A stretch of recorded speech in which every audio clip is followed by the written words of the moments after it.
All right. Hello, everyone. Let us.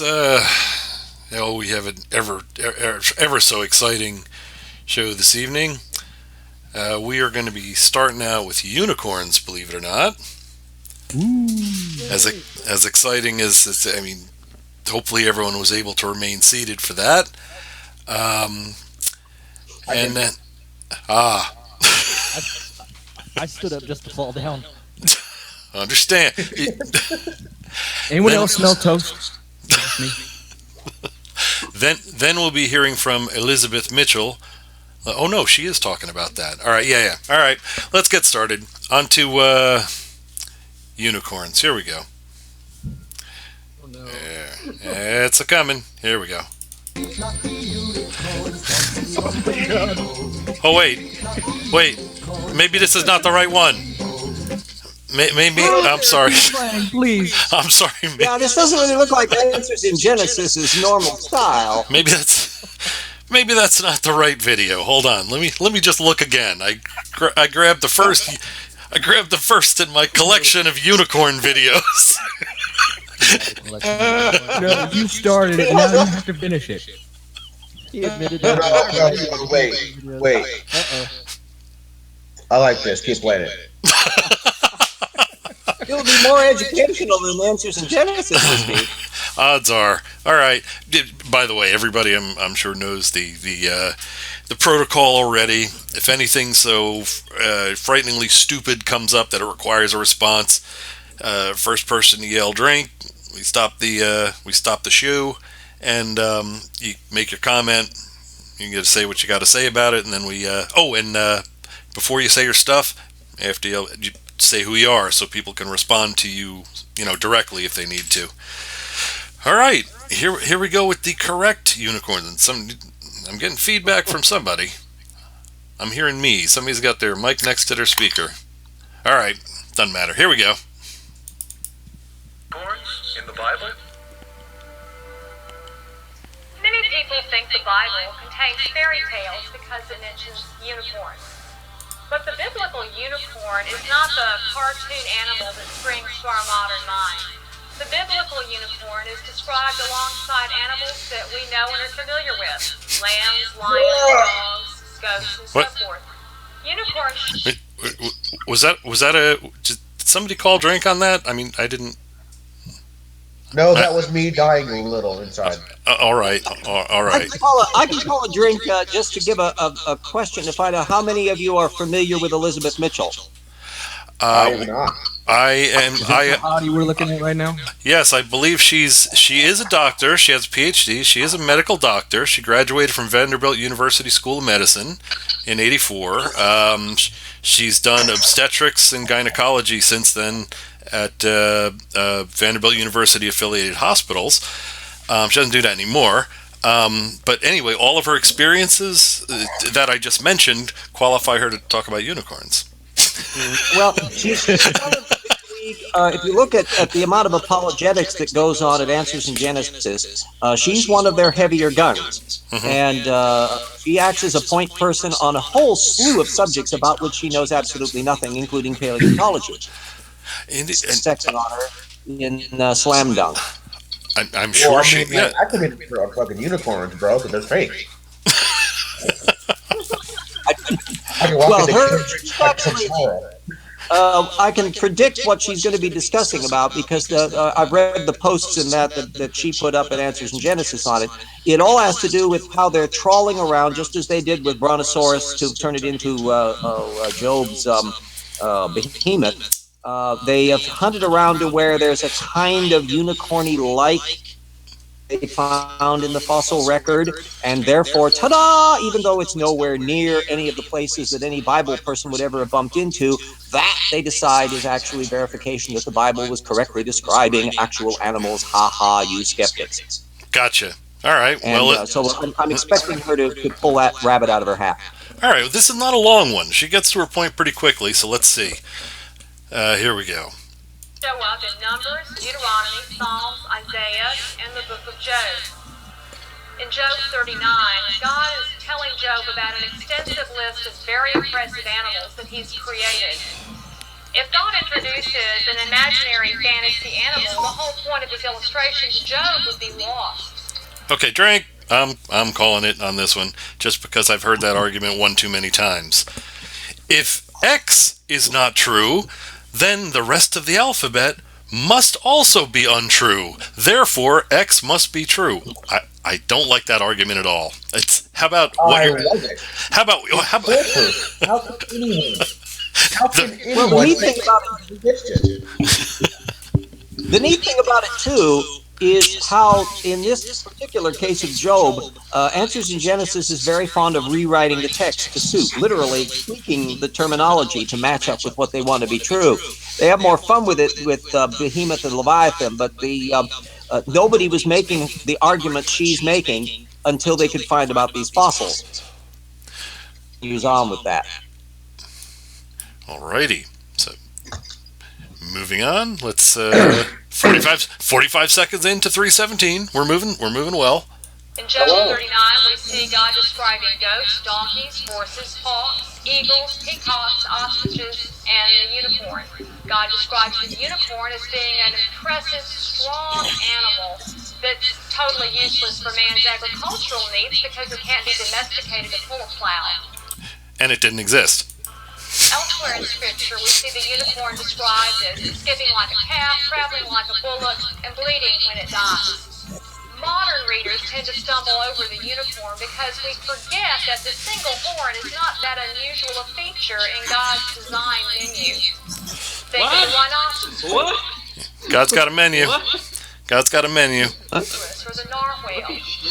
The fossil record cannot give us a definitive identity for the unicorn, but it does show evidence of large single-horned animals. Unicorn. One example is the elasmotherium, a 19th century discovery which is dated This feedback is me, isn't it? Yeah. Yeah, it is. It could. I was starting to think so. Could the solution Not for that? sure how to fix it. This is the first time I've been on Oh, it's with you guys, as opposed to just being in the comments section. So yeah, and glad not sure how to fix it. glad you're in. It's not a big deal to deal with. All you do is if you put your mouse over to the top of your screen there, it'll have the little microphone. You can mute yourself till you want to yell drink, and then you click it to unmute it and yell drink. As long as you're doing the talking, there won't be any echo or anything like that. So that should solve the problem. I'll give that a shot. Thanks, Si. Not While a we are paused, I would we like are- to say hello. well, hello. Hello there. Who? This is. I just thought she was talking through a bullhorn. That was what I was thinking. AIG's cutting their funding. They can't afford real sound equipment. I'm not going to put it past them what to do. They have cut their funding. Have you seen that? Also, I gotta say, thank you, Cyanide. I'm pretty sure you're the one that pointed it out to me that I was the feedback loop. No, I Alrighty. just decided that it was him, but yeah. Hey, hi, Andy. That big Don Welcome. Quixote on your logo there, Andy? No, that's a paladin from World of Warcraft. Close. I stand corrected. It's still basically a mythical being made up out of nothing but junk. Gotcha. All right. Oh, yeah. nice little hammer there. We were mentioning AIG running out of money. They seem to, for the last couple of months, been just I guess they ran out of money and booted all their writers for that Ark Encounter thing, because on the blog for that, there's nothing new. They're reposting stuff from before the thing first opened. Anyway, all right, let's get back to unicorns, shall we? They don't have that big a staff. Well, I'm not for over there. I'm not sure what the staffing is. I know I couldn't be one of them because I wouldn't sign a document saying that the Earth is 6,000 years old. People actually do post on stuff, and Mitchell, Brian Thomas over at the Institute for Creation Research is kind of in that same boat. Most of these are the people who kind of are lower echelon in terms of public awareness. They're not the best of debaters. They're not typically the point people. Your Ken Hams and your Ray Comforts and a few of the others. I think Jason Lyle, goes around and lectures and and does debates and things much more than Mitchell does. So she's kind of a techno geek, and looking at her kind of frowny face and that, I can see why. She's not exactly Miss Smiley for Answers in Genesis. Ah. You know, side note, I had a professor the other day try and quote Berlinski as a an argument against science, and this is a class on Islam. Oh, David Berlinski. Yeah, how many of you are familiar with David Berlinski? I'm guessing you are. He's a treat. He's one of the few non-religious believers in the intelligent design movement. You can see him in Expelled. He's hunkered down in his Brancusi chair in his Paris apartments, excoriating Darwinists in that. I've actually had some interactions with him over the years. I call him the king of the Tortukans. He's got the most Tortukan mindset that I've ever seen in anybody. He has a very limited idea of what he wants to be true, and then he doesn't pay attention to most of the information about it. But he has the most convoluted sentences of any of the intelligent designers. He has kind of pretensions at art, kind of think Proust slamming into Ben Stein. And it's a weird circumstance. But yeah, anybody who thinks to quote David Berlinski on anything has really run off the gangplank. Okay. Sounds like an ultimate troll. Yeah, he's got a little bit of that around. He's been active in the design movement at least since the 1990s. He was in the firing line Buckley debate on evolution back in the late 1990s. So he's one of their venerable ones. He's about my age, and I'm hoping if I can stay alive long enough, I want to outlive the fucker. Okay. Keep taking those vitamins. Hey, I noticed in the public chat there's a comment that there was some echoing going on. While you guys were talking, I restarted the virtual audio cable. Viewers, has the echoing ceased? Now, of course, there's going to be a delay. That's just a Hangouts thing. If anybody responds to us right now, we're not going to see Bounce off of the flat moon. Yes, exactly. It's a hologram, actually. I don't think anything can bounce off of that. All right, well, we'll continue. We'll continue, and if there is still echoing, we'll address it there. We certainly don't want to annoy any of the viewers. Okay. Ask sub. Unicorns, man.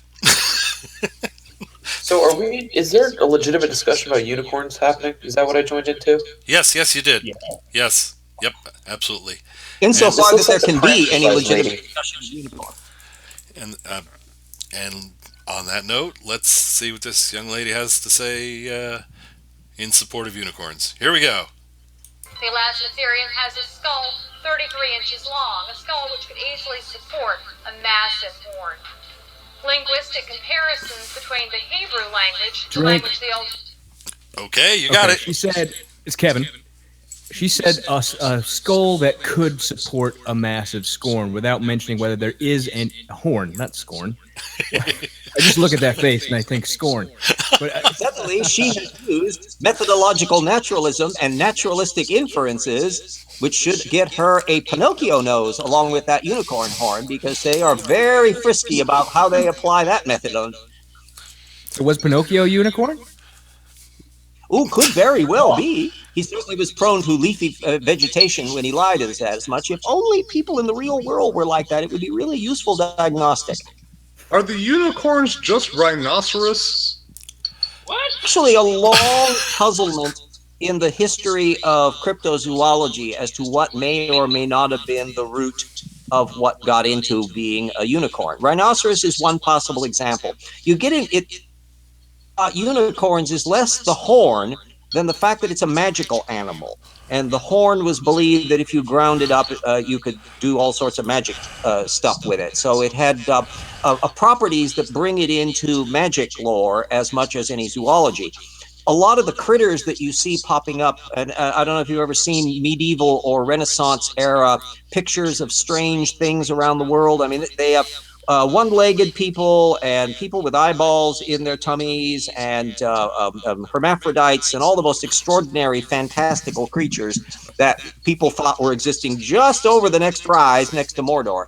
And a lot of the stuff was made up. Other stuff that cryptozoologists kind of riff off of were probably just very distant attempts by artists to depict what they'd heard about in animals they'd never seen before, or even some animals some people may have seen. Like, how would you depict a crocodile if you'd never actually seen one, but knew they were played around with in the gladiatorial things? So your unicorns, even to this day, it's not entirely certain what got mangled around in the mythology to produce that in the lore.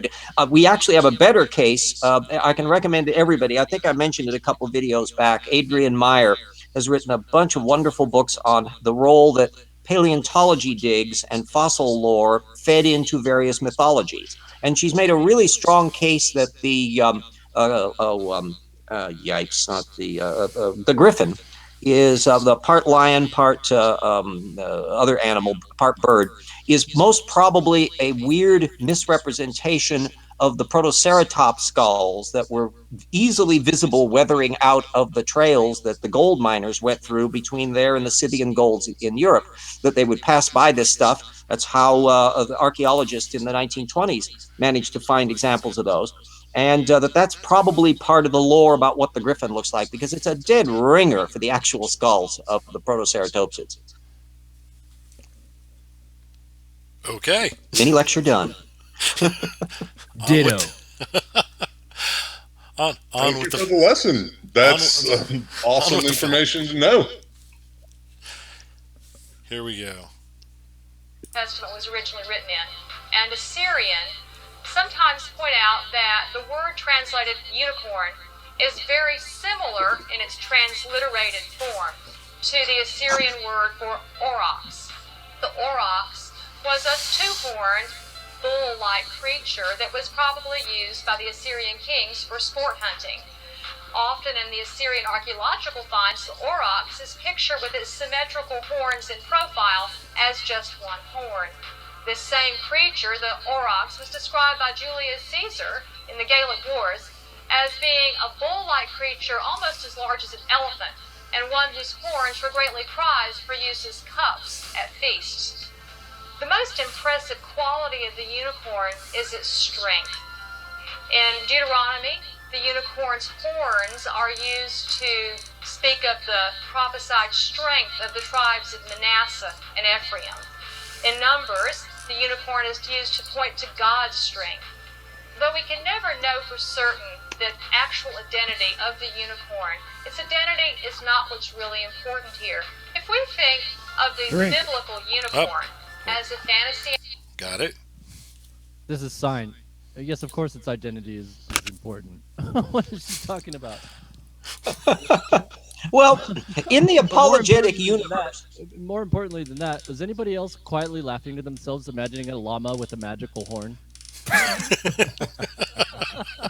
And thinking how more wonderful it would be if the world had those walking around? I was just trying to think of how Caesar would have known much about elephants, because his career didn't really bring him into immediate vicinity of elephants all that often. I'm not sure whether we would have ever seen one in an arena. He's certainly not going to be seeing any elephants fighting in Gaul. Caesar? Yeah, Julius Caesar. Oh, he had. There's a famous battle where he fought against. I'll look it up for you later, but I do know he came into contact with elephants, and certainly the Romans had a far enough spread of information that they would have known about elephants. It's Tao talking. You're talking about Hannibal and yes, the Punic Wars, but it was not with Julius Caesar. It was with Pompey. Okay, then I got screwed Pompey. up. Sorry, yeah. But it's you missed 100 years, so not that bad. Hey, close enough for government work. Yeah. Yeah. But yeah, I think the Roman Empire knew enough about the surrounding world that they probably would have at least been aware of elephants.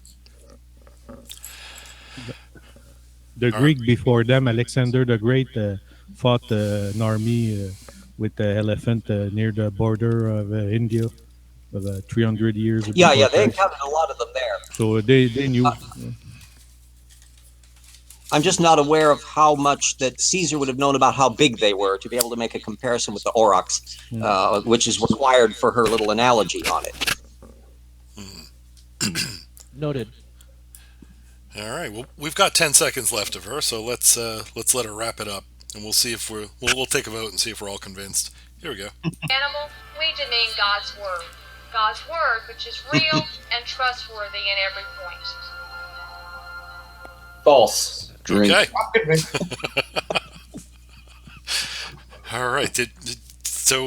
Okay, if somebody wants to verbalize it, who called drink on that? Every word is true and consistent, whatever the hell she said. Okay, we're not. Well, nobody. I'll certainly jump in on that one. The fact that, of course, Mitchell being a young Earth creationist, she's got a particularly tight straitjacket for what she wants to be true in the Bible. So for her, there was actually a flood, a Tower of Babel, and all the rest. And that slams right into the problem that none of that fits up with the actual identifiable history we have earlier. The most notably the fact that the Egyptians failed to notice the flood happening, and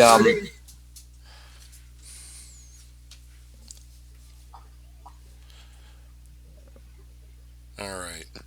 Well, one thing I can point out is God's word always being true and honest doesn't really fit with all the contradictions in the Bible. I mean, there's some great sites where you can look up all the thousands of contradictions between the first chapter of Genesis and the last chapter of the Bible. I think one of my favorite contradictions is the story of the Pharaoh, where God hardened the heart of the Pharaoh and then sent the 7 plagues because the Pharaoh had a hardened heart. Yeah, it happens, I think, 3 or 4 times. And what's really fascinating is all of the film versions of the 10 Commandments always leave that out. Even when I was a kid watching the old Cecil B. DeMille one on television, because I flipped over to my little Bible to find out what the story was, and I'm going, that's kind of a hard sell dramatically to have the Hebrews supposed to be let go, but it's God that hardens their heart. So they just remove that part. And anybody who can trip over that one is able to trip over just about everything. Yeah, indeed. If Maybe God's just an asshole. Well, yeah. If that's true and accurate as she says, then God's got a sixth sense of humor. Nipples on men. I mean, what can I say? Of course, none of you remember that song either. All right, let's wrap up the let us wrap up the unicorn segment the same way we started it. Then, shall we? Here we go. I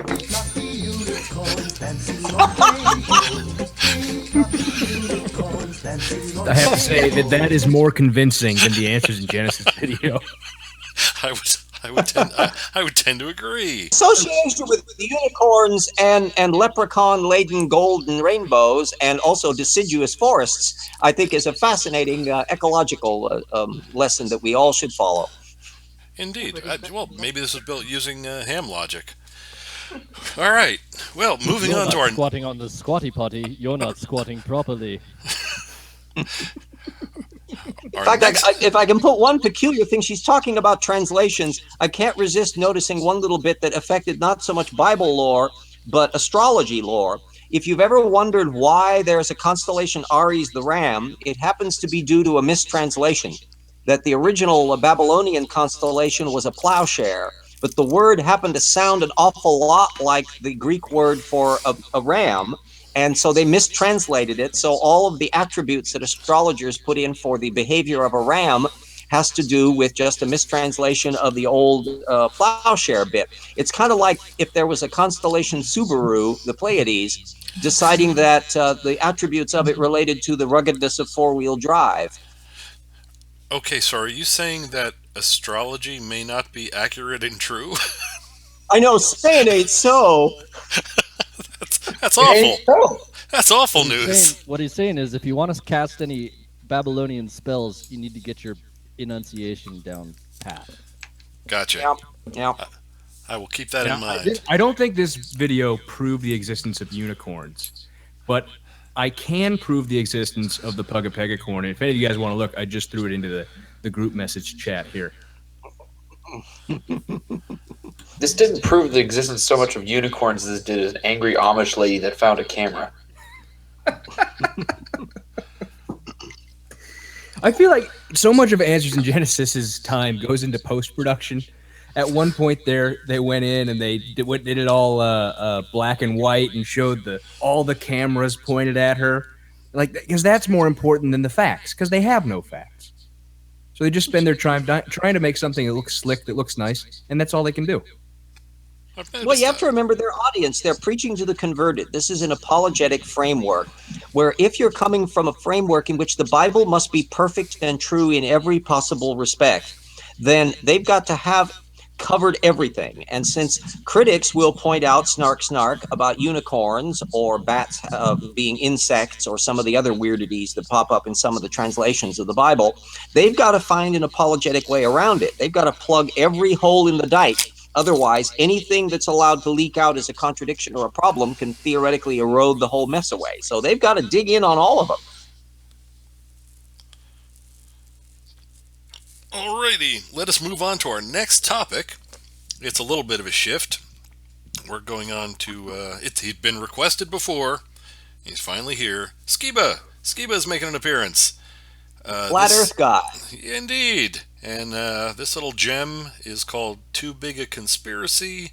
Why Flat Earth is... what's the difference what it's called? Anyway, here we go. I mean, really, does it matter? They're all the same. Here we go.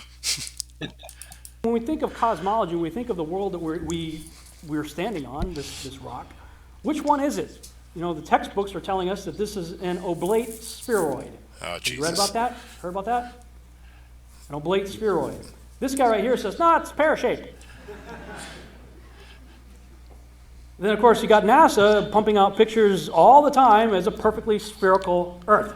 Okay, drink. That. Yes, indeed, drink. Absolutely. Yes, it's the whole pear-shaped thing was given as a metaphor, which it is. There are variations that would equate to what happens when you look at a pear, how it's wider at the bottom and all that sort of thing. But looking at it, it is not visually detectable. It still looks like, from the side, it looks like a perfect circle. And if you go around it still looks like a mathematical abstraction. That from a point of view, if you look at it precisely enough, it will be slightly oblate or slightly pear-shaped, but not so much that you'd ever be able to notice for government work. And for the same reason that looked at on the scale we normally look at it, it's flatter and smoother than the smoothest billiard ball. But that doesn't mean that if you jump off Mount Everest, you're not going to have a problem. Quite true. All right, can't believe I must interject at this point. I must interject. Oh, please do. There is absolutely nothing about the pear shape that is right for that statement to have ever been made. When you consider the entire mass of the planet and all of everything that is taking place on the planet at any one point in time, anywhere where you rise from sea level to any landmass, the Hawaiian Islands, Colorado, where I'm hanging out, anywhere, it's lumpy. Yes, it is. It is lumpy and it is irregular. It will always be lumpy and it will always be irregular. Pears are somewhat lumpy and irregular, though. They are, especially if you leave them in the fridge too long. Mathematicians are funky, weird people. They can play around with their wonderful numbers and be absolutely correct on it. I love Mandelbrot, for example, when he was asking, what is the length of the coastline of Maine? And when you look at it from a fractal perspective, it is infinite. Don't normally think of it that way because they're not looking at it in the sense of how do you count up something which is not actually a tiny line, but it's in fact an infinite number of approximations. So all of that quibbling about the pear-shaped thing is technically true, but the fact that he is riffing off of it for one purpose only, to give the impression that scientists are in an array of problems that NASA and Neil deGrasse Tyson and a stack of 3 books that he does not identify apparently has a disagreement, and therefore he can open that barn door and bring in Looneyland without you wondering. True, and it's very quote mining, well put. It's quote mining at its worst, and he's just pushing the meme that science doesn't know what they're talking about. If you look at the video where deGrasse Tyson says that, it's a euphemism for women. It's obvious. I'm not even joking. No, I'm not even joking. If you watch the video where it comes from, he's like, oh, it's a little bit wider at the bottom, yeah. And he's like, oh yeah, like a pear. She's got a pear shape, I don't know how many times I got to say it. That's my story, and I'm sticking to it. That's Earth fine. can't stay away from the French fries. The weight is going right to the hips. It just expands. You got to get it on a diet. That's all I'm saying. Because of gravity. Hips. All right. Would we agree that this entire problem might have gone away had Neil deGrasse Tyson just expanded a tiny bit after he had said that? If he had just, put in, really needed to. If he would have brought up four-vector momentum and the reason why it is that we interpret light the way that we do, it probably would have just screwed everybody up in the head. Never mind. I should shut up. It was a lighthearted euphemism at best, and it was just quote mine to hell. Yeah, and he probably wasn't thinking at the time that there were a bunch of vultures hovering over him, just waiting for him to say something that could be picked apart later on. Which is in fact, that's a lesson that every scientist should be aware of, that whatever they say, there's going to be some loonykins out there that's going to be looking at it with a fine-tooth comb and going, aha, gotcha. Okay, but shouldn't he already be wary of shit like that after the Pluto thing? Like, so he got so much hate from shit like that. He should be constantly on edge of people trying to mess him up on everything.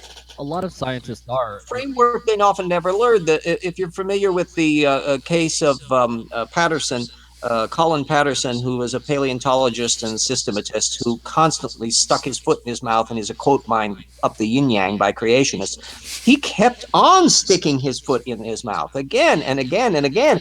And even today, deGrasse Tyson will toss off tweets about biology subjects that's not in his area and get his ass whooped by some biologists who start tweeting back at him saying, please, no, he's a witty guy and a kind of an enthusiastic geek guy, but he doesn't necessarily think back upon the consequences of everything that comes out of his mouth. Which I think would be a difficult thing for anybody to do in whatever their trade, whatever their profession. Yeah, having to watch every word, it would be a nicer world if you didn't have to, I guess, but I think it's tough enough for scientists having to who are in the public eye and trying to translate these things who are not in the layman's realm of understanding when it comes down to it, in ways that can make it understandable for us, and make science cool and keep us guys like us interested in stuff like that. They sometimes have to tell little white lies, and they have to kind of fudge the reality of it in order to translate it into the layman's realm of understanding. Right, to make it publicly palatable. Yeah. Right. What are you saying? Four-vector momentum is not enthusiastic enough? It's not. You know what I would do? I would just do it. I would just go full Cambridge graduate on these idiots and just toss it out there like, there you go. There's all the facts. See ya, and just leave. I'll just leave. That's exactly how they block you. You throw out actual information. That's how you wind up getting blocked. I see. Well, there's some really good science educators out there, and they tend not to be the professional scientists. The scientists in the area are not bad at conveying information at times, but they're not necessarily the sharpest of it. Somebody like James Burke, or I think there's I think also has been doing some stuff, and there's some other ones that have been popping out of Britain, to where they actually consciously think through how can you explain, without ever being inaccurate, a complex subject in such a way that you'll go, now I understand it. And it's their job to do that. But people that often are talking in technical terms, the worst offenders here are geologists. I've attended various geology seminars from local geologists in this area.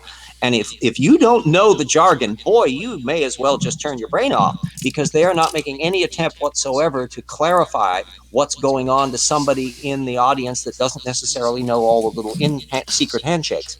And I'll give deGrasse Tyson brownie points that he's done a lot better in this area than a lot of other people, but he can sometimes stumble up. It can happen. Indeed. All right. Let's let Mr. Skiba continue. Here we go. And you got the Bible saying, no, you live in a snow globe. So, which one is it? Why do you believe what you believe? When I first started looking into this and started talking to other people who had come before me who were doing this research, one of them challenged me. He said, Rob, I understand you're hardcore globe Earth guy. I get it. He said, I challenge you, and I'm going to challenge you with the same thing he challenged me with.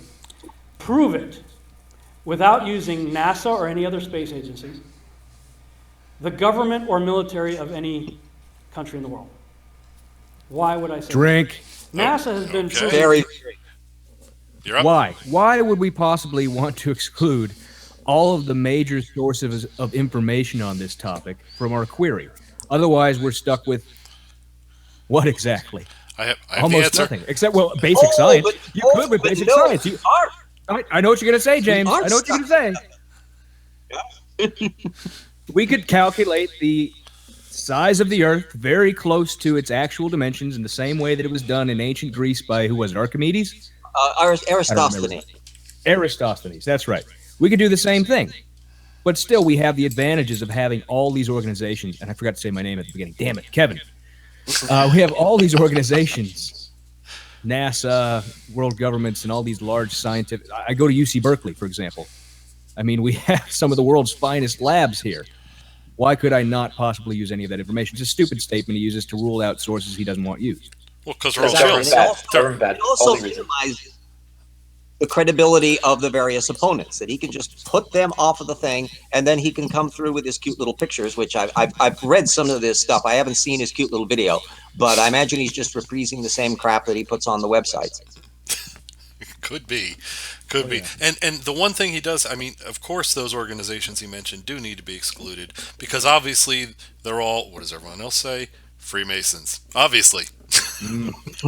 Yeah, I've looked into a few of the anti-Freemason ones in there. That is giving you clues about the demographic of flat earthism.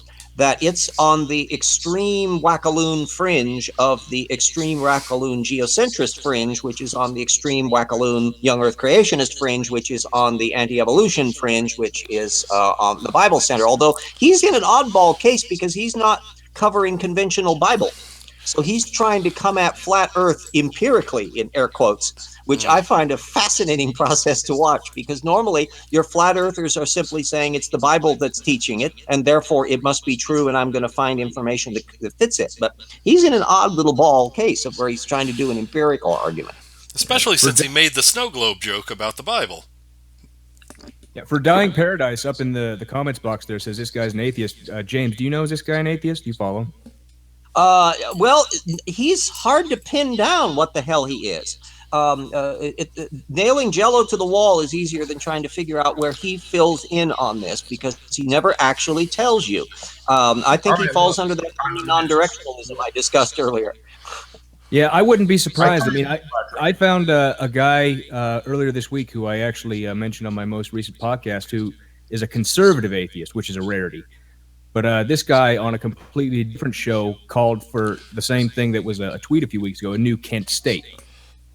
Surprised anymore that there's even atheists out there with some strange views that are outside the norm. Yeah. Since I date back to the Kent State era, I'm going, whoa. Yeah. I had a nice little angry rant about that one. Oh, the problem is the people who should be learning from history are exactly the people who can't learn from history. Well, Because they don't read every time. It always seems. I'm curious if the Schema video, does it ever show him in front of an actual audience, or is this just kind of him set up in an empty room? Good question. Maybe they're all, Make it look like he's got some kind of authority. puppets in there. This was from a gathering. I know if that. we don't hear any murmurs from the audience, yeah, you may have nailed it. He may be lecturing in his PowerPoint in front of empty chairs. I don't think. I believe this came from a. We'll look it up after we're done. But I believe this came from some conference. All right, moving on. Be liars, time and time again. I could spend a whole weekend here showing you the lies of NASA. How I many bet of you you believe can. your government is 100% honest and can be trustworthy? Come on. Okay, so you don't. One person suffering from severe cognitive dissonance. Yeah. And how many of you know the military answers to their government? Okay, so if those three sources, space agencies, Drink. which are Okay. typically military. You got it. NASA NASA is a government organization. NASA is completely civilian based. It's identical to exactly the way that things were ran when my dad worked for the United States Geological Survey. It is a civilian organization. It is not the federal government shoving their thumb up your tush. It is people that want to do a job, that want to utilize the resources available to make a difference in this world. It has nothing to do with government. It is individuals, scientifically minded individuals trying to do something awesome. Agreed. And arguably, it is, I've said it before, NASA is the most transparent government organization there is. What information they get is, what's the They delay in getting it absolutely out? are. Yeah, what's the delay in getting the information out? Because it's a string of ones and zeros, you dope. You can't look at it yet because you won't know what it is. It's going to take them a month to convert it into an image. As soon as they do, it's up. And you're right, the people that work there. Emperor, to take the guy, kidnap him, and take him up to the International Space Station, and after the little fellow wakes up, tell him, here you are orbiting our spherical Earth.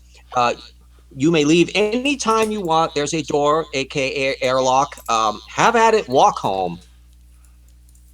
Yeah, Dude, I've been saying this now for like about a month. Let's just get a GoFundMe and send one really famous flat earther to fucking space. He can take all the videos and pictures he wants. He can bring his family, his daughters. We are putting these mother. Woo! Woo! Yeah, woo, right. Yeah, but I don't know if it would help. I don't know if it would help. The reality of that is that they An think that they were. experience to see a psychologist, I think, would be fascinated to see their reaction, just as an experiment, to see in such a novel environment as they're floating around and seeing the Earth cycling around them over and over, and they can actually look down and see the places on the map and how not edgy it is. And it would be, and actually it'd be fun to be able to connect them up with a scanning system to look at what's going on in their brain, to find out what brain centers are or are not firing, how as they're reacting to stuff, whether or not their self-deception modes in their anterior cingulate cortex start kicking in or not. So actually, you could get some genuine science out of seeing the reaction of a flat earther in a scientific controlled condition to encountering the thing that he does not want to be true. The thing Is pretty everyone looking at the can public already chat, by the way? predict what can happen. Apparently, Holly is not very fond of the flat earthers.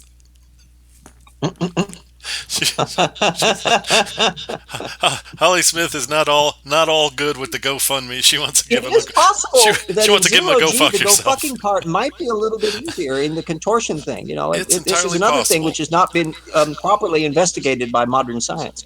But if No, they do you did not, send, do you not Comic remember to when it. they did the one on the vomit comet for what was it? I don't know. Some big site did one on a vomit comet. That was interesting. if I think they had some barf up moments as well when they were filming Apollo 13, which they used the parabolic trajectory to do the zero G sequences on that for real. I think there were a few examples of bagging it. We talking about, oh yeah, baby. We talking about some loving in zero G. No, I don't think they had time for that. It's only a minute and a half. You'd be So, are you surprised. wait? Are you trying to tell me that's not enough time?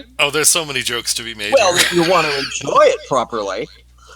You plus me Who equals. cares? You're in Wait, zero wait, G. wait. I think you're going to be fine. A minute and a half gives me 30 extra seconds of cuddle time. The only the only problem is the mess afterwards. Yeah, you have to stare at the semen all the way along. all right, that's enough. Oh, cross the This is getting line. disgusting. Come I on, know. I should innuendo, shave it. This is innuendo. exactly actually why said what I we were leave talking about. You early can't so do I that. can go back to observing the universe through my telescope. Well, Well, let's get back to Skiba. yeah. Anyway, I'm not sure. I'm not sure if sending a flat earther to the ISS or into space at all would be of any benefit. Oh, Jesus, which science fiction short story from a long time ago? I don't know if it was Arthur C. Clarke with activated a robot in a satellite and told the robot that that what he was seeing out the window was stars and space and all that sort of thing. And the robot concluded that that is not possible. It's merely black paper over the window with holes in it, and there's a light source behind. I suspect we'd have a similar reaction from any flat earther we put into space. They would claim that there's a projection on the outside of the window. That's what we And get. that's why you gotta suit them up in spacesuits and push them out. Like, yeah, just prove that. There's no water. You want to space them? Oh, that's rough. That's rough. Yeah.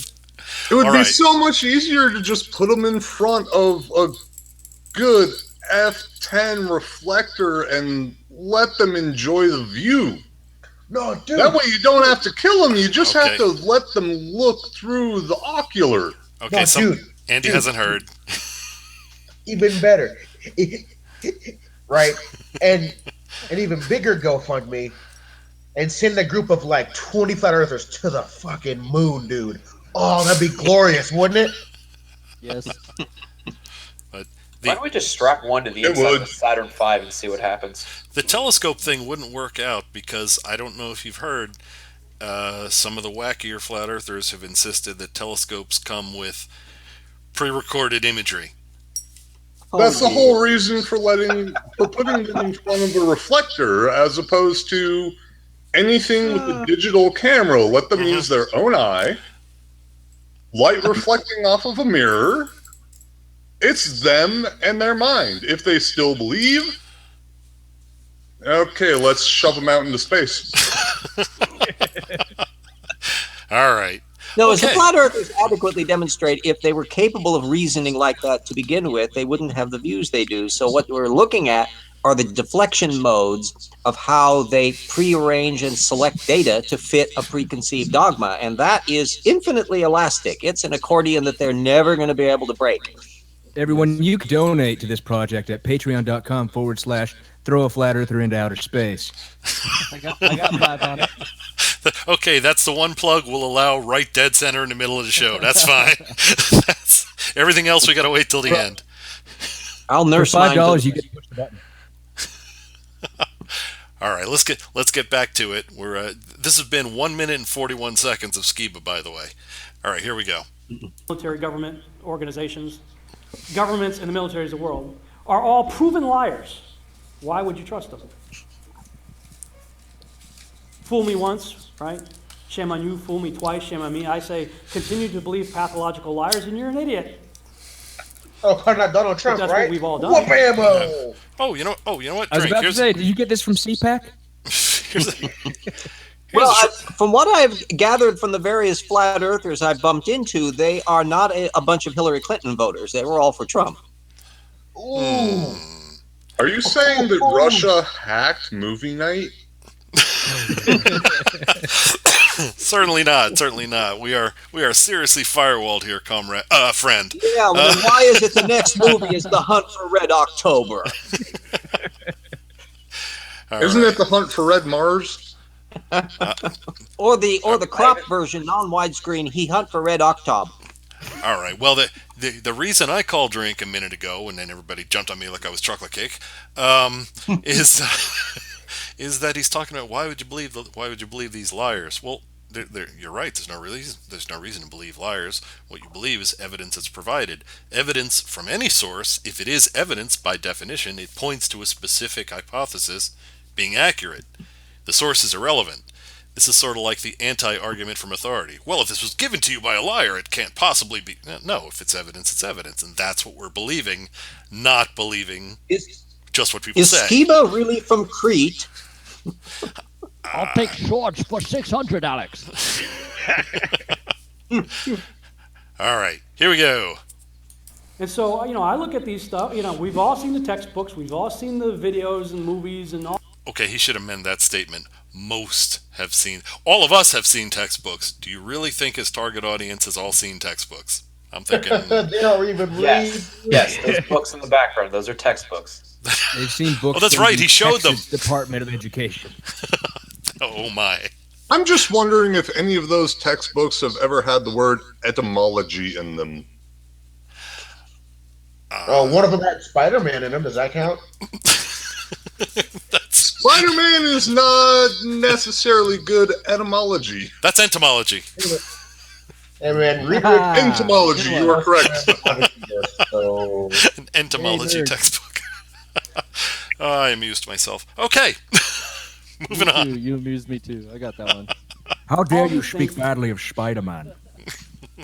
And there's so much of it. Do you know what the budget Spider-Man NASA starts has? with an S. You know how much they get? How much money they get? Tens of billions of dollars a year. Billions. Have you seen the movie Gravity? You know how much money NASA gets? That's made for Not about $100 enough. million. Yeah, not enough, I agree. I'll gladly And give soon to have- $5 for every hour I work to NASA rather than it going. This is not a political page. I will hold myself to a higher standard. With a lot of effort, wasn't it? But nice work.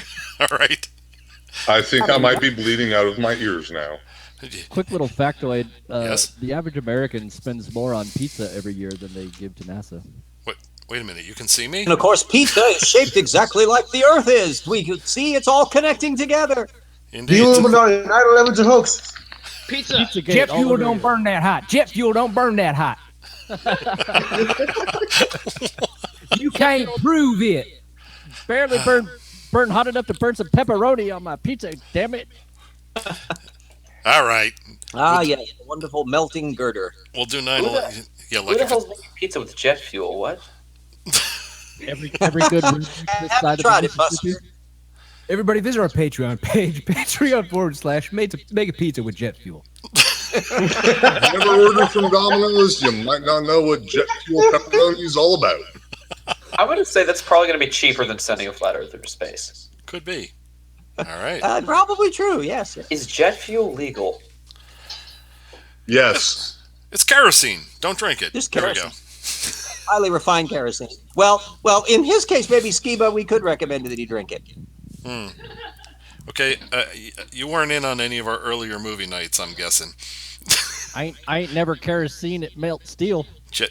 Yeah, you weren't here for that. Yeah. The we had to cut one short because instead of beer, something analogous to jet fuel was being imbibed. All right, here we go. That was pretty impressive. I saw it on IMAX, big screen, like, wow. I mean, I felt like I was with Sandra Bullock flying around in space, freaking out myself. Very impressive. Just saw the movie, Passengers, I think it's called. Same thing. Okay, this is what they're able to do with $100 million. What are you able to do with tens of billions of dollars a year? Okay. You're up. Okay. I guess I'm supposed to say I'm Andy. Hi, Andy. Hi, Cy.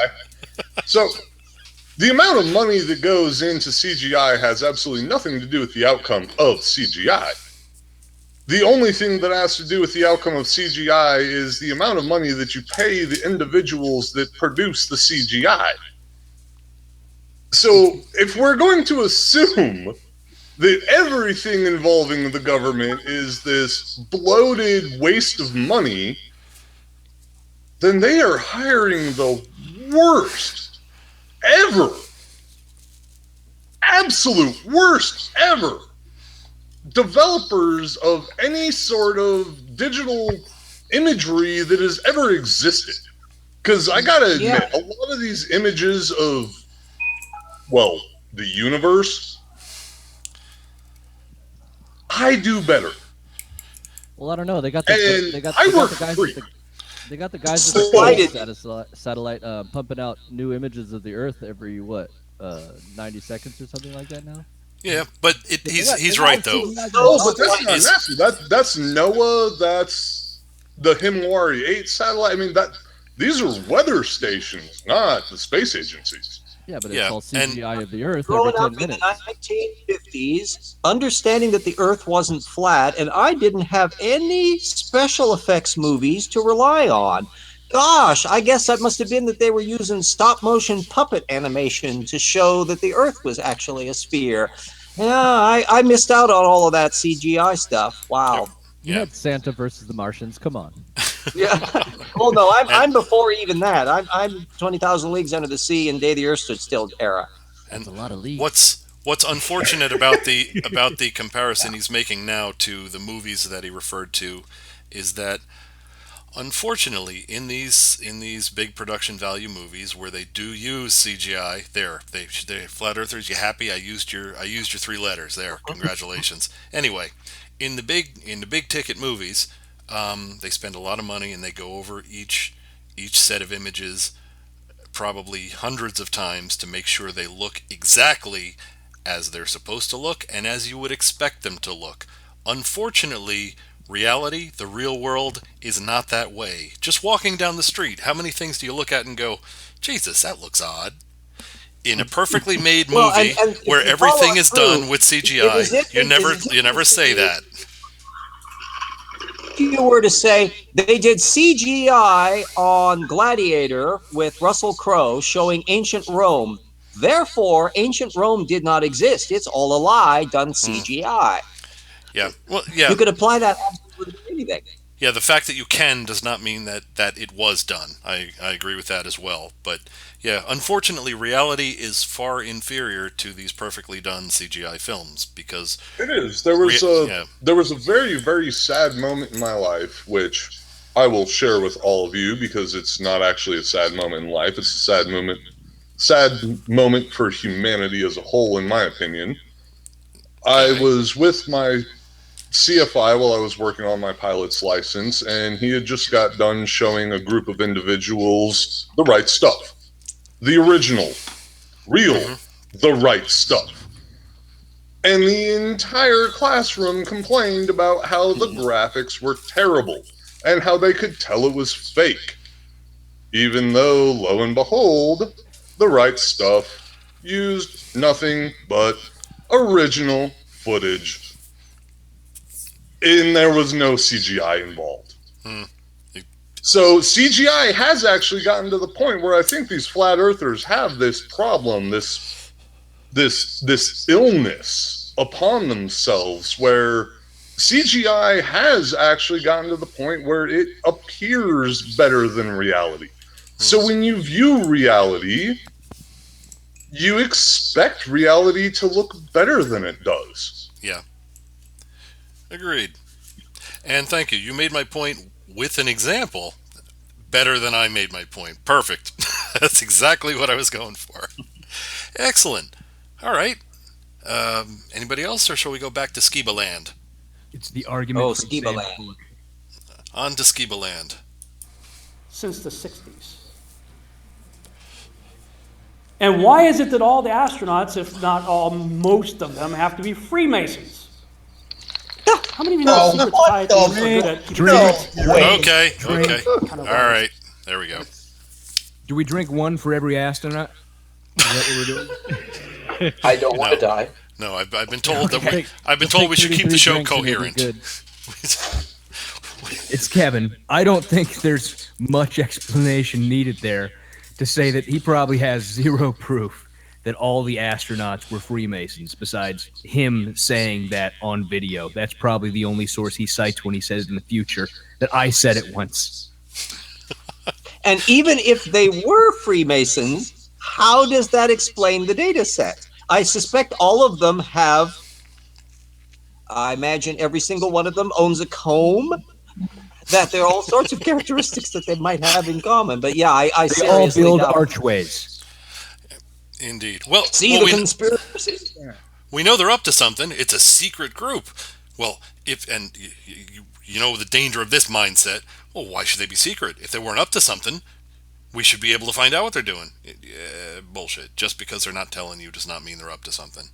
And even if they are up to something, what the hell makes you think it's this? All right. Here we go. One where he needs to be bumped into a couple astronauts who have been up into space so that they can mug him. All right. Here we go. Say secret society, right? So So you have organizations, people say, well, it's too big a conspiracy. There's no way, too big a conspiracy, too big a... No, it isn't. There's supposedly over 7 billion people on the earth today, right? Look up how many people have allegedly been to space. It's about 550 out of 7 billion. Most of those from the United States and Russia. The bestest of buddies for the entire for our entire spacefaring career as a nation. I'm sure we've been the best of buddies with Russia. So they certainly wouldn't turn us in if we had done something sneaky. Actually, more people have been into space than have been at the bottom of the ocean. So therefore, the bottom of the ocean is mythical too. There's only 3 people who have visited the bottom of the deepest point of Marianas Trench, and filmmaker, what's his name, Avatar guy. James Cameron. Yeah. Right, James Cameron. Yeah. One of my professors actually did some work for him on that submarine he built for that. I think it was We actually know more about the surface of Io than we do about the surface of our oceans, the deep part of the oceans. It's very difficult. And another place, of course, if you want a planet that is very difficult to get to, it's Venus. But we can use radar for that. But boy, investigating the bottom of the ocean's damn difficult. Oh, that's another place that we could bring that guy to and then have him exit out the hatch. Random segue. I got some great images of Venus the other night. Just Really? throwing that out there. Yeah, Venus, which is a winter resort if you live inside of a self-cleaning oven. But it's where the lizard people come from. Self-cleaning oven would be the winter resort if it were on Venus. I got the analogy backwards.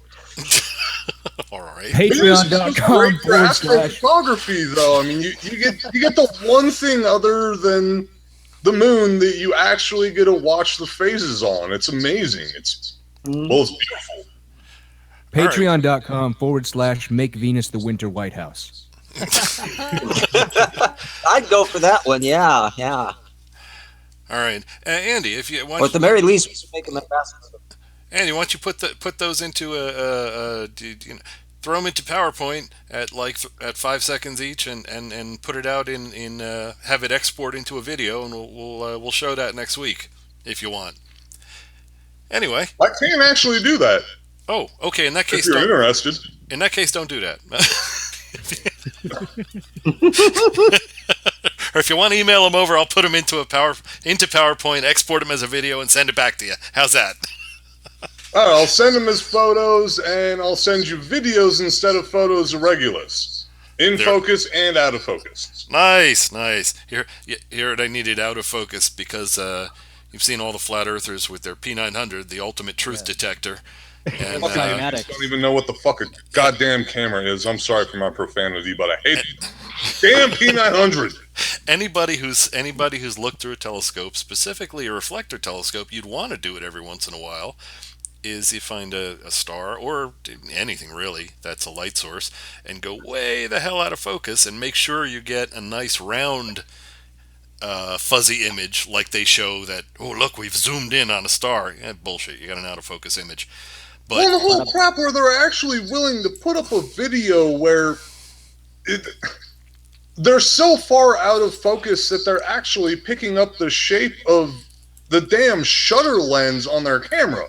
Yeah. They don't even realize what the hell they're taking a picture of. It's cymatics, man. Come on. I have to point out a fantastic pun in the comments. Okay. I feel underdressed on Venus. There's so much atmosphere. Thank you, MMA. Oh my! I didn't notice you, Emma. Hi, welcome back. All right, moving on. How many think those two countries are very trustworthy? They always tell the truth, right? Their government never lies. My government never lies. And most of the astronauts are military trained. I was in the military. We're trained to keep secrets. We're going to get to actual data on the flat Earth. No, sorry. But that doesn't exist, so you can't. He's got to do this paranoid shtick for like 15 minutes, and then maybe slip in stuff at the tail end. Well, how far are we in minutes in terms of his total length? We're not at halfway yet. we're at 3:51 out of 11. Can you believe this is an 11 minute and 26 second video, and we are 3 minutes and 51 seconds in. 11 minutes of Shiba or wallpaper drying. Which is more entertaining? Hey, look, it could be Dubai. You should all be very thankful. You couldn't count to one. You couldn't count to one. We had to yell drink during the Dubai video. I would honestly rather. I haven't seen that one, so I can't say. I would honestly rather try no to more chew grape debate. nuts with my eyelids than listen to Dubé. I think The sword you have to have a bulb what with your hammer hand so you can hit your head with it while watching. All right, let's here. Maybe we'll make it. Maybe he'll just have a really long sentence, and it saves the stupid for the end, so we'll make a little progress. Here we go. Right? Yeah. I say don't trust me either. And they're Freemasons. You got it. Okay, we're Okay, with you. Secret, all over the place. Okay. 500 something people. It's not too hard. The mechanic has no idea. Okay, drink. Yeah, he's going to go into it, but it's not just the 500 people. There are armies of support staff who know exactly what's going on because they have to, and all of them keeping their mouth shut is just not. But look at the leaks we got. What leaks we got coming out of the White House, and how difficult is that? And it's a lot fewer people. Here we go. Anybody with a sufficiently sophisticated laser can bounce a laser off of the moon if they feel like it, and they can get the delay signal exactly like anybody else does. You know, this guy, I guess, is acting as though we're still living in a world in which a lot of people don't have access to the kinds of technology that allow you to put all these little pieces together. He still lives in little 1970. Come on, though. Fetards aren't willing to look through a damn telescope, though. You can't expect them to have access to a laser that's going to bounce a signal off the friggin' moon. And even if they did... Well, let's be real honest. The actual magnitude of a laser that you can make that experiment with is a little bit far outside of your everyday person. That's what I'm saying. On the other hand, I do have to admit, the very first job as a grown-ass adult that I ever worked was for a subcontractor that, subcontracted for Lockheed. And we made the hinges for the solar array panels on the, the Phoenix Mars lander. And we made about 10 of them out of the wrong metal first, just to make sure that we could actually make them, because the wrong metal cost a lot less. And I gotta be real honest with you guys, I've never been indoctrinated into some weird cult with the Masons. I've built a lot of satellite components over the years. I was. A lot of No secret handshakes at all. Like they're gonna let you tell us. Expect you to say. Like they'll let you tell us. Not the truth. Yes, at the end of the day, the almighty dollar happens to be there. And your shield check. But the almighty weird ass, I don't even know what to call it at that point when you get into that level of schizophrenia. Cranial blockage of the rectum. None of that actually exists. But people wanting to make money and people making stuff, yeah, we do exist. And if you want us to make satellites, we'll make satellites. If you want us to make guns, unfortunately, sometimes we make guns. It's work. Indeed. It's not a conspiracy. It's just a job. Also, what's that saying that the only way two people could keep a secret is one of them's dead? Okay, somebody watches Dexter. Yeah, I like that one. Whoa. Yeah, this is the whole dynamic of how conspiracy thinkers have to deal with the world, of how difficult a real live conspiracy is. Even in our own history of assassinations of presidents, virtually none of them were ever conspiracies. The Lincoln assassination was the only successful assassination that was actually done by a conspiracy, and it looked exactly like a conspiracy. They tried to kill off a whole bunch of people at the same time. Every other one was a lone wolf. Into the conspiratorial mind, it's this imploding, metastasizing worldview, where once they accept the necessity of the conspiracy, they've got to suck in everybody, and so it turns into functionally 100 or 1,000 or 1,000,000 people. Everybody's involved in it, and nothing can stop them because they can only see what they want to see. It's a weird phenomenon, and there's a whole psychological literature that's looked into the various conspiracy minds around the thing, and they tend to be a very distinctive kind of psychological type. But what's interesting are the people that tend to follow them. And Flat Earth tends to have a much smaller demographic. Conspiracy views, I suspect there are probably more 9/11 conspiracy theorists around than flat earthers. But the dangerous conspiracy ones are the ones that are promoted, that become kind of like popular cults. And we see it in the Nazi myths, and now we're seeing it in the name who must not be named. All right. Very well put. Indeed. Of course. 4 Moving minutes on. in yet? We are 4 minutes and 6 seconds. Congratulations. Let's go. All right, going. Idea what the king knows, right? There are people working for these agencies that believe what they're doing is what they're doing. They're making parts. They got to go on something that's going to get launched up somewhere. That's all they know. There are other people who sit in front of computers that get data coming from somewhere. He just called and they Andy interpret stupid. that data. Yeah. Are they in on the conspiracy? Calling you out. No. They're just doing their job. Not the first time. I don't think But we I'll should tell you, take that. some of these people are starting to question their job. People say, we've all seen the curve. If you ever look out, if you ever fly in an airplane, you're an idiot. If you ever flown in an airplane, you've seen the curve. I've flown in airplanes lots of times. And I would have said before doing this research that I saw the curve too. But you didn't.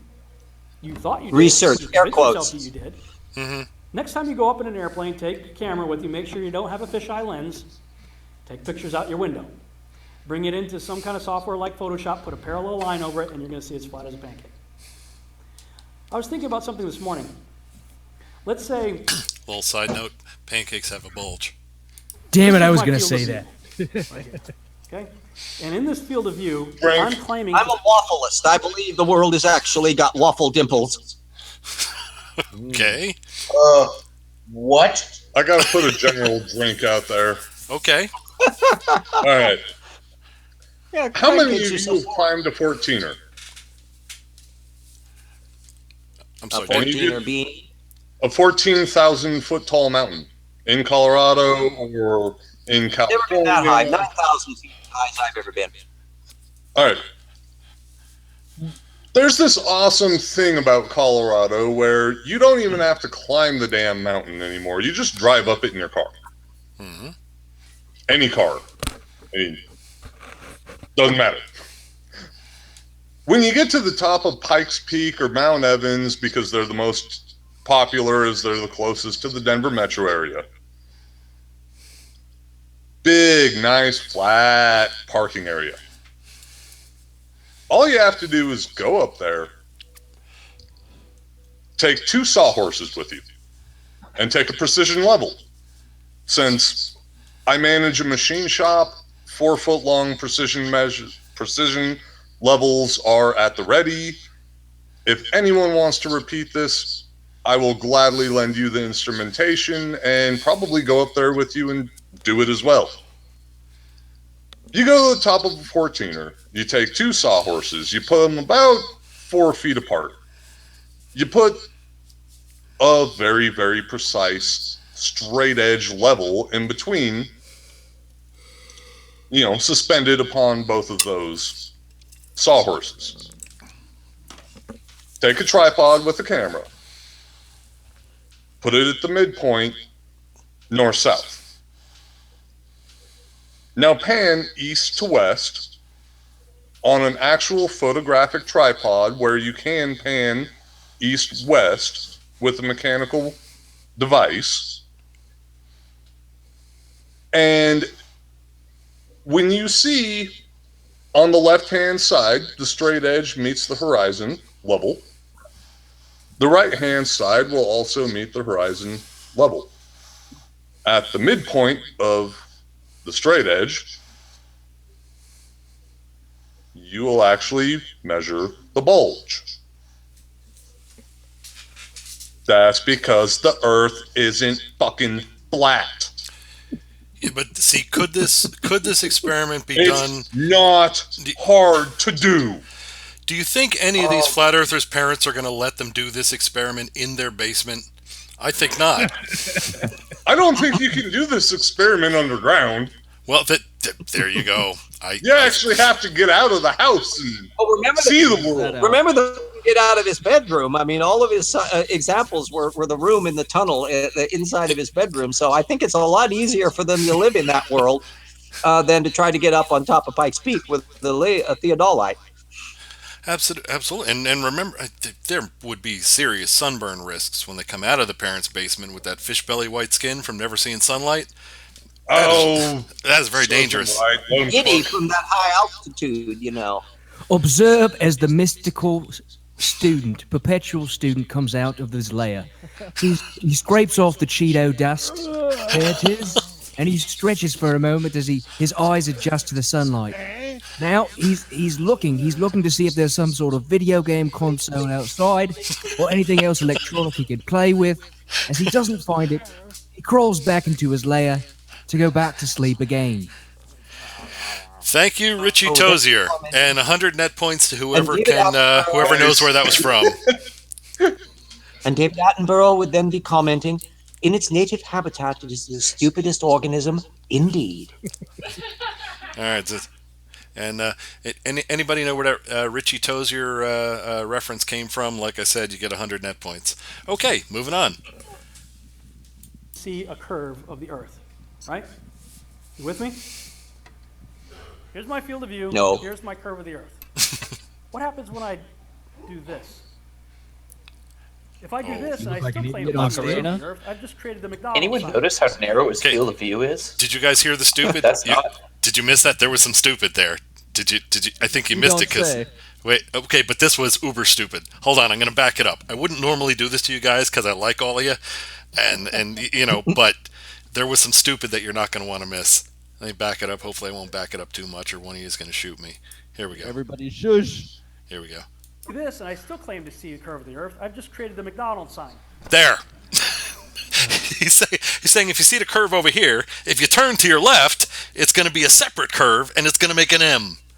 Wow. Okay. But it's under a big W. That needs no refutation, but one could call beer. All right, drink. There you go. No. Changing what direction you're looking in is not going to cause a bunch of M's. All right, here we go. Right? No. Field of view, curved Earth. Field of view, curved Earth. Curved Earth, McDonald's. We're living in McDonald's. Dork. What? You're not seeing curve. And I'm going to challenge you to start looking for the curve. I see the damn curve every day. Go over the curve. Okay? Go by Yeah, the come to Colorado. Wait. Oh, you guys. Oh, you missed it again. You guys missed another little pearl. I'm backing it up again because I'm kind of mean like that. I was just told everyone is living in McDonald's. I don't think I can accept any more stupid. All right, here we Well, go. guys, some of us can't afford that high-priced rent. We have to live where we can live. Here we go. I'm not dissing you for living in I'm gonna challenge McDonald's. Here we go. To start looking for the curve. Okay. If you've ever been to the ocean, you've seen the curve. Okay, prove it. If you've Okay. ever been to the beach, you've seen ships go over the curve. Okay? Go buy the Nikon Coolpix P900 camera. Okay. Did you hear it? Did we say it? Every one of these guys is in love with that freaking camera, and now he's I'm going trying to tell you guys that the flat Earth is a psyop from Nikon. They're trying to sell that thing. They must be flying off the shelves. But yeah, I'm sure next it's going to be zoom in. It comes back.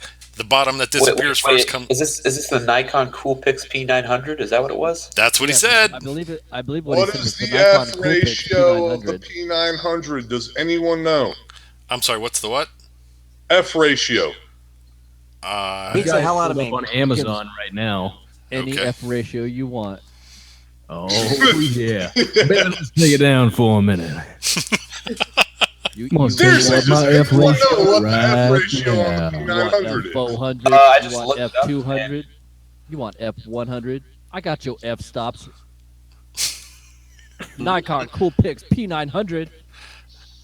Yo, at a Alright. focal length of 24 My Canon millimeters. 60D and my 8-inch reflector with my 4X power mate, which That is sounded the only really way good. that I can get a damn focal range is with the 4X power mate with the DSLR f/4800.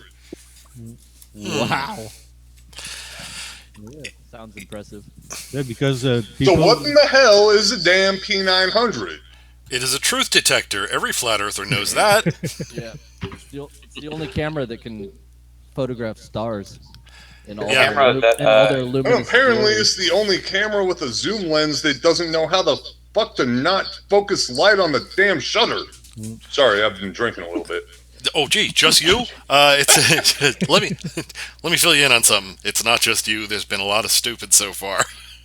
But actually, How most dare you talk about me that way? cameras in general with autofocus have trouble with individual like point sources like stars. I had I forget what the hell camera I got, but anyway, I gave it a shot. They're Those not have- designed to function that way. It's That was not- never the yeah. engineering point. Indeed, it's made to take damn pictures. It is not Exactly. a device for celestial exploration. So, okay. Gee, I wonder. Okay, we're 6 minutes in. We're more than half. So you know what? I'll bet he used up all the stupid in the first half, and for the rest of it, it's going to be just logic. What do you think? I think you'd be surprised. Party. All right, let's let it go on here. Here we go. Has an 83 power optical zoom lens with a digital zoom that effectively doubles that. I'll just say, go have fun. Go watch ships disappear over the curve. Go ahead, say it. Say it I comes went back. to an Oh, no. electronic superstore one day. On to I had the already next bought topic. mine, and it took me a long time to get a hold of these cameras because they were always out of stock. And I went to this one superstore, and they were out of stock. And the guy that was there, I was asking him about it. He goes, "Yeah, you know, we can't seem to get them." He said, "I want to check it out too. I've been hearing a lot about this camera." I said, "Yeah, I know why you can't find them anywhere." He goes, "Really? Why?" I said, "Do you know what cognitive dissonance is?" No? Well, it's when you believe something to be true and then somebody challenges it and you think the other guy's an idiot. Oh, okay. Okay, so Wait, is that the definition of cognitive? Okay, I didn't call drink. Go ahead. Cyanide here to tell everybody that is not what cognitive fucking dissonance is. There you go. It's actually a podcast by two guys out of Chicago, but you know, I thought it was a Thank band. you. maybe one person got that joke. I just need one person to get that. I didn't get it. I'm sorry. I didn't get it. Yeah, it's Arnold Schoenberg and Charles Ives' rock band's cognitive dissonance. Okay, maybe I could rent a couple crickets. All right, here we go. So with that being that was harsh. said, would you like me to continue? Yeah. Flat No, earthers are buying them all up. What? I said, cognitive dissonance. Remember that? What does that have to do with cognitive dissonance? He told him flat earthers were buying it up. The store person was shocked by this, and how does that even remotely represent cognitive dissonance? I don't know, That- but you know what? I've been even for wanting him, to this start is I've been wanting to start an education movement on the internet because so many people in so many different areas are using this phrase ubiquitously. Cognitive dissonance this and cognitive dissonance that, and nobody actually fucking knows what it means. That's- or how yeah. to use the term.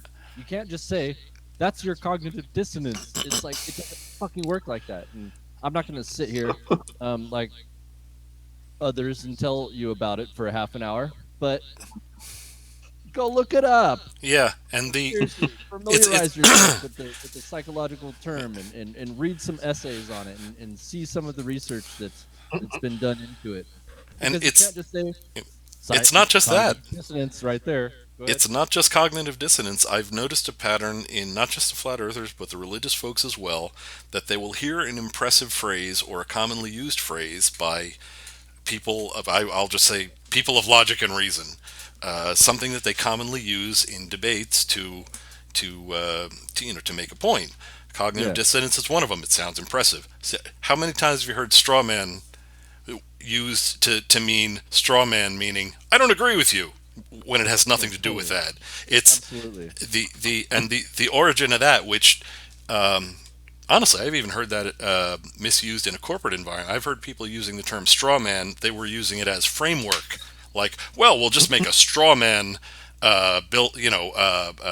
diagram, and they just meant only covering the main points, not all the details that go with it, which was deliberate Words not take deliberate, on but meaning independent of what they actually mean. yeah. One of the little on a completely odd side point, I've heard some business people as well use the word fulsome to mean big and impressive. Fulsome actually means like rancid and disgusting. It doesn't mean what they think it does, but it sounds, because they home in on the full part, and it's fulsome, that they've decided it means something, and it takes on a meaning independent of what the actual derivation of the word is. So that kind of thing doesn't surprise me in the least. People kind of riff off of stuff. Indeed. Oh, and back to straw man. Does I anybody? just have and to say one thing that Yeah? seems to be missing from our entire, well, our society as it stands right now. I've said it before, I'll say it again, and I'm going to say it a million times again. Etymology. We know all about bugs. What are you talking about? Not entomology, etymology. I'm sorry. I'm not that drunk. My apologies. There's been quite a few. Where did drink our moments. words come from? Well, that's And worse, the words take on new meanings. They evolve over time. Grammar restructures. It's inevitable. And this fellow, who is perfectly capable of putting nouns and verbs and direct objects together in seemingly coherent orders, but boy, it's just a word salad. indeed. And actually the origin of a lot of terms that are commonly used. It's very interesting to find out where they came from. I really do find that to be an interesting thing to do. And back to straw man. I mean, if anybody knows what everybody on this broadcast knows what that means, obviously, but knowing where it came from, and RJ, yes, I know you know where it came from, but the Really sure well, about that. well, I if it, haven't actually studied that one. oh come on, that's a beautiful one. Okay, we want to have a good crop yield this year. We better do a human sacrifice to the mythical tree gods. Grab that person, burn him. Then they started running out of people, and so they started making effigies out of straw. It all resembled Nicolas Cage. Which yes, Damn it! they would my joke. they would build something out of straw in the shape of a man in order to burn it down. Hence, that's the origin of the straw man argument. But Now it gets exactly. I just Anyway, want to point Burning out Man that the Nick Cage, 2K17. Whoop. I just want to point out that the Nick Cage movie was Wicker Man. Yes, it was. But he was in a straw man made of wicker. Let's just get Okay. right here, okay? I would while away. the Yeah, he picked that up at one of those all-night wicker stores. Convoy- Oh, with the my God. flowers. Convoicing with the rain. Okay. 6:56. Moving on. Do it. Because I live right near a place called Lake Louisville that has a good 7-mile stretch that I shouldn't be able to see stuff on the other side that I could see. And I started telling them stuff, and you guys remember the cartoon, The Flintstones? There's that sound effect. It's like that's the sound you hear when the gerbil jumps off the wheel in somebody's head. Hey, check this I out. am so confused right now. What Okay, the hell did there he was- just go into? Here, Somebody the fact called. that he mentioned the size of the lake is really interesting, 7 miles. Because as it happens, the experiment that was done on Stephen Hawking's BBC series, where they replicated the measurement of the Earth on a lake, was actually smaller than that 7 miles. Relatively few miles distance was required for a lake of that size. So clearly, it's not that you can't see something on the other side of the lake. There's probably bumpy things called hills on the other side of the lake that you're still going to be able to see. But if he had ever actually performed an experiment where you would use either a telescope or a laser finder to measure the actual location of an object moving out onto the lake, he should have been able to measure the curvature of the Earth. So I can assume he never did that. No, and he's already in this video. He's already insisted that when things start to disappear because of moving over the curvature, that's where he made the P900 reference. That if you zoom in, you can bring it back. So either he knows it can't be done and is claiming it anyway, or he's never tried it and has heard everyone say that and he's repeating it. I'll go for the latter. That seems to be much more likely, because I don't think that guy strikes me as all that much of a seat of the pants experimentalist. Probably not. And that whole ships over the horizon thing that he's saying doesn't May I work. interject? Please interject. Okay. Over land, the entire laser experiment, I'm trying to hold my tongue here for a second, it is completely useless. It does not matter. It is moot. The entire experiment does not function on land. Yeah, keep talking. I have to refill the mug of truth. Keep That's talking. why it has to be done on a lake where you've got an actual... The lake doesn't matter because the lake happens to exist on a land mass. Now, I don't know about the rest of you guys, but I do, unfortunately, for some sick and demented reason, watch Flat Earth videos just for fun. We're watching one now.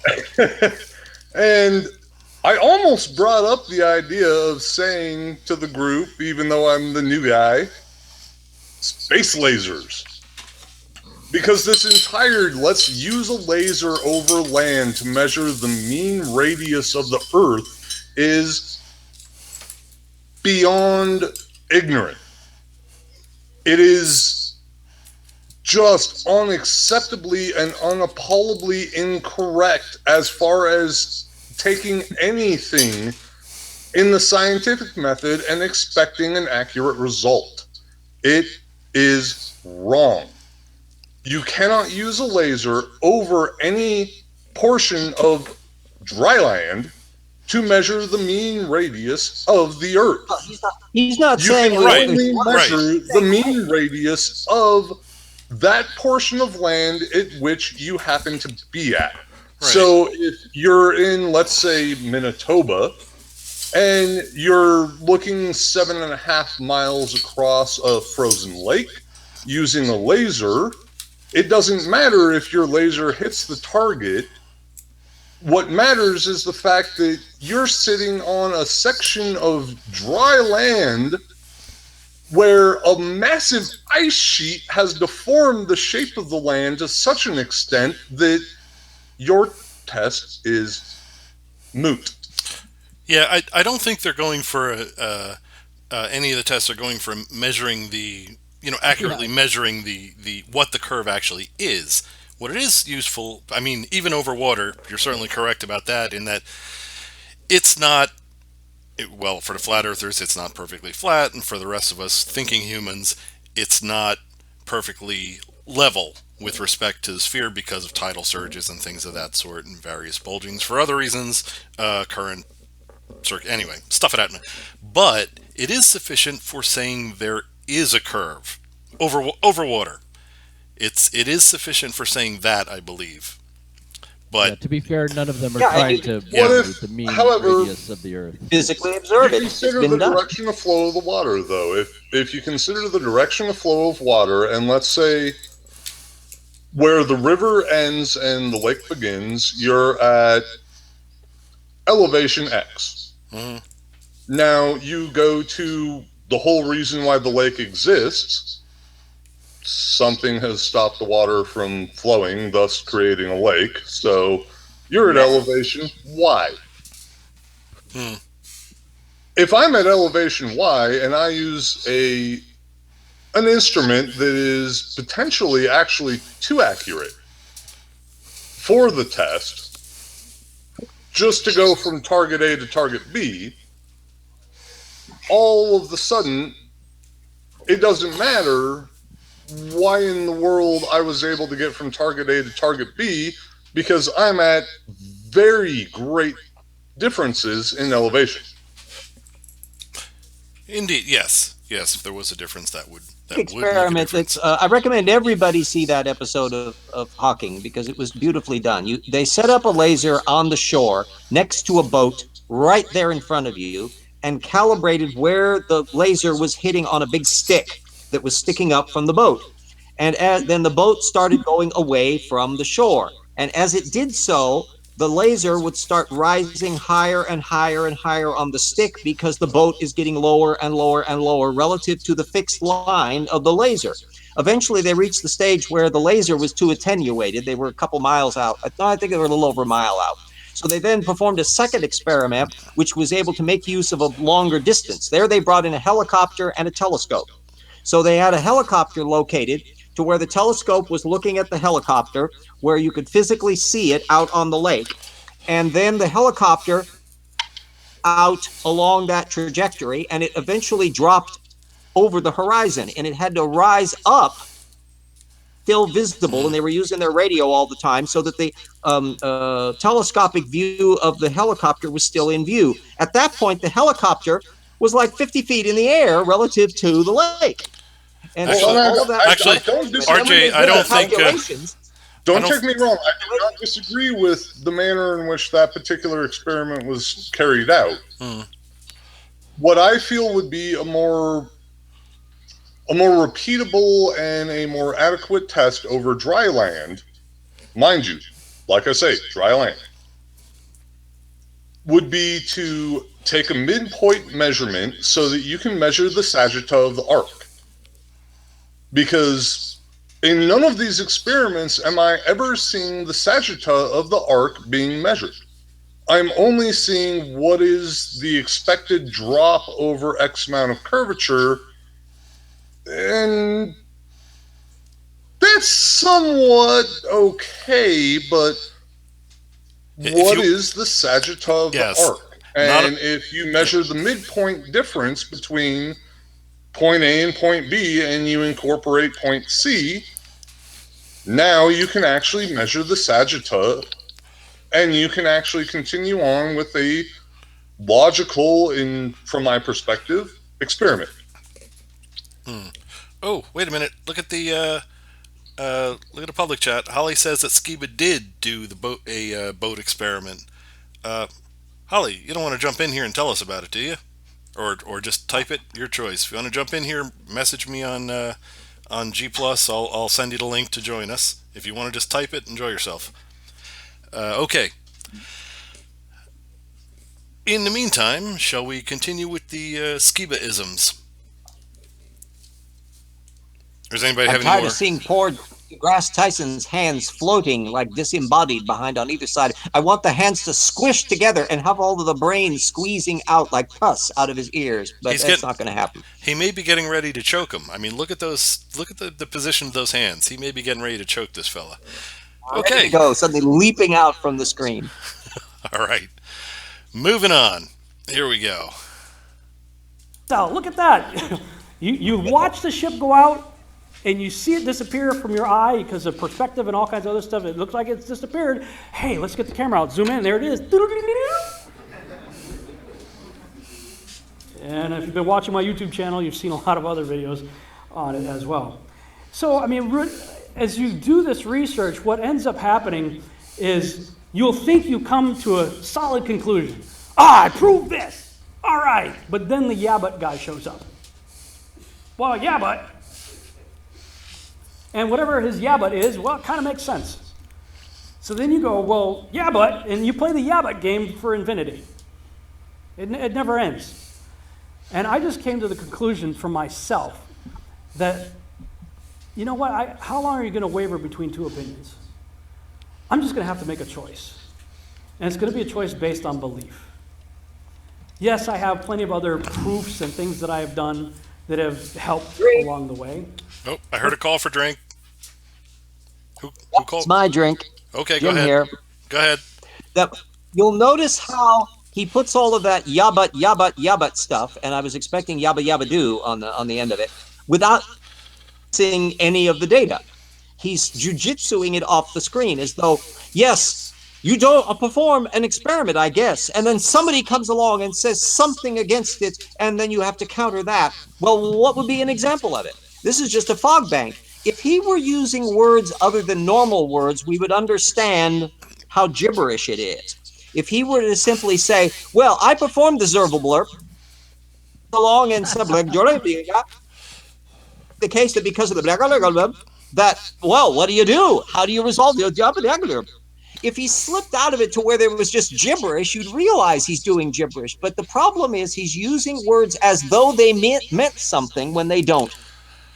Slip it under the wire there. And wow, this is an amazing thought process this guy has. Very true, and a point that Sai has brought up a number of times. Yabba dabba doo.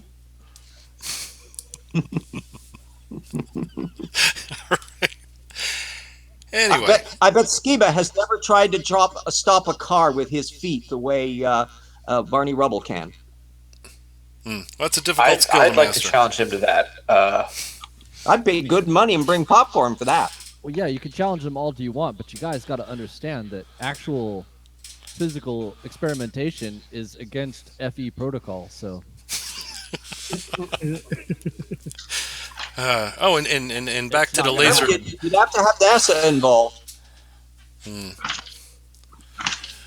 All right, moving on. For me, it came down to let God be true and every man a liar. Okay. Well, there's our atheist answer. Although he might flip flop on that too. We don't know. We haven't. Fortunately for us, we haven't watched enough of his stuff to make any kind of judgment. He may flip flop on it. I have a belief, but what did we already establish at the beginning of this presentation? Belief is absurd. What you believe, Rob, is stupid. What I believe is right. Okay, what do you believe? You live on McDonald's? Show me the curve. Where's the beef? Show me the curve. Yeah. Where's the beef? This is a recent video. Where the hell do you... What decade do you think you're in? This is not the 80s anymore. Where's the beef? Okay, Rob, so what? Why is this stuff important? Well, he finally used the PowerPoint. So I came up with about 5 reasons off the top of my head why I think this could be important. Here's why it's important. Genesis is the foundation of all that we believe in the Bible to be true. If Genesis is wrong, then it all crumbles under a faulty foundation. Heard that before. Heard that. Remember what I said early on? We came across this during the unicorn part. That if Genesis is wrong, then everything else is wrong. Therefore, Genesis must be right. No, it has to stand or fall on its own merit. Genesis says nothing, zip, zero, nada, about the Earth being set in motion, orbital or rotational, around the sun. In fact, the sun doesn't even show up until after the Earth is already in place with life already in existence. Genesis says the sun, moon, and stars replace... Sorry, was it a comment there? Sorry, drink. I said point of motion. My bad. Oh, no, good enough. Go ahead. If all of these people are Christians, why have they always chosen to neglect the fact that supposedly Jesus said that his testament overwrote the old, and, Genesis being Old Testament kind of null and void? Well, now, is that not another contradiction in the Bible, though? Is that he also said that all the old rules still apply? Not in those words. It was something about a jot or tittle. But since I don't know what a tittle is, I don't know. That's why I'm asking. Yeah, I'm not. To me, that appears to be a contradiction in the New Testament, which is, this is all. Listen to me, don't listen to that crap. And then there's also, by the way, all of that crap that I told you to ignore, that still works. I'm not sure. Anybody expert in that area, or is that actually just a contradiction that, as we've identified? I don't know. Well, it's actually the whole foundation of how the New Testament crowd play picky-choosy with the Old Testament. When they feel like it, they can suddenly start sucking up Leviticus texts to deal with homosexuality, but then rules on not eating shellfish, they decide don't really apply because we're under the new covenant. So it's sort of the get-out-of-jail free card of Christian apologetics. Yeah, really, the master quote miners. There's a fantastic site, if nobody has seen it before, called God Hates Shellfish. Just wonderful. Just Okay. wonderful. Okay, I will keep that in mind. I may look into that. Beans, it turns out that there's an allele that's in about half of the European population. The beans are actually bad for you. You can get killed from them, and because of that, he was saying, "Oh no, it's dangerous for you." So that's the role of genetics in religious prescriptions. Alrighty, we're at 9:28. We're not doing too bad. Here we go. Inside the same firmament within which that Earth was formed, not outside of it. Thus, we have a completely enclosed system within which the sun, moon, and stars move, not the Earth. Number two, if what we are seeing concerning the flat enclosed Earth thesis is true, then we are all there is. We are center stage. We are the main attraction, and there can be no argument as to whether or not there is a creator. None. His existence could not possibly become more blatantly obvious than in this model. 3. If the flat enclosed Earth thesis is true, evolution goes out the window, and the theory of ancient aliens, cedars, is obliterated. In this regard, I believe we become painfully aware of the great Okay, deception. all right. And will There you go. No one is talking about ancient aliens besides ancient alien theorists. Everyone else suggests that the Earth is a sphere, and there's a solar system, and the Milky Way galaxy, and such on and so forth, with continually bigger structures in space. No one's saying anything about fucking aliens. Besides, maybe they might exist. Like, who knows? So are you saying that all the things you just mentioned are not, in fact, dependent on ancient aliens? Yes! Man, have you read the Epic of Gilgamesh? I have to cut in real quick and mention I got it wrong. It's actually godhatesshrimp.com. Oh, God, it's shrimp. Shrimp. Whose tagline is "Pinch the tail, suck the head, burn in hell." www.godhateshrimp.com. It's when we're done, I am there. Actually, that's a lie. I'm going to play with the Lionel trains. All right, moving on. Patreon/pinch the tail. not be fooled by it. 4. If the flat enclosed Earth thesis is true, then we cannot ever trust NASA or the government about anything, and we will finally be forced to fully trust Yahuwah's word as our sole source of truth and stop trying to bend and manipulate it to fit false paradigms. 5. Drink. Okay. You're up. The only one, the only groups of people who I see bending their narrative or whatever are the theists, are the creationists who are cherry picking on top of cherry picking on top of blatant lies that, you know, Bible M's real and talking snakes exist. I think I may have to agree with you on that. Because if you notice, everyone else is saying, yeah, the Earth is fucking a fear and stuff. You know, here's like evidence for that. Here's math. You know, math. And they're like, I don't agree. You don't have to agree. Here it is on paper. Read it. Yeah. The other day, someone said, well, you know, what is math besides just, you know, man's made up, you know, bullcrap, whatever. And I said one object adding another same object. Now there is 2 of those objects. If there is a row of 4 objects and a row of 4 objects, and then I fill those rows of all the other objects, I will have 16 of that object. Math is a numerical representation of the physical world. It's real. Get over it. Yeah. That's true, but in their defense, I think I could learn Chinese quicker than I could learn, like, tensors and shit like that. Oh, Jesus, tensors. That took... that's like black magic. One of my old business partners... let's not forget... completely off the wall... Trajectory. Actually, the recent Nova show on origami engineering. Mm-hmm. If you have a chance to see that, Earther who origamied an X-wing fighter from Star Wars. Actually, there's a whole branch of advanced engineering that's making use of origami paper folding principles. Literally, they're being used on how to fold a gigantic solar sail into an extremely small space, how to develop technologies that are self-folding and turn into complex shapes automatically. It's just an amazing stuff. It'll blow your mind to see it. You got to catch it.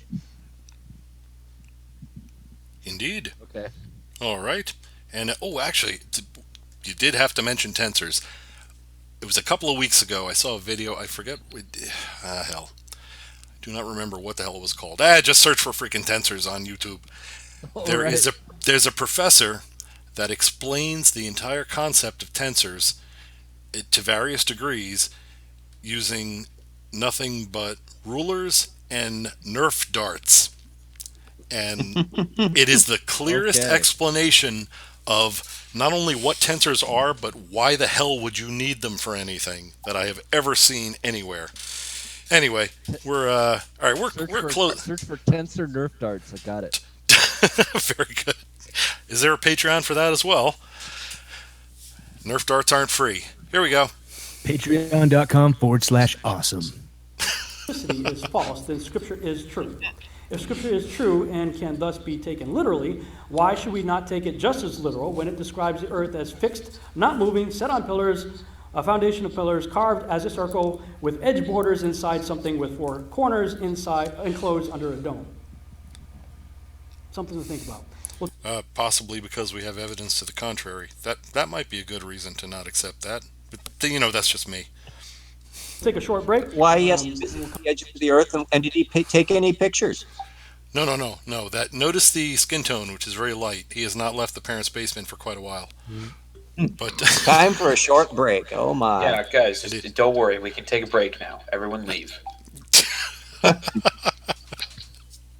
Yeah, if it was Ham, he would be announcing that there's a table with all of his books right outside. Now, if you look yourselves at the back of the room there, you can find where all my publications of the past are. They're available for a short fee of $5,000 plus your undying servitude to my ministry. That's not a Freemason. I don't know. I bought one of Ken Right. Ham's book, one of the ones he did on dinosaurs. It's a rib tickler. Oh my, that's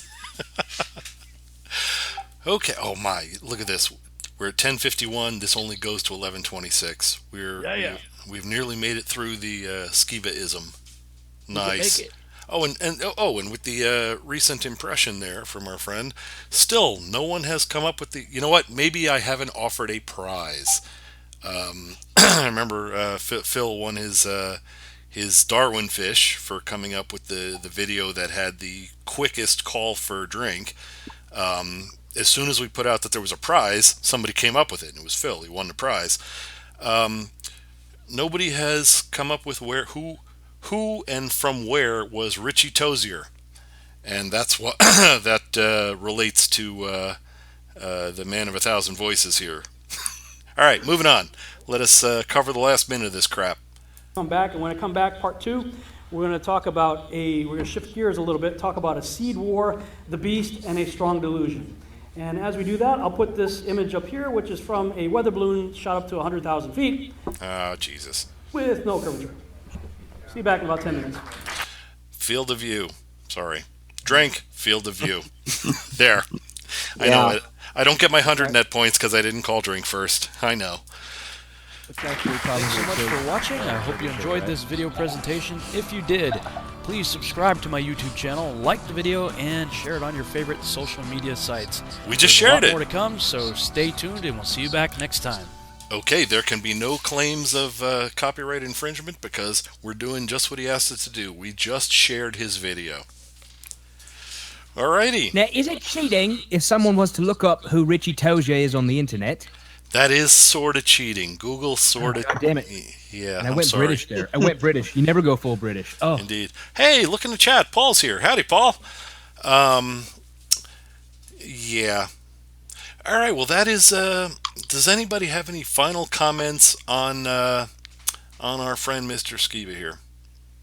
He is not a smart man. He's not a smart man. Actually, I'm just amazed how effectively he can talk with his head rammed up his ass. Well, just remember, there is a difference between smart and intelligent and clever. I believe Skiba is clever. He can craft... Well, he's a good apologist. Yes, he can craft words and sentences. Of how you construct an argument to appeal to emotions. And his song and dance, Kent Hovind functions is interchangeable between him. That he'll... In fact... a series anecdotes, a lot of physical animation. The guy has a great deal of verve and vivacity. You could be giving a speech at a business conference. And but if you have a little, if you imagine a mental trailer running under the screen for information content, there would be a flat line 0, 0, 0, 0, 0, 0 all the way through it. And I imagine a lot of the people in the audience, assuming he has an audience, I don't have any empirical verification of that. I didn't hear anybody coughing or anything. We have a winner. Wait a minute. I'm sorry to interrupt. We have a winner. Ooh. Look at the public chat. He's got it.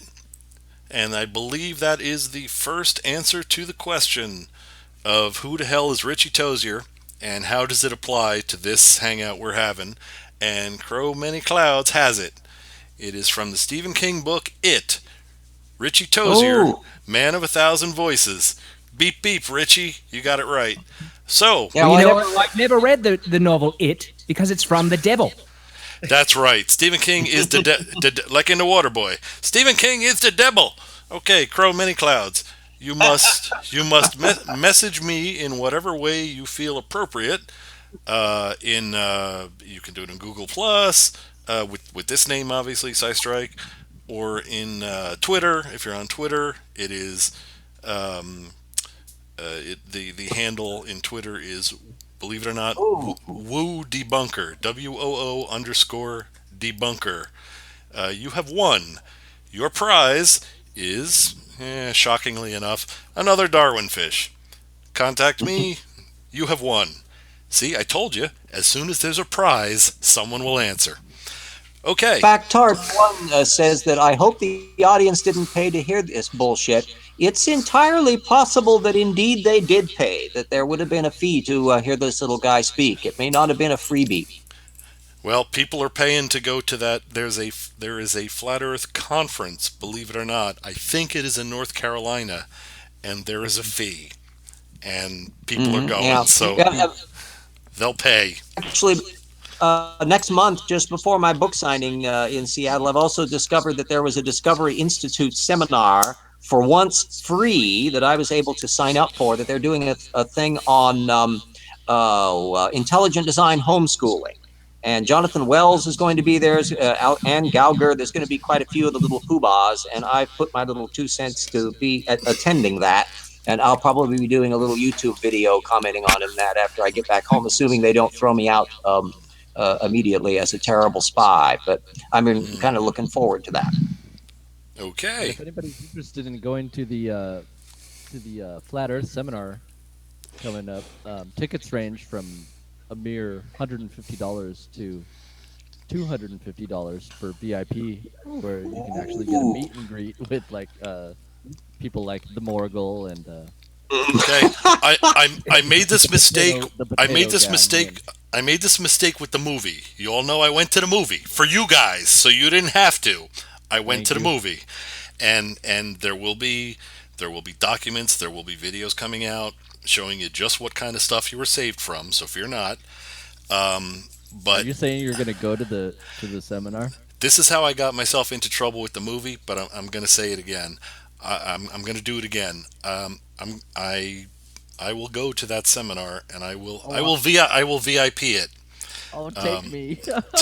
Movie, that was the is Genesis history film. Is that the one you're talking about? Yes, it was, and I just. In fact, Fazal Rana was putting up a posting just today on it where he was doing a criticism. Apparently, he's seen the thing too, or heard of it, and of course, he's presenting the old Earth creationist viewpoint that the supposedly bad scriptural Earth creationists that put out that film.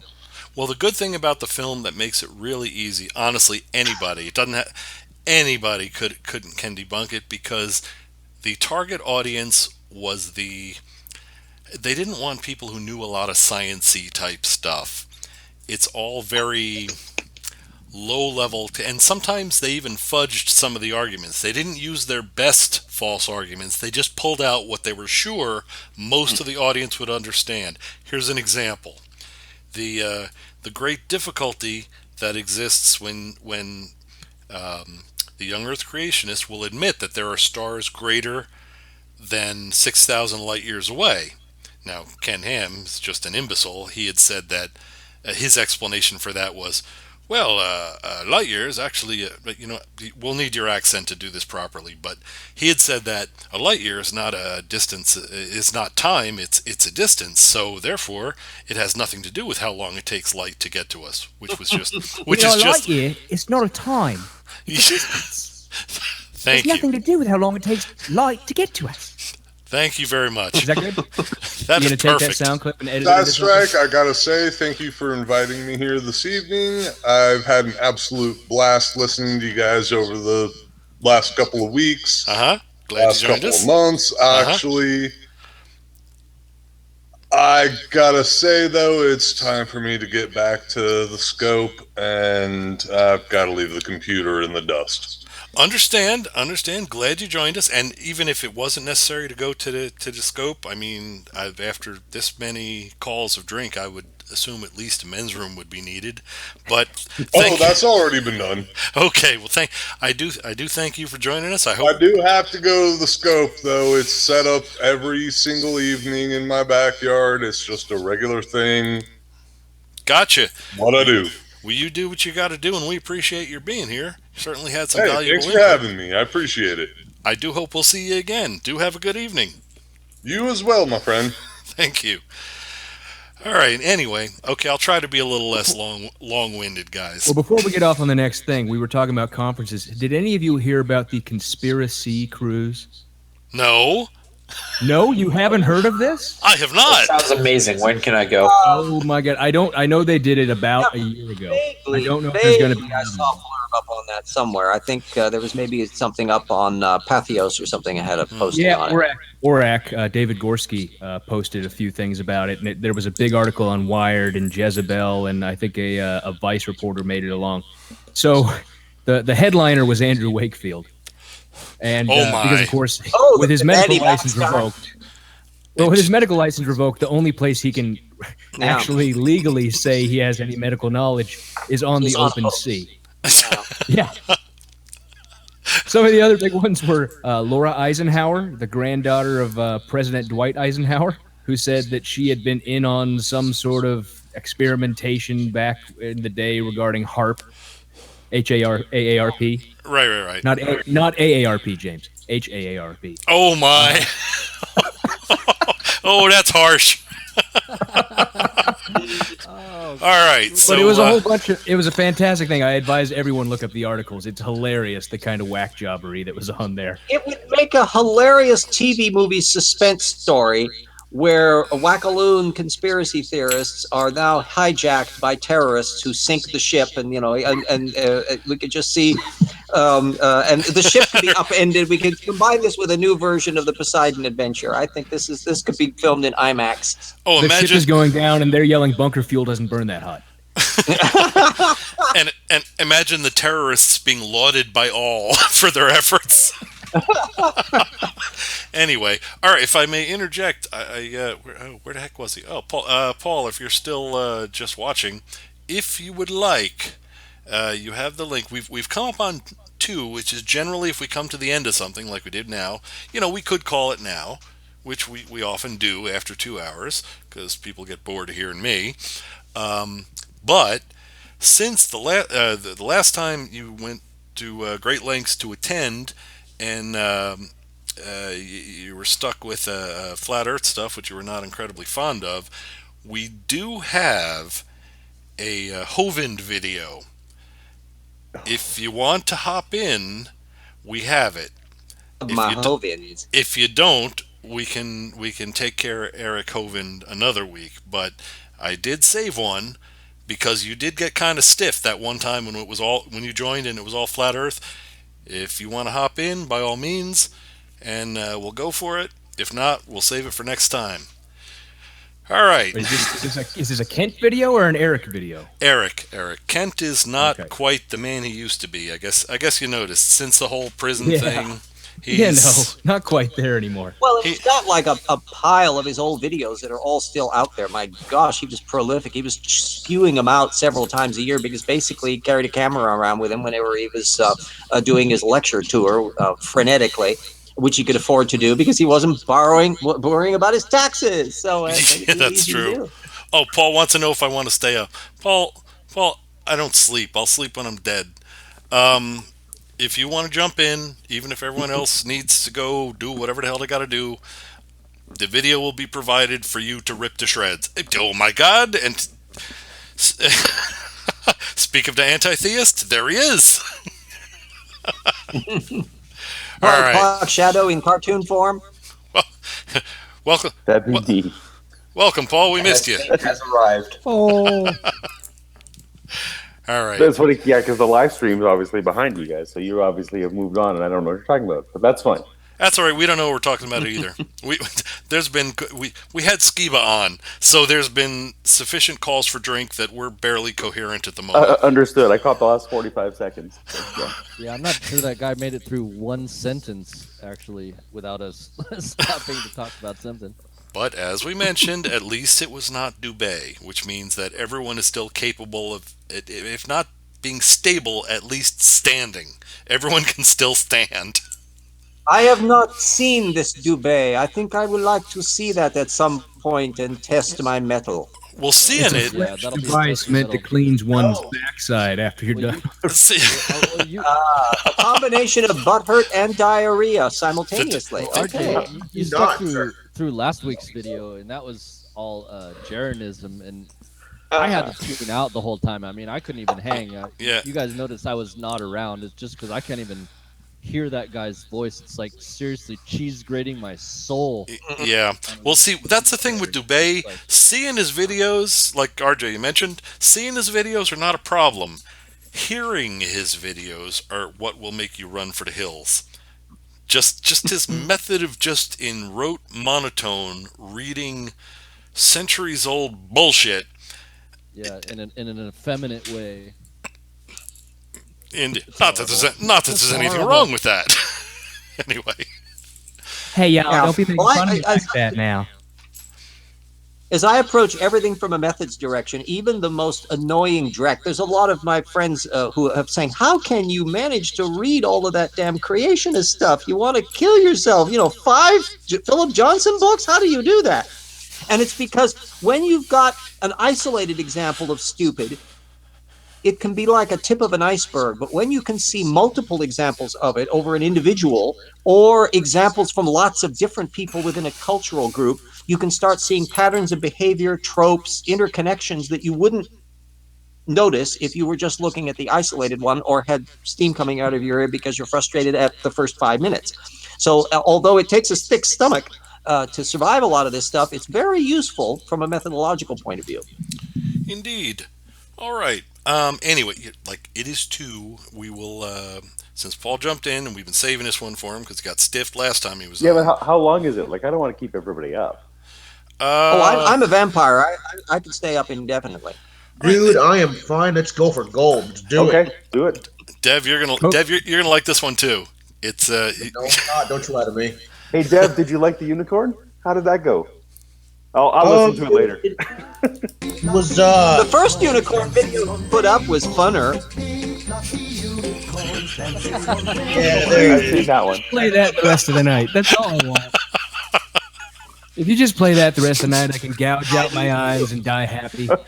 If I was out for a bit this evening, I was going to put in like a Bible at the bottom or something like that, but I kind of ran out of time. So this is the best you get. They're even pink. It had better production value than Mitchell's one. Let's keep moving forward. We got it. Let's load up the next. All right, here it comes. Thank God we got someone to cut the shit and let's get moving. Thanks, Paul. Here we go. The following program is brought to you by the friends and partners of Creation this triggers Today me already. Go and ahead. by viewers like you. Thank you. Don't say like me. Your children or grandchildren could find themselves dealing with life from other planets. Marianne, evolution predicts aliens are real. We're gonna send people to Mars. Mathematically, Hoping to yes. find what? Alien life, of course. Heard a call for drink this early? Okay, go ahead. Under 6 seconds. He said evolution predicts that aliens are real. Woo! If no, just the sheer age of the universe would suggest that life could have possibly evolved somewhere else. But evolution is strictly, as far as we know, in earthbound science. Good. It explains the diversity of life on Earth we see today. Exactly. It does not make any statements about extraterrestrial life. And of course, this is a subset of the origins or bust argument that is the default mode of anti-evolutionism, that they want to get to that issue above all else. And alien life forms will bring them into an origins or bust territory way faster than a lot of other stuff. I kind of doubt we're going to get too many lectures on whether or not you can form a silicon-based organism over a carbon-based one, or whether ammonia can function as a moderator instead of water in a prebiotic system. I kind of figure we're not going to get too much of the techie stuff with him. I'm The guessing you saddest have part is I look at this and I'm going, I think that's season 5 based on the set. That's how terrible. Is this Leonardo? I bow to you, sir. Is this Anyway. one? Are we wasting your time, Paul? Is this one No, you've already? no. All right. You Because just like the old stuff better. You're a creationist hipster. No, actually, I really like Mariana. She's like kind of a Tina Fey influence on the show. It's kind of fun. We've seen her before. She nods and smiles and agrees better than anybody I've seen. Oh, she does. Yeah, so her day It's job one of the is best audio animatronics I've ever seen. her day job is giving tours of the Grand Canyon. And smushing her tonsils. Yeah. Is she the creationist version of the Fox News leg chair? Yeah. You know where they always have the one girl on the end with the leg chair, we just crossed legs. I'm doing It may be possible. You can't Yeah. see my legs in my webcam. Or your skirt. And they also want to convey how a young, kill. youthful, egalitarian that they are in the modern creationist movement, that they're not just a bunch of old farts. Actually, the other bit of trivia here is that her dad is a big creationist. Like, so these are 2 second-generation creationists. Right What's here. his name? Which one? Something Pike. His last name's Pike. I can't remember his first name. But he. Oh wow. He runs the boat tours on the Grand Canyon that people take that are allegedly, where they show you how all of this was formed in Minutes. in a year. Yeah. Upside down and all that kind. Yeah. Yeah. Layers were formed in a minute each. All right. Moving on. Here we go. Come on, or at least signs that life could have evolved there. Today, we're going to take a look at the scientific apologetic that can answer this question: is the Earth really the only place where life can exist? Okay, ready, Dev? Oh my god. This is the part you like. There's a war going on in our world against Christianity. Are you ready to defend your faith in Christ? The Creation Today show provides you with the ammunition you need. We prepare you to defend your faith. Arm your children and raise up a family that glorifies the Creator, Jesus Christ. This season, we're teaching you battleship apologetics. Science, history, individual experience, philosophy. Okay, when they did the SHI, were you expecting a P to show up at the end? I personally was not. Hey, isn't that Battleship? Battleship Apologetics. Today's guest is astronomer Dr. Danny Faulkner from Answers to Genesis. Marianne goes to Mars in search of a Oh, this is this planet. one. Oh, she goes to space. I remember this. Oh, this is awesome. Oh, you just blew the surprise. Oh, man, you blew the surprise. Oh, God damn. In Can There Be Life on Other Planets? Yes. Imagine we take a flight to Mars. Mars is a very cold In the planet. space. The temperature can fluctuate between 60 degrees Fahrenheit during the day to as low as 200 below zero at night. The atmosphere is 100 times thinner How come nobody called drink that a low Earth orbit device was headed to Mars? than the Earth's and is made of 95%. That's what I was referring to with the space shuttle. Oh, you really mentioned... need wings to fly to Mars. Carbon dioxide. The environment is too hostile to sustain life. What if, when we explore Mars, we see a large structure in the distance? Is it natural, or was it put there? As we get closer, we see watching. Drink. People who don't even know how to walk. Watchmaker argument. Here comes the watchmaker argument. it looks designed. Mm-hmm.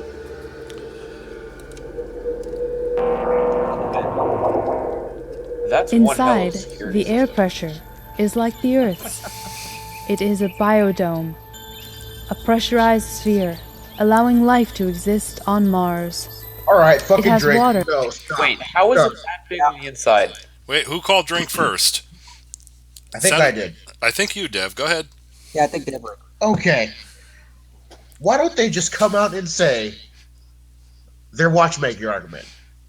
Why am I being forced to watch this shitty ass like fucking third grade fucking home movies nonsense, like Biodome in fucking space or like whatever?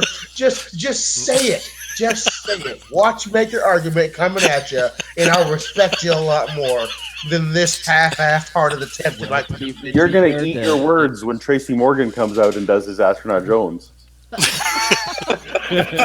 Paul, did this episode come out before or after The Martian? Before. Oh, yeah.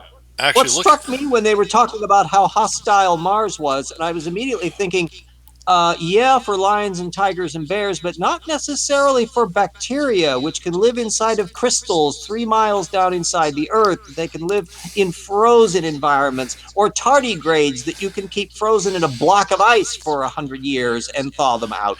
So we're not entirely sure about just how hostile Mars is, although I suspect it's as dead as a doornail, just about like Eric's brain. All right. Moving on with these. If you know what, this reminds me of Nick at Night. If they still replay them, Lost in Space. That's what these astronauts look like to me. That kind of graphics. Oh, yeah, I was watching that, yes, because I remember seeing the show when it was on originally, and I was reminded as how incredibly stupid it was that I thought of it at the time, and it's way worse than I had remembered it to actually see it again. But, you know, I watched just the first black and white scene and then moved on, because once it hit color, then it got even worse. I just imagined the director telling that astronaut, no, walk spacier. No. Yeah. Spacier. Okay. Berkeley, can you do, if you even know who it is, can you do a Dr. Smith voice for us? Oh, is that Lost in Space? Oh. Lost in Space. Oh dear. I can do Danger, Will Robinson. Yeah. Good enough. That's close. Good enough. Pre-warn me. Pre-warn me before next week. What voices you want me to do, and I'll look them up. I will do so. My apologies for springing one on you there. The Matt LeBlanc, Heather Graham version. See, that I didn't go for that at all. Absolutely. What the hell kind of robot was that? We need the Heather Graham. The robot, yeah, but the robot should have the freaking dryer. You know, your house dryer, the pipe that goes for that out the window. That should be the arms. And it should be yelling "Danger, Will Robinson" all the time. Well, here's a super trivia thing. What is the connection between Lost in Space and Forbidden Planet? The robot. Well, the robot Robbie and showed the up. spaceships were all designed by the same guy, who was a Japanese industrial engineer that worked for initially for MGM, and then he did stuff at 20th Century Fox. And he was a wonderful technical designer, and he's the guy that designed all their gear. Plus, Robbie showed up on Lost in Space once. Robbie the robot. Oh, yeah. Robbie had a long career after Forbidden Planet. Indeed. Well, or at least case. Here we go. Back to our buddy Eric. High-level special effects here, done on a $2 budget. Yeah. And by the way, domo arigato there, RJ. Here we go. Plants and animals. Its atmosphere has a warm greenhouse effect, and its air is breathable. Must be designed. This biodome can sustain life. Theoretically, we could live there.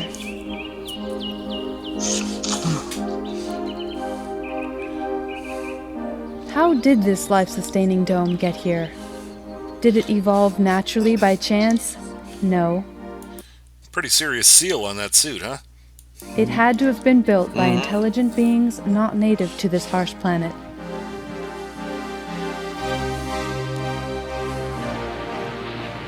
When we fly back home, we how'd you get back up to that ship, by the way? see the ultimate biodome, planet I wanted to use a Earth, B-29. operating in a very hostile, life-killing environment, outer space. To say that the Earth evolved naturally in outer space is like saying that biodome on Mars could have evolved naturally too. No, These Neanderthal ninnies. Can I say drink? The Earth never evolved. Somebody say Okay, drink. Come on. I heard the word drink. I heard the word. Who called it? I said drink. Okay, go ahead then. I don't think the Earth evolved. Pretty damn sure. It just kind of got lumped together, but I wouldn't call that evolution. Oh, they call everything evolution. That's how they muddy the waters. Yeah, what I wanted you to keep in mind on here, and we'll see whether or not he forgets that he had it up there, is that 21% oxygen value that they stuck up. Exactly why that is potentially a minefield for them. It's because that oxygen level has not remained constant over the history of the planet. That we start out, of course, with 0 oxygen in the atmosphere, and it has fluctuated wildly. This even puts a kibosh on a lot of Lovelock's Gaia hypothesis. He thought living systems maintain a homeostatic oxygen level with great precision. Well, not quite. Yeah, and step one. Oxygen levels gotten up to 50% during the Carboniferous. That's how you had giant insects. And after the Permian mass extinction, the oxygen level dropped down to only about 15% or so, and you would be gasping for air at times. But if you were going back to the Cambrian, even then oxygen levels were relatively low in the atmosphere, and you would need to have a breather. Or at least I'd have to quit smoking. We don't need to debunk Watchmaker, hear that, right? Conatus? Watchmaker? No, I think everybody understands the Watchmaker argument and the whole. It looks designed well. Yeah, so do those funky rock formations where it looks like it's shaped like a tree. Yeah, that looks designed too. But I don't. You could still call drink for it. We could all have some more beer if you like. Well, I'm just pouring myself my first drink, so I have to catch up. All right. Okay, hold on, Paul. Here you go. Drink. Okay. Wait. Drink. All right. I mean, obviously you can't. You have to contrast design with something. If they think that Mars was designed, so obviously they're standing on a watch. As far as they're concerned, observing a watch. So everyone knows this. Yes. We need not expand on the Watchmaker argument. If anybody in the public chat, which I doubt, is unfamiliar with the Watchmaker argument, please just ask. We'll go into it in detail. But I say we move on. Here we go. Today's show, Marianne. Nice spacesuit. That was cool. Thank you.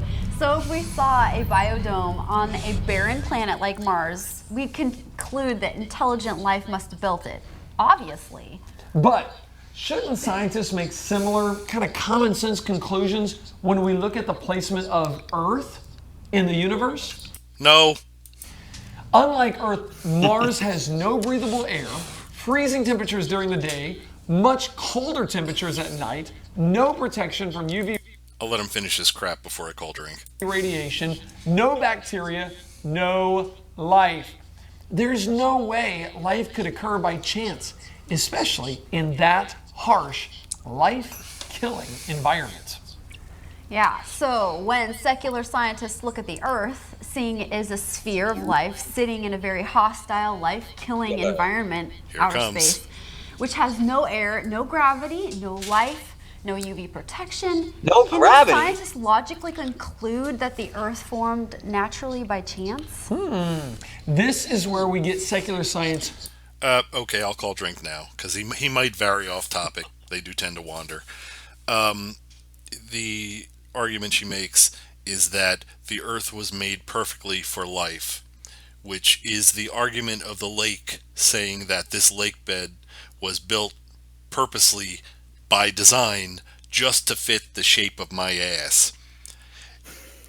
Or to go farther back, Voltaire and Dr. Pangloss in the 18th century, that how perfectly your nose is designed to fit the glasses that I'm wearing. Exactly.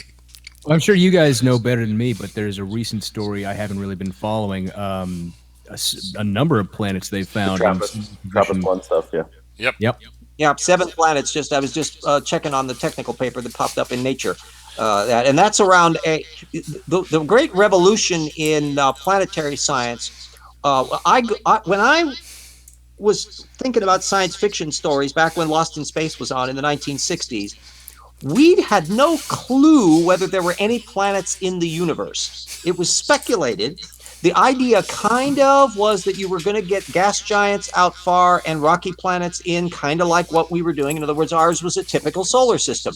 It turned out once we got those unbelievable things, and we can see planets orbiting Alpha Centauri within my lifetime. This is like an absolute miracle of technology. But the thing is, we discovered now that ours is an atypical oddball solar system of having gas giants kind of far out and rocky planets inboard.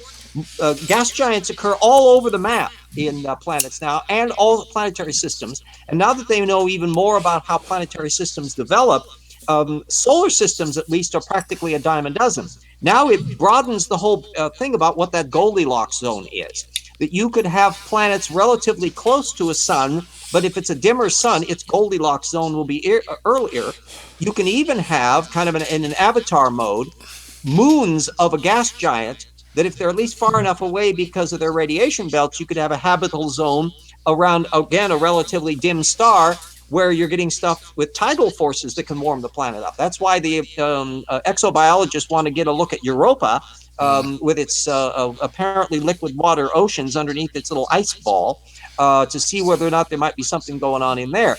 The neat thing in this position on here is that they're standing on top of a trap door that they don't realize. Louis Pasteur was arguing about this very point in 1904 when he was pointing out, maybe we haven't figured out how to make life out of junk that you find in with the biogenesis experiments. Okay, no problem. But pin your religion on that, because what if secular scientists actually crack it and figure out how life originated and replicated in a lab? Does that mean you have to now become an atheist?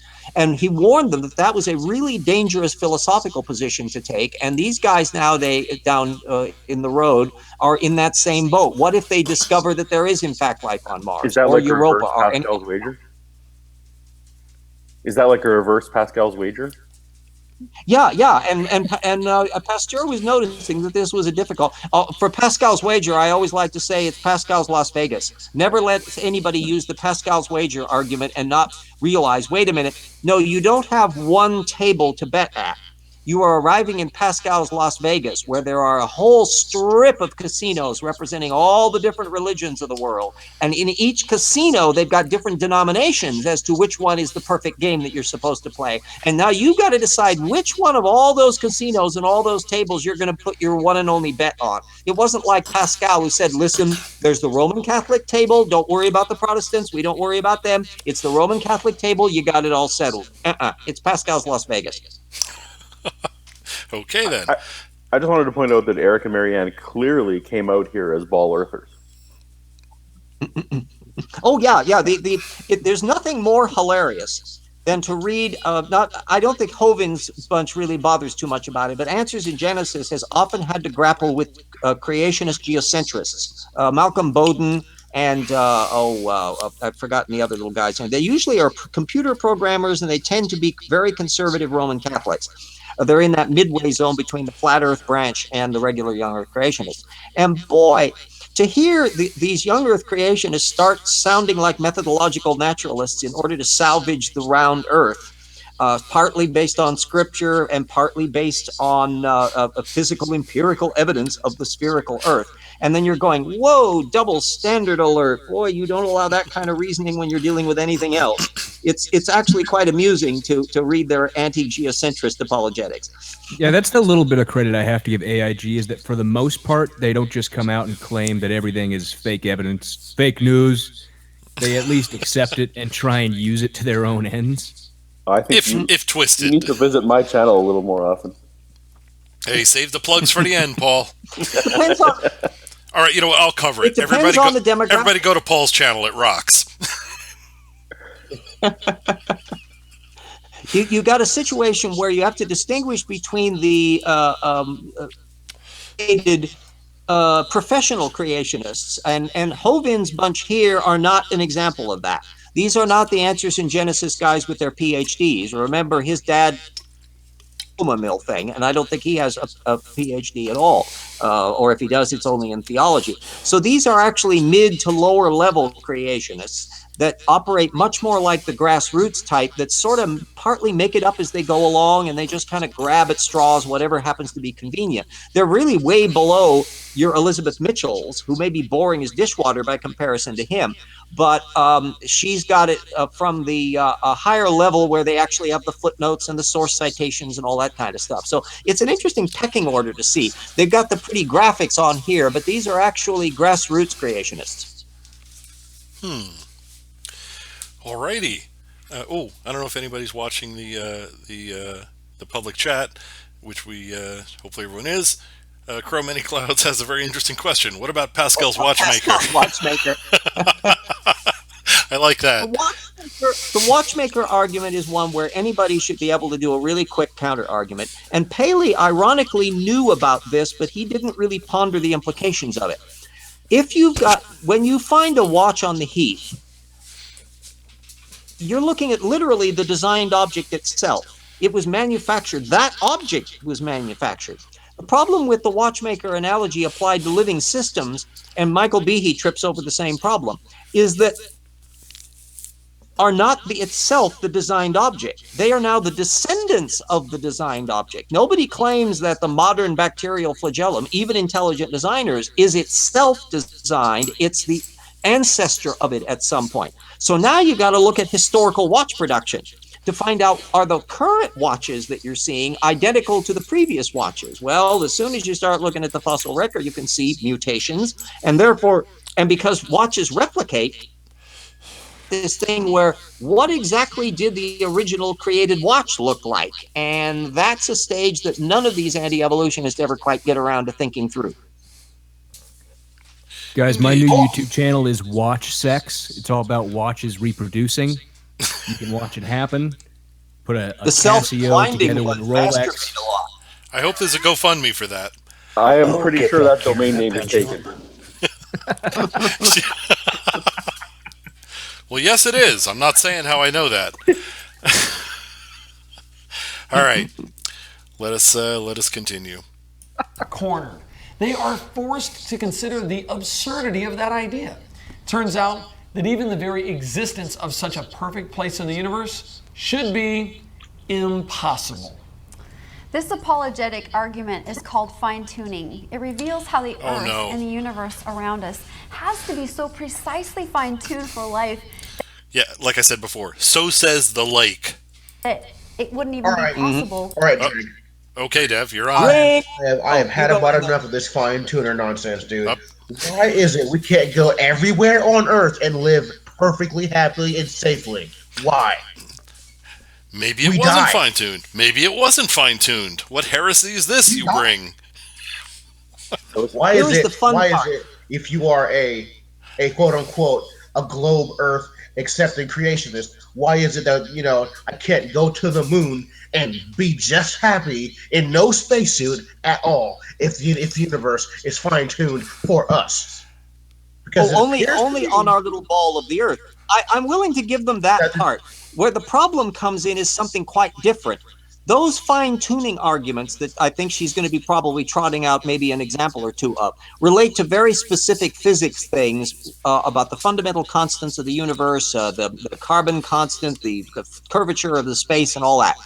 Every one of them is based on standard physics, which depends on the universe being billions of years old, and relativity theory, and light speed all being constant, and all of these other things. There's a whole baggage of modern physics buried in those fine-tuning arguments. The intelligent design crowders who believe that the Earth is billions of years old don't have a problem with. But Hovin, who's a young Earth creationist, is suddenly invoking them. It's like you're trying to use a metric stick to measure something in feet and not realizing that you have something that's incompatible.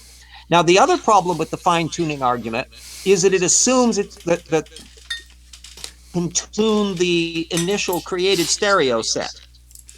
So that, for example, the gravitational constant can in fact be different. It might be in a multiverse possible to do that, but there's no way to get outside of our universe to find out. So if there's no options, if The gravitational force is what it is because it can't be anything other than what it is, for the same reason that 1 + 1 ain't ever going to be 3, no matter what you want it to be. It all then goes back to a much deeper question: is why is the universe constructed mathematically? Why does force equal mass times acceleration? Why does e to the pi I power plus 1 = 0? And you can, if you want, you can pencil in your deity of choice on that, but simply announcing that this is proof positive of some sort of designer is begging the question. It's simply trying to put a label on a question mark of mystery. But Dev, as the only young earther in the room, as a former young earther, I can tell you the answer is sin. If Eve hadn't have sinned, you'd have been able to go to the moon all you want. But she ate that apple, so now you're stuck here. Bull fucking fucking fuck shit. Maybe, but that's the answer. Dude, like, even okay. So let's just assume that sin exists. There would still be no oxygen on the moon because there's no trees there. Because God would have had to have made trees. You idiot. Were you there, Dev? Oh, yes, were you there? Wait a minute. Okay, we need an accent. We need an accent from. Were you there? I can't do it. I'm Dev, Dev, were you there? Were you there at the beginning of the Earth? Can you tell us what it was really like? Oh God! Why do I feel the urge to run? I feel the urge to run when he does that. Approach you can take when anyone tries to do the "you are there" argument. And you got to have an answer to it because, boy, it seems to be a very powerful tool. When they go, well, were you there? You can say, well, were you there when you wrote the Bible? These texts are, in fact... You know what? All you got to say is, I don't need to have been. Because if what you're saying is true, then no cold case murder ever would ever be solved. But Dave, doesn't it just make sense? Don't you think that... Look at this. Look at your computer in front of you. Do you think that computer just fell out of the sky? Now, that computer is full of words. It's full of numbers. Now, all those numbers, it's a code. It's a code that makes the computer work. Now, your genetic structure is like a code. Right. There's a quote right there. Run, Forrest, it's Ham. 100 net points to That's Kevin. literally, I don't know if you guys have seen whatever his last film was, but that is basically the argument. It's the atheist illusion. Yep. That is basically his argument throughout the entire thing. The best. Monument to selective editing. But there's a wonderful line from Henry David Thoreau on the notion of circumstantial evidence. He says, some circumstantial evidence is conclusive, like finding a trout in the milk. And that's the case with so many things. The Deverick's point about forensics and how you do cold cases is exactly that kind of thing. We use that kind of reasoning all the time in the real world, that there are things that you can see the traces of that have automatic consequences that require certain things to be true. And you'll find that when push comes to shove, you can usually find a spot where your creationist is avoiding some of those little forensic pieces of evidence and not thinking things through. The flood, my favorite example is interbedded airborne volcanic ash. Screws the flood right off the bat. I like it. All right, let's move on before everybody falls asleep. Here we go. Without its perfection. There are fundamental constants with quantities within the elemental structure of the universe that have to be very, very precise. For example, if the fundamental constant of gravity was the tiniest bit off. But it isn't. Just mentioned that. Yes, we did. Already covered. Yeah, in fact, some of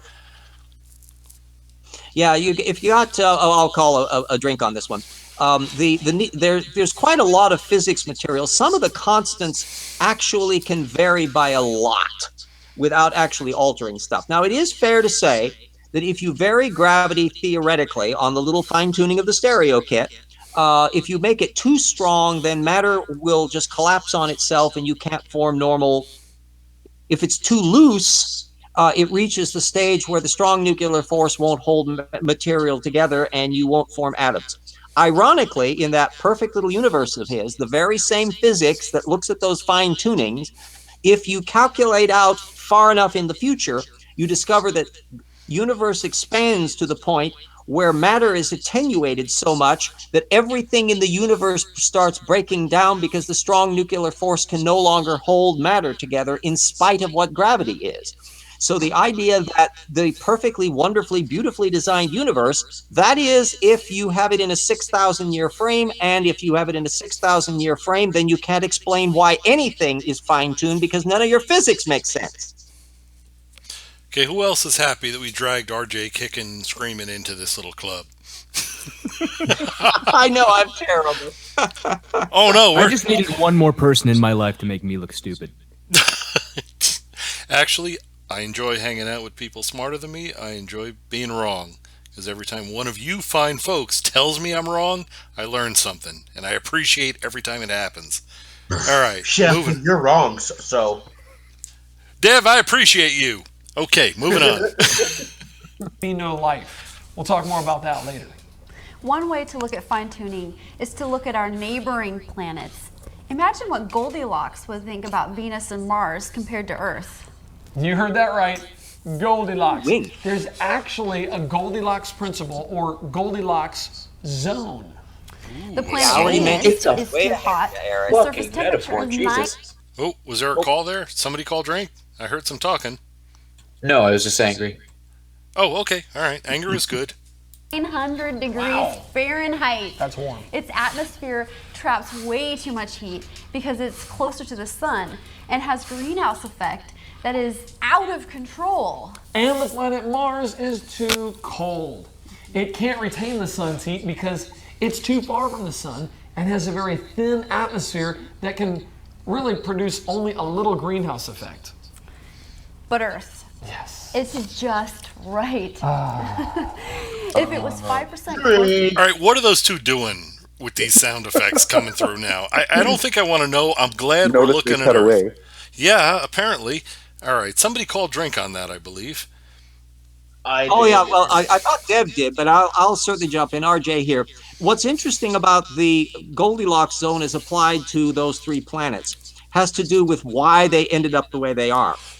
For one thing, we now know by direct observation from our little satellites and our little probes we've landed on them that Mars used to have liquid water. It had a different atmosphere at times. It's gone through an enormous amount of, dare I say the word, evolution over billions of years, which of course they don't allow happening. One of the arguments is that if Mars had been where Venus is and Venus is where Mars is, those planets might have turned out very, very differently. One of the reasons why Mars has a relatively thin atmosphere now, and probably if life did get started on it independently, fizzled out, although we can't even be certain of that. There's these weird little methane bursts that get thrown out every once in a while that might theoretically be due to living organisms there burping, or they might be due to some unusual geological process. But the main reason why it's got a thin, attenuated atmosphere is it's too damn small. It can't hold on to that. Venus, by contrast, is about the same size as the Earth, and it's got a killer normal gravitational system.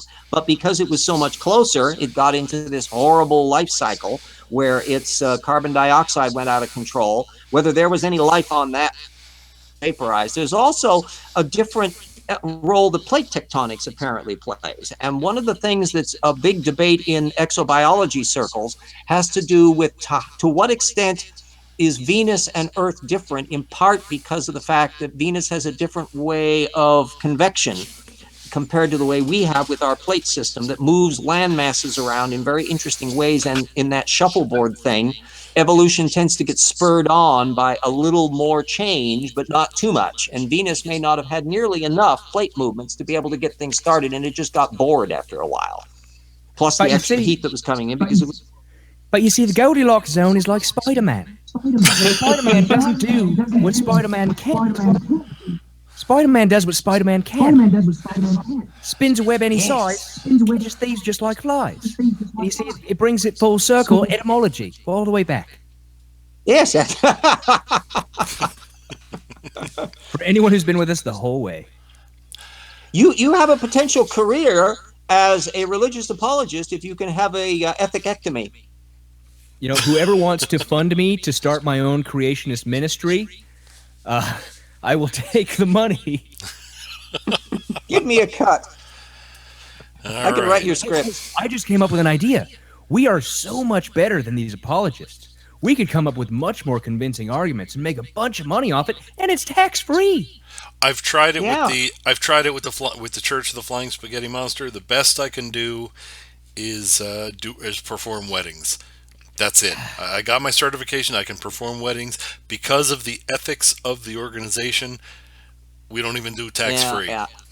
We don't. Well, you need to have a specialized colander that you use for wearing, so that they have to buy a particular one. If you're just going to allow them to go into a Bed Bath & Beyond and buy a colander, that's not going to be good enough. You got to have special proprietary stuff that have been specially blessed by the priests. That's where you make your money in the aftermarket. Oh yeah, it's got to be. You got to get the Nikon Camera Pix P900 colander. Got to be the P900 colander. That really works. Yeah, you could have a mount. How dare you blaspheme? May he burn you with his fiery sauce. The beer helmet, so that you can connect that up. Yeah, we got a whole product line in there. All right. I was going to go into the whole lack of magnetic field around Mars and solar winds stripping off the atmosphere and that kind of shit, but I think we'll just move on, shall we? We've been calling drink too much for that this late. And actually, with the amount of stupid we've encountered that mandated, not just suggested, but mandated somebody calling drink, I'm not entirely sure I could give the argument cohesively and coherently. So let us continue and let Hovind fill us with his wisdom. Here we go. Closer to the sun, the oceans would boil up. And if it was 1% further from the sun, the oceans would freeze over. The greenhouse effect is so precisely fine-tuned that it traps. Okay. Beer, drink. Okay, I called it second. Go ahead. Yeah, that 1% thing is actually wrong. That they've never actually been able to document the one. But alas and alack, with our present orbit, the Earth has in fact frozen over before. It did it during the hyperglaciation, and there's a whole amount of technical literature on that, the snowball Earth. And except for occasional volcanoes poking up through the area, it was a completely snowballed over, frozen, and of course at that time only bacteria. But of course that would involve all of that data that Eric is very unlikely ever to have read. Not to mention the fact that the Earth, of course, has a orbit that varies greatly in the distance from the sun throughout the year. Yeah, and that's the reason why astrologers have had such weird all of the precession of the equinoxes that occurs. That's because of the oscillation of the Earth on its orbit, and the reason why at the moment we're closest to the sun during the winter in the northern hemisphere, but in another 20,000 years or so, it figures into cycles, we would be closest to the sun during the summer, and therefore there's going to be a higher amount of temperature under those circumstances than there would be now. There we go. So tell your grandkids. Moving on. Here we go. Just the right amount of heat. Too much, and we'd cook. Too 'Cause he was in little, Florida. and we would freeze. Okay, drink. So, again, this is another popular argument. What she's saying is, if things were different, they'd be different. Okay. Things would be so different if things were not as they are. Yeah. There's another problem here is that they've failed to take into account all the data they've never paid attention to. The sun actually changes its temperature over time, and the sun initially was cooler than it is now, and eventually it will get progressively hotter, slightly, and that's with the Earth being in the same orbit pretty much that it's had now. So there's actually was an interesting question of what was keeping the Earth warmer during its early phases. And there you've got issues about how much volcanism there is and the amount of carbon dioxide and that was in the early atmosphere before you had all that oxygen popping in. But I'll guarantee you, if I've never seen any indication in any of Eric Hovind's apologetics that he ever gets within 100 miles of a technical source. Neither did his dad either. I mean, he was just basically riffing off of creationist stuff. So you're already so far behind the curve. He's trying to filter stuff that's part intelligent design and part old earth creationist without realizing who he's borrowing from. But actually, the funny part is in the Genesis 3D movie that he's making, he's done a few-minute preview, and he actually uses the exact argument you just laid out, saying that the universe has to be young because the sun was so much, the sun temperature has changed so much that, obviously the Earth, it wouldn't allow for life to happen. So it's funny because he actually uses the exact argument you use, but pretends that it supports him. He's sort of caught up. his dad, Kent Hovind, I've got a thing in my Dynamania chapter on the website where I had a hilarious interaction. I bumped into Kent Hovind way before he was well known, back in the late to late 1990s, when his videos started circulating, and my brother happened to bump into a creationist over in Idaho who was a big Kent Hovind groupie. And Kent was making this argument that the sun could not, and the earth couldn't be billions of years old, because they found that the sun shrinking because of the hydrogen that's being burned to make the helium. And if you calculate back 4 billion years, the sun would be so gigantic that it would be out to the Earth's orbit. I picked my jaw off the floor when I saw that in the video. I actually physically wrote him a letter on this, and finally got a response from him. And later on, he called me because he was liking to have communication with people. He was always trying to convert people over the phone. A colossally stupid mathematical error. And that was, first of all, hydrogen fusing to helium. Helium still has mass, so there's a tiny loss of mass, but not enormous. And if you calculate how much of that has been going on in 4.5 billion years, the sun's diameter would change like about 100th of a over billions of years, not expand out 90 million miles to be the size of the Earth's orbit. So this guy couldn't even do long division, let alone higher level calculus. And I haven't noticed later on Eric go into that far. So we can give Eric some points. He's managed to up his dumb to a slightly higher level of dumb. Well, the other major mathematical error that Kent Hovind made was on his tax returns, in case you didn't know. Oh, we all recall that. Don't let younger creationists do your accounting. It can be very dangerous because they have problems with the zeros. Indeed. And, since we're talking about Kent, if I wasn't absolutely sure it would result in a copyright violation, I would put up the song relating to Kent. Has everyone heard the "You're a fucktard, aren't you, Kent"? Oh, yeah. That was from Logic. Yes. Oh, my. Go look at it. Out of deference to Charlie Brown. Out of deference to the band that made it, I won't reproduce it here, but go search for it. It's a great little tune, and there are 2 incarnations of it, and the second one is better. Excellent animation. Is it to the tune from "You're a Good Man, Charlie Brown"? No, it's it's original. Original. Go ahead, Paul. Tell them about it. Oh, okay. Search for Logic, and my name is Kent Hovind. Yeah. It is. It is. You will laugh. That is all I'll say. All right. Here we go. I think I saw things scrolled out of view here in the. Yeah, I think she put a link up for it. Yeah, I saw that flash by, a little bubble. And someone asked. I'm not sure because I didn't see the whole conversation. I may be taking it out of context. Somebody may have asked for an explanation of the watchmaker argument, or they may have just been responding to someone else. If there was somebody that wants to know what the watchmaker argument is, please put something up in the chat again, and we'll stop and tell you what that is. By all means, if not, don't bother. And a crew putting up that reference to the Kent Hovind groupie. I meant that literally. Kent Hovind has just an enormous number of people all over the United States and some extent abroad. You can even find some of their names on the various petitions that circulated to free Kent Hovind, although an awful lot of them were snarks. I mean, there were things supposedly signed by Adolf Hitler and all that, which I think were probably pseudonymous. Ironically, I could only find one major creationist. Jonathan Sarfati actually signed the Kent Hovind petition, but most of the younger creationists have kept their arm's length from Hovind. But at the grassroots level, I bump into Hovindistas all the time, locally and online. I'm much more likely to encounter somebody who's seen a Kent Hovind video than has ever read a Michael Behe intelligent design book. It's that strong jawline and silky blonde hair. People just can't stay away. And that desiccated Mormon prophet look that he has.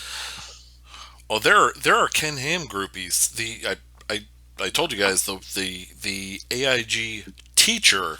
I don't know if you can hear that word was in italics.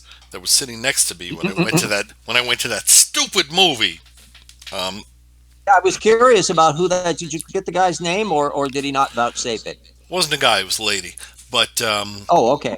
Oddly enough, the entire time the movie was going on, with every, I won't even say a point. Well, just to make it quick, with every point they thought they made, this woman sitting next to me would go, "Mm-hmm, yep, that's true. Yep, absolutely." I was. It was only through sheer force of will that I did not bail from the theater and run screaming into the night. So anyway, yeah, but that's forcing what she wanted to be true, and I suspect very little in that video was anything other than a brain massage. That this is stuff. If she is an AIG trained teacher, this she's been steeped in it. This was been the apologetics she would have had for years and years. So I would have been flabbergasted if she weren't going, yeah, mm-hmm. I mean, what else would be happening in there? Yeah, this is not going to have a surprise. Yeah, that was what was going on. And like I said, I'll be doing some stuff. I know Paul will be doing some stuff on that movie. And it was not, the movie was not made for us. It wasn't made to convince us or convert us. It was made for the masses that already believe, to reassure them. Oh, yeah. Everything was done. How long was it, by the way? Honestly, about a year and a half. I don't know how that was fit into 90 minutes yesterday, but I swear the movie was a year and a half long. The runtime's 101 minutes. Yeah. Okay, that's about right. Yeah. Trust as long me, as it takes to make the Earth. I was physically present a year and a half. That's the runtime. There's this thing with Christian movies where they all they try and squeeze in what they think is a professional movie amount of time. So you'll just notice if you watch enough of professionally made Christian movies where they're adding in all these scenes that are completely unnecessary, and they have to be just because they're trying to get to at least a 90-minute runtime. Well, this was actually the opposite. If you look on the website for that movie, they included a lot of, this is painful to even say, scientists. Jesus. Okay, I'm calling drink just because I got to clear out my mouth after that. All right, good. Yeah. Did they put labels up on the screen of the scientists? Did they identify them? Yes, they did, and that made it a lot easier for my note taking in the. Yeah, that was the same thing. There was a video on Darwin's Great Voyage or something that was done by a bunch of Institute for Creation Research people.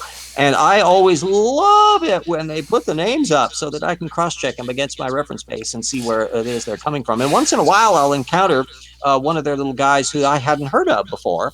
And so then I can do some research on it. So inadvertently, the more information they give on things, the better. Yes, absolutely. The worse it is for them. And all of the people in question were all either employed by or in some way connected to some creation ministry of some sort. And oddly enough, here was a little, even though there's no mention of AIG or anything in the thing, when they mention anything related to the alleged flood, the picture of the ark is not the cartoon version with the with the giraffe heads. It's not. Okay. It's not the it's not the box version that, if anybody remembers, long time ago, I think in the 1980s. A great. In the early 80s. Yeah, they were putting how they tested this thing. Look, this box was so successful at surviving waves and turbulence. It wasn't that kind. Miraculously, the diagram that they show, they flash on the screen at various intervals, happens to match exactly what is constructed in Kentucky. Almost as if that's why you can it's a commercial. You can see by who they include and what connections there are, the networks of things. Institute for Creation Research and Answers in Genesis overlap at a lot of points. You find a few people who actually counterpost at them. But the world of Eric Hovind is very, very different. These are down in the Karl Baugh, Paluxy River man tracks and that's operating at that grassroots level again. Whereas your Answers in Genesis crowd want to trot out their PhDs because they want to have authority figures. But they wish to be the authority. Hovind does not have access to that. And especially Eric. Eric is not big with the authorities. He's big with the, look, I'm your big friendly buddy. Look how friendly and nice I am, which is good. I mean, I guess that's an effective methodology for it's for old talking school to people in terms of apologetics. You want to make somebody. You've got two classes of preachers. You've got the old hellfire type, And there's still a little bit of that holy roller format, but most of the ones now are much cuddlier. They're more millennial friendly. They're looking. He's got the little Tom Cruise stubble on there that he looks just as friendly as all get out. This is very, very different from the dynamic of Daddy's generation and the kinds of stuff you'd have in the 60s. For the same reason that when you go to modern mega churches, you're hearing that they've got a food bar, they've got rock music, amplification systems, and big projection systems. They have an IT department. They've got a whole different range of apologetics from what you would do at an Anglican church, or for that matter, some weird guy that handles snakes in the rural Kentucky countryside. Wait a minute. I have to admit, my guilty pleasure is going to modern Christian churches with like big rock bands and things like that. I've been to 6 or 7 of them, and they spend money on their production. I mean, they put big work into this stuff. It's crazy. Oh yeah, we had the architecture. The only one that I had visited was because Answers in Genesis, bless them, actually had a one of their traveling road shows come to Spokane, because we're kind of small for that grouping, and we're not in the Bible Belt, so we just didn't get blessed all that often. And Mike Riddle came to town with Answers in Genesis. This was about yikes, it's been about 8-9 years ago, and he fancied himself a dinosaur expert. And unfortunately, he put all of his damn PowerPoint lessons up as postings on his website, so I could find out what the hell he was writing and saying before he actually got there. And I visited there to take a look at all of his viewpoints. And it was in one of these big megachurch things up on Division Street, which is all very modern architecture, beautiful. There's wonderful tile work and woodworking, and it would look like a metropolitan shopping mall done in a kind of a nice rustic modern look. But they've got the medieval young earth creationist philosophy that's going on inside underneath all the amplifiers. And it's just a weird dysfunctional worldview. Now, how many of the young kids in there are actually going to end up jumping ship once they get out in the big world and find out that they were given a bill of goods? We actually don't know too much about that. That's 2/3.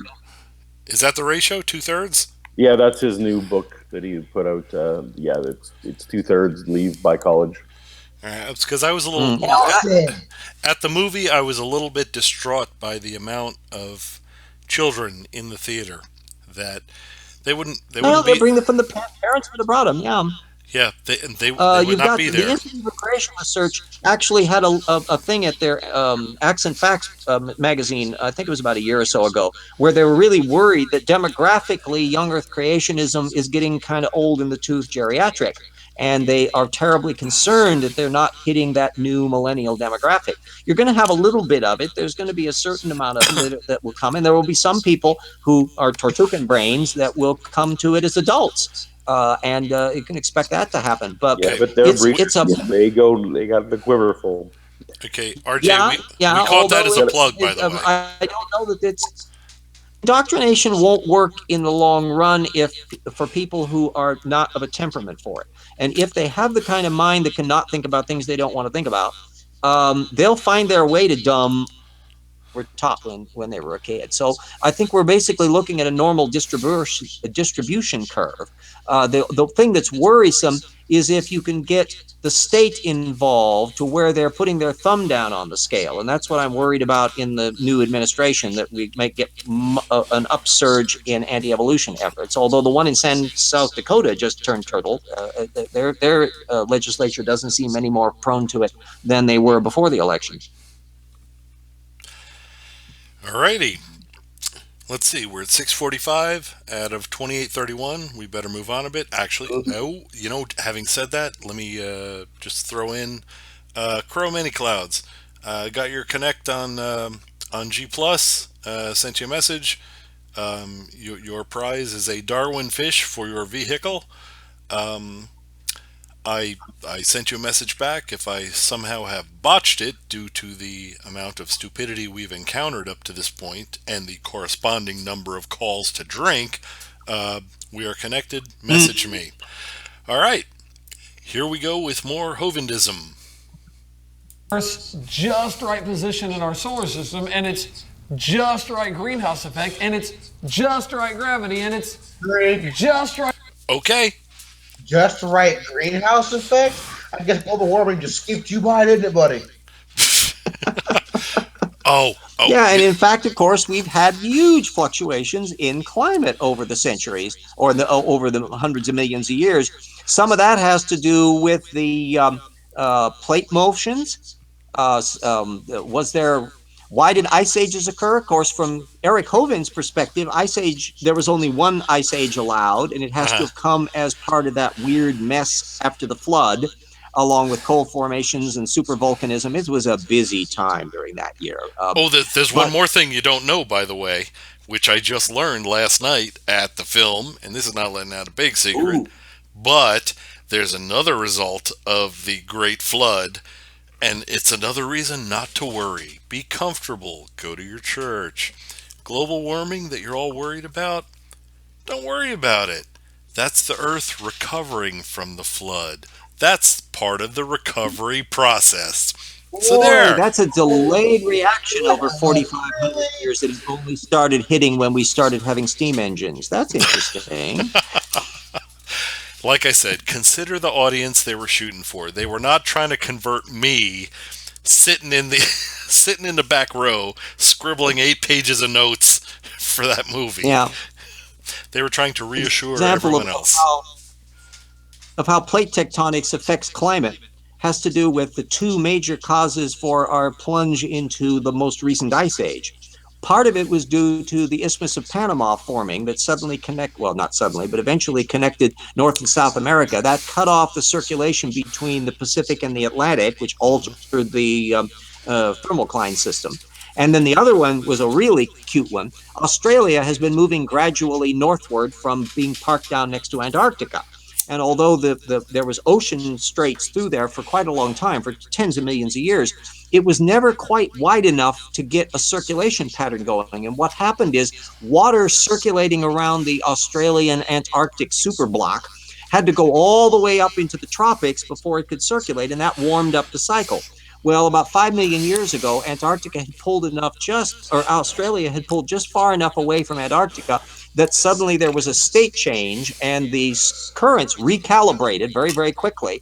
That allowed the water to circulate in the circumpolar circle, Antarctic one, and that plunged the planet very, very quickly into a much colder cycle, and that's the one that we're still in, although we had a little bump up about 10,000 years ago when the ice age ended, which little causes. Anyway, There's my mini lecture on recent climatology. Okay, RJ, I got to ask you, what subject do you know nothing about so I can feel smart? What do you know nothing about? Anything? Big Bang, cosmology, anything? There's a lot of science areas and a lot of deeper areas of physics that I'm very leery of because I'm not as detailed on cosmology issues as I should be. But in all the other areas, in paleontology and biology and that, I'm interested in paleontology naturally. I'm a big dinosaur groupie. So even without creationism as a subject matter, I would be just intrigued to find out what was going on with ancient life. And once I kind of connect up dots, they tend to integrate, and I want to know more about more and more about more.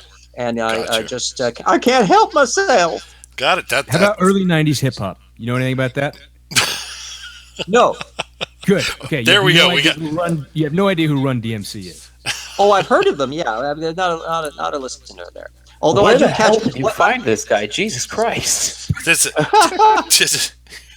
I love watching At Midnight because I can watch all of the contemporary references that are occurring there, and it reminds me how old I am. Oh God! Look at this. If everyone's looking at the screen, look at Paul's got his microphone muted because you know why? Because he's screaming, "Will you bastards move the hell on, please?" It's very true. That's why. It's my fault. Before someone called drink again. Jesus. That's why he's got the microphone. That's why he had the microphone muted. He was screaming, "Move it!" All right, here we go, folks. And everything else make it the only place for life to exist. It's in the Goldilocks zone. It sounds a little special, doesn't it? It does. Well, in Jeremiah 51:15 through 16, it says, He has made the earth by His power. He has established the world by His wisdom, and hath stretched out the heavens by His understanding. When he utters his voice, there is a multitude of water in the heavens, and he causeth the vapors to ascend from the ends of the earth. He maketh lightnings with rain, and bringeth forth the wind out of one of the least accurate to when the original text. When it suits them, they like this one because it says stretched out. Other translations don't say stretched out, and of course that's their universe expansion cosmology comes from that verse. I see. Yeah, Kent Hovind in particular is knee deep in the King James only thing, and you find among regular evangelicals, even creationists, that they aren't all that necessary to have the King James version. But boy, you find somebody who's King James only, and they are a really sincere creationist, and they're hyper conservative in that movement. So you can even peg somebody down as to which version of the Bible they're making use of to tell you a little bit about their demographics. Yeah, Eric floats and weaves. Like he'll use "faith is the evidence," which is like only one minor translation. So he floats to whatever fits. Yeah. The King James Bible is very poetic, and by the standards of the 17th century, was really a wonderful work of scholarship. It was a very meticulous, they took their job very, very seriously. The history of the King James Bible is really quite fascinating. But unless you happen to be a 17th century Englishman, it doesn't really sound much like the way we talk today. That is true, and the only failing they had in producing the King James Version, which is putting those little sticky tabs on the happy parts, because that's really all that these people are interested in. They want to know the happy parts. They don't want to read about the dashing babies on the rocks. They want to read about the happy stuff. If they had just put tabs on the happy parts, they would have been much more successful. Like folks like us wouldn't exist, because our parents would have said, "Look, happy shit."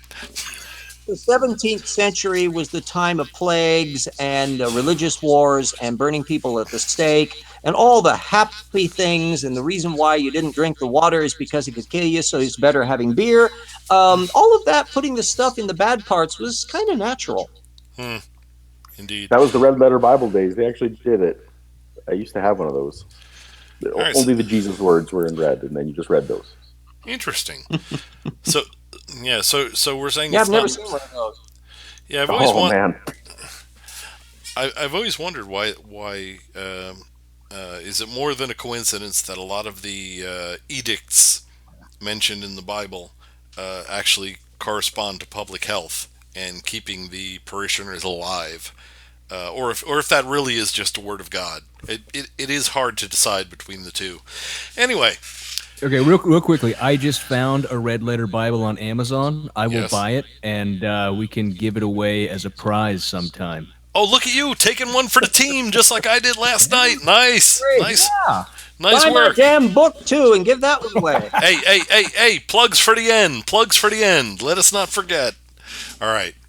Let us move on. Paul's not on mute yet, but he's going to be soon if we don't snap it up. Here we go. His treasures. Sounds like they knew exactly how special our atmosphere and our greenhouse vapors were. I mean, from reading that, that's interesting. Right. Like the design of Earth systems was not arbitrary, but very precise and controlled, created by the genius mind of Almighty God. So, just how hard would it be for blind random chance to produce such a finely tuned... Drink. Nobody said blind random chance. That's all. Doesn't need to be Yeah, expanded. in fact, homeostatic systems are absolutely inevitable unless you repeal all the laws of nature, which, of course, you guys never go into. Oh, you've noticed that. Okay, here we go. Universe. Well, you don't have to guess. We're going to show you what the chances are of a single cell evolving. This clip is from probabilities. a film called Expelled, No Intelligence Allowed. Oh, no. Welcome to the Casino of Life. Who wants to spin for a chance to win? Oh, sure. Let's see if they mention ribozymes. What do I win? Take a look at this. Okay, before they go into this shit, I wonder if they're going to include the probability of self-replicating RNA or the simplest self-replicating molecules. I'm guessing they're not. They're going to go right to the cell and say that, what are the chances of a cell just poofing into existence? That's just my guess. Let's see. And we'll see whether or not they pull off the tornado in a junkyard. That's part of why you see apologetics, that analogy. One of my I don't know why I favorites. didn't notice this before, but as a former Christian, I should have noticed this is a Christian movie, and that guy totally lusted after her in his heart. As if any of us didn't. Okay, moving on. How about the world's first single-cell organism? This perfectly aligned string of proteins could be Called it. yours. Now, take a spin.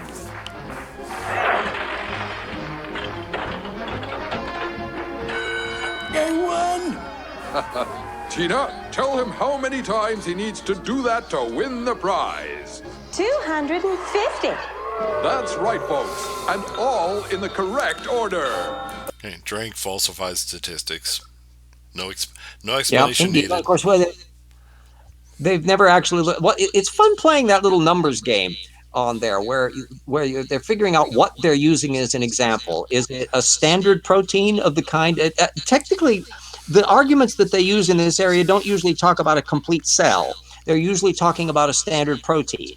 And of course, they're not looking at what are the odds of a self-replicating ribozyme are. The other factor is when this movie was made. If it's been made in just the last couple of years, the science has kind of moved on from where they were in like the 1950s or 60s. So it'll be fun to see whether or not what they're drawing on has to do with much older material and calculations they never checked. And I also have to point out, expelled no intelligence allowed is a pileup of non-young Earth creationists. And to even use a little snippet of that argument is kind of double dipping from the opposition. And comparatively speaking, I wonder why they never make the comparison to the probability. I mean, they mentioned a probability here. What the probability would be of me sitting here talking to all of you fine folks on the panel and having all the fine viewers commenting in the chat that we have. I suspect that the probability would be nearly identical. And yet, in fact, it's clear we that can God demonstrate. wants Richard Dawkins to exist. Yeah, we can Because demonstrate. every single person that ever existed that was on his entire lineage, all the way back to Noah, had to have survived and successfully replicated. And because Dawkins is a bestseller, this is obviously part of God's grand plan. Indeed. And we can demonstrate that even though the probability of me being here, talking to all of you fine folk on the panel with all the viewers we have, is nearly zero, yet it has happened. Oh shit. Paul's on mute again. We gotta get moving. Yeah, move on. Impossible. We've heard that before, haven't we, Richard? Come on, Mother Nature. Do your thing. You stupid machine! Gee, God damn it, I've never noticed that before. Is that a cartoon Dawkins? Richard Dawkins. Yeah. That's Richard Dawkins. You know what? I think every time I've seen this crap before, I've just clicked off the video long before it got to this point. He's the poster child. He's the lightning rod. Of course they're going to go after him. They're not going to be mentioning Sutherland or some of the people actually doing the technical work. Indeed. All right, here we go. I hate you!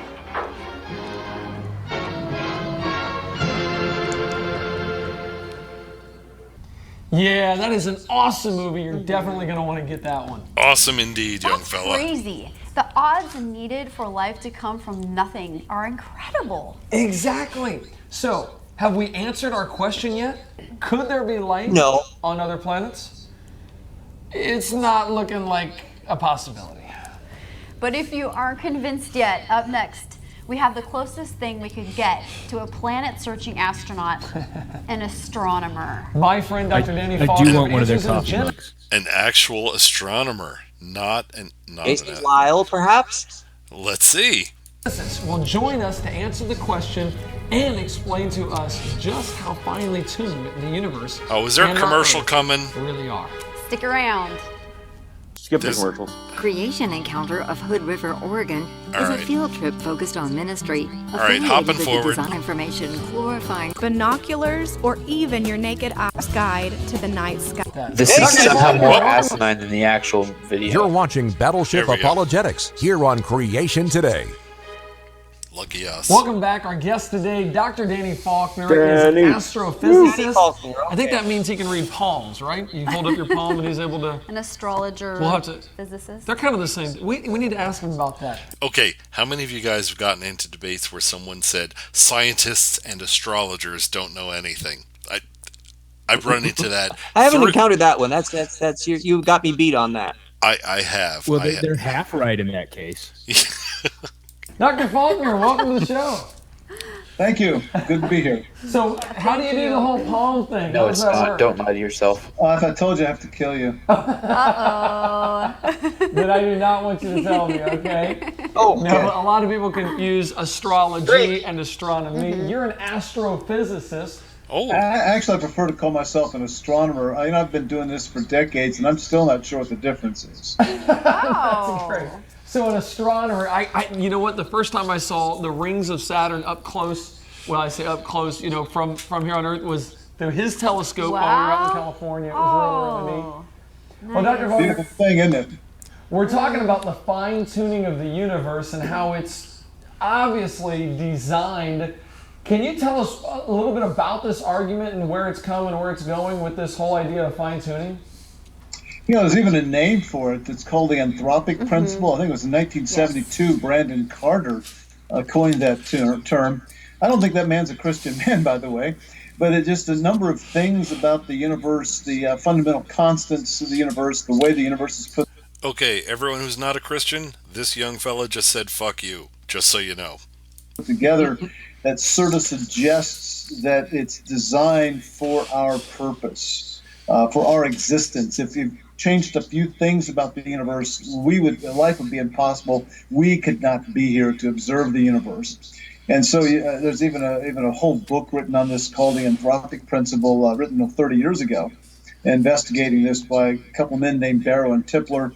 And what's interesting is they wrote over 1,000 pages, and when they got done, their conclusion basically was, well, that's just what it is. The universe appears to be designed. There really isn't any design. Sounds like Dawkins. Kind of remarkable. Okay. Can face. You're up. This is RJ again here. This is one where he's just pulling a little fast one. First of all, I think it was Faulkner who was the guy who was trying to explain why the geocentric creationists weren't right at Answers in Genesis. So he was the point man on that one, and it was kind of hilarious. But here he's talking about all of that fine-tuning anthropic physics, which doesn't make sense in a young Earth creationist context because the formation of elements inside of stars and some of the details that are part of that anthropic argument do not involve thousands of years, they involve billions of years. So he, being a young Earth creationist, he's trying to hijack somebody else's physics, wink, wink, nudge, nudge, without actually paying for the fee. Okay. And I hope everyone was sitting down so they did not fall over in shock that RJ, in fact, had knowledge of this topic. I mean, you think RJ is just Wikipedia. So it seemed, and you would not believe what a pain in the ass it was to drag him kicking and screaming into our little group here. And thank the flying spaghetti monster that we have done so. Shy, The thing is, he wanted to be here. It's all his plan. You think so? This is some nefarious plan? Oh, wait a minute. Are you saying RJ is the devil? RJ is a Freemason. Oh, I understand. For Mason. All right. Moving on. Here we go. Evidence and then just walk away from it as if they never saw it in the first place. Wow. Well, could you share with us some of these constants? Wait a minute. Her job is nodding and smiling. Why is she speaking? I love when Eric says wow. It just fills my heart with joy. Doesn't it? Yeah, if you change the force with which the electron is attracted to the nucleus of the atom, for instance, that's the thing governed by what we call the permittivity of free space. If you change that just a little bit, you change the structure of chemistry altogether. I mean, carbon probably wouldn't bond the way it does to make life. So if things were different, they would be different. I think Shocking, we all agree with that. If things were different, they probably would be different. Do you realize if we only had one half of a leg, we wouldn't be able to wear our second shoe? Indeed. Not if you put it on your knees. There are other arguments dealing with that constant and others with the rate at which stars burn, giving you stability for something like the sun. And unfortunately, a lot of this stuff ties into billions of years in evolutionary ideas, like the evolutionary idea of where the elements came from and all this sort of thing, and stability over long periods of time. So it's a mixed bag as far as I'm concerned. Some of these things are really good arguments. Some of them are... Okay, I do object to him throwing in evolutionary idea, because although it has been used, I have heard the term. I mean, there is stellar evolution. There are second generation, third generation stars. It is accurate. However, the creationists use this to, like I said before, muddy the waters of what people are talking about when they say evolution. They're talking about the theory of evolution, which, like we said, it's all a gigantic package deal.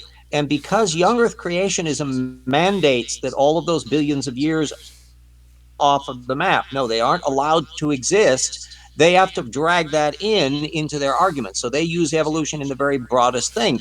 Faulkner is actually representing that little queasiness because he's talking about, well, some of this stuff is a little speculative, and that's because it's related to that chronology issue. The reason our sun can only be the way it is because it's formed from the debris of supernovas from previous suns. You can't get some of the elements that are occurring without them being fused in supernovas earlier, which means ours is actually like a third generation star down the thing, which is why we're 10 billion years after the Big Bang before we start seeing solar systems like what we do. The problem is, good old Faulkner is a little too far away from the actual doing the work table because we've got Hubble Space Telescope and all of these other things that are measuring distant stars, and we can see the composition of the early stars in the universe. We can see the compositions of the second generation stars. We can see the combination of the newborn third generation stars like our own. It's all spread out before us, and believe you me, Faulkner ain't doing that work, and he's not paying much attention to it. Indeed. And actually, I recently saw I think it might have been on Twitter. It was a NASA announcement that they've detected scars of the Big Bang. That when the Big Bang occurred, it produced scars there's evidence of it happening. I have not looked into it yet. I will do so, but I'm very interested because of the similarity to Doctor Who. I'm very interested in finding out what all that's about. All right, here we go. Well, you remember, what's his name? It said the universe is not only stranger than we imagine, it's stranger than we can imagine. And that's largely true. Indeed. That's why I wonder why people go searching for magic and searching for all this divinity and supernatural stuff. Nature is already spookier than we can possibly imagine. The universe is really weird, all on its own, yeah. There's really no need for there's no need for magic. Reality has enough magic built in. All right, moving on. Only good if you're buying into a very long period of time, really? And even just a naturalistic approach to things. Mm-hmm. There've been whole books written on that's this. Her job. And then the Earth itself seems very, very improbable. No, it doesn't. There was a book written a number of years ago, and then a DVD called "Privileged Planet," written by a Christian astronomer, by the way, and then another one called "Rare Earth," written by a couple of people who can't claim to be Christians. Wow. So.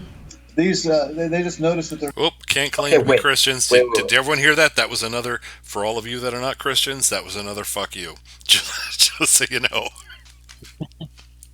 Wait. Okay, so they're cutting the camera away just so one of the fucking anchors can say wow or like nod their head and then just instantaneously go back because that's bad editing. Well, it does produce the desired effect. I mean, the professional yes girl is doing her job. And Eric is actually Eric has been reduced to that function as well, hasn't he? At least during this segment. I think it's a promotion, really. Alrighty. Earth, it's the sun that we orbit, for instance, the star we orbit. It's unusually stable for the kind of star it is. Stars similar to the sun, what we call solar analogs, are hard to find because stars similar to the sun tend to be unstable. They have chromospheric variability. That causes a tremendous amount of variation, well, not a tremendous amount, but some variation in the output of the sun. As you know, people are so worried about global warming and climate change. could be disastrous. But on top of that, the way that it varies in brightness is through the variations in what we call the chromosphere, an outer layer of the sun's atmosphere. And if the sun were like stars similar to it, it would produce harmful amounts of radiation. It would make life very difficult, if not impossible, on this planet. So let's just... Wait a minute. We already have harmful amounts of radiation. If not for our magnetic field, we would be cooked. It just goes on and on. All these really clever things about the Earth and about the universe that seems to make the universe ideally suited for our existence. Wow, and they say, boy, are we lucky, right? Yeah, boy, are we lucky, and so much so that you got to figure out another way to do it.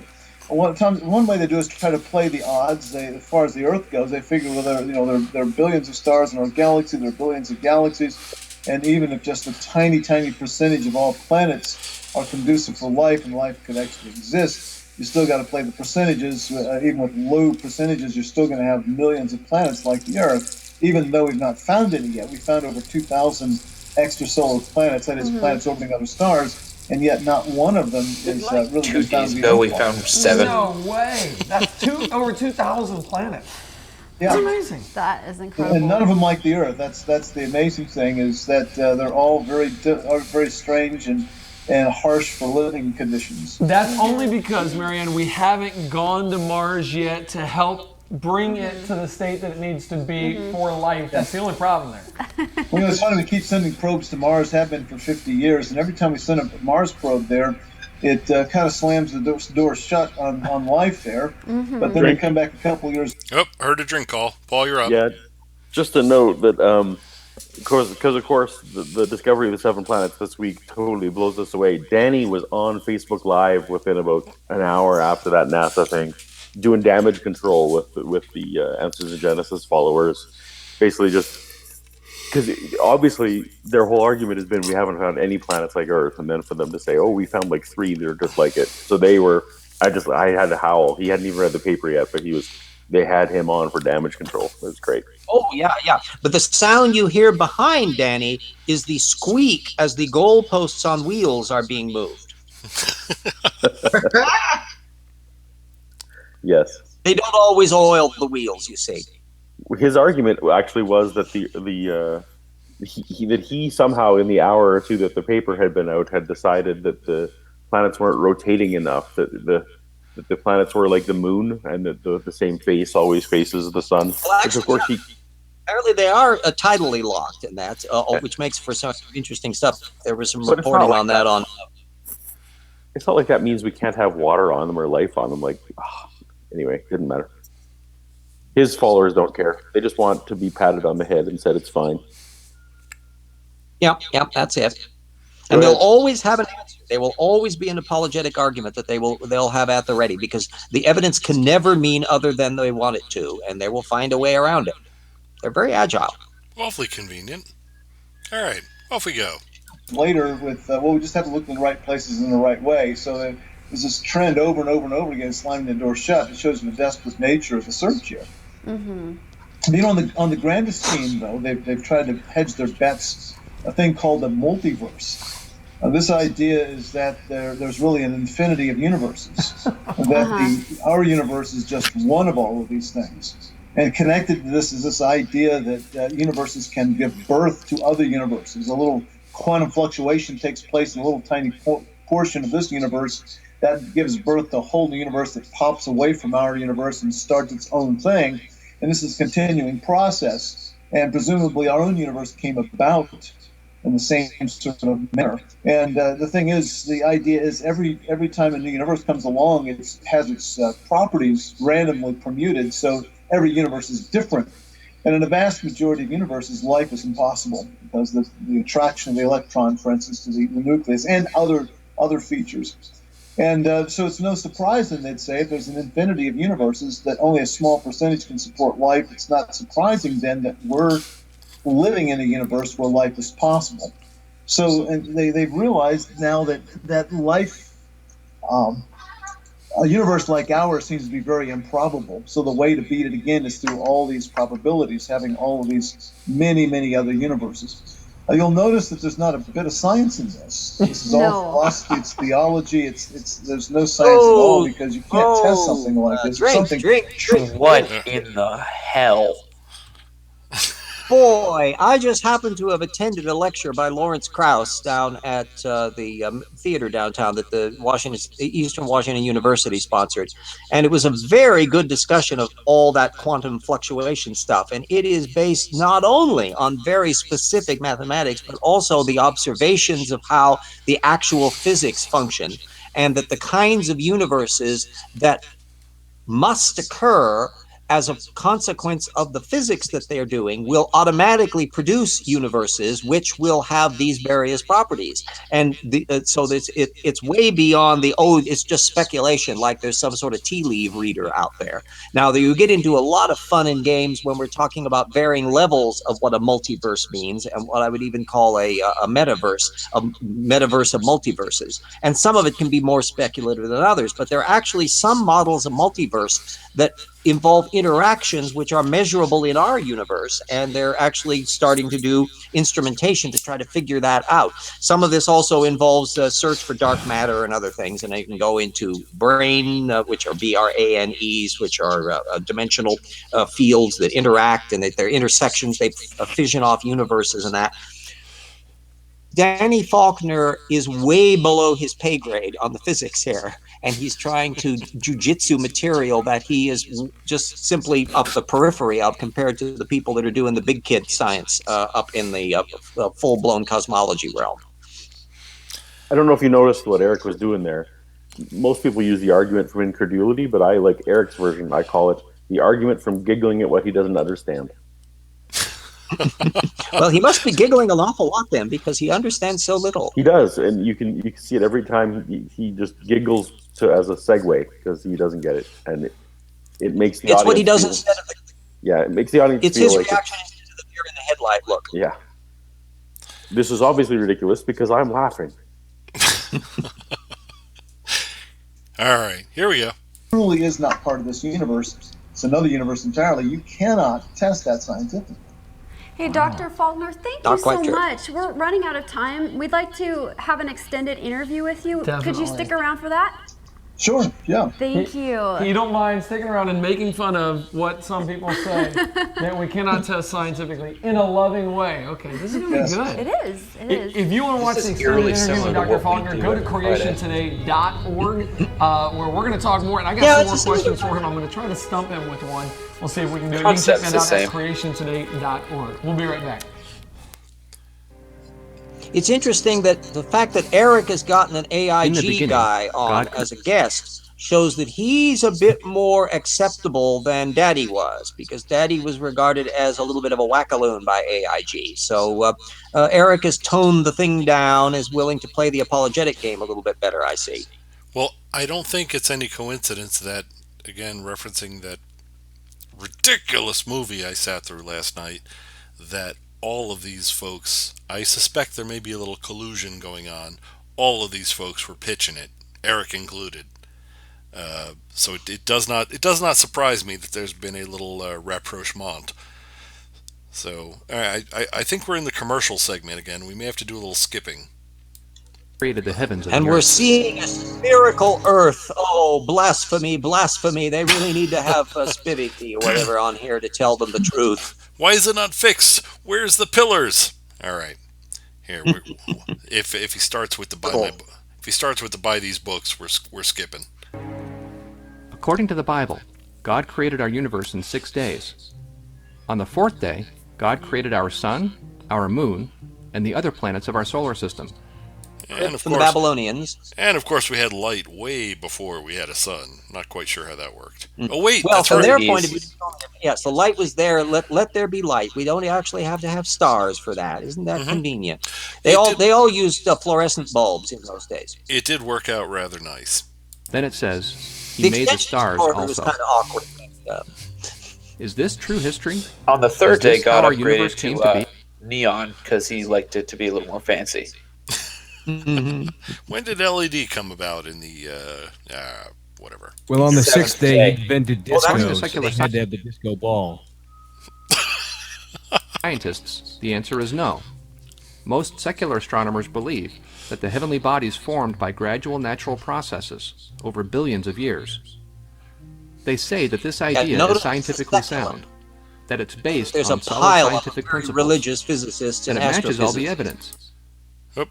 Call beer so we can hear you clearly, or call drink so we can hear you clearly. What do you got? Oh, drink.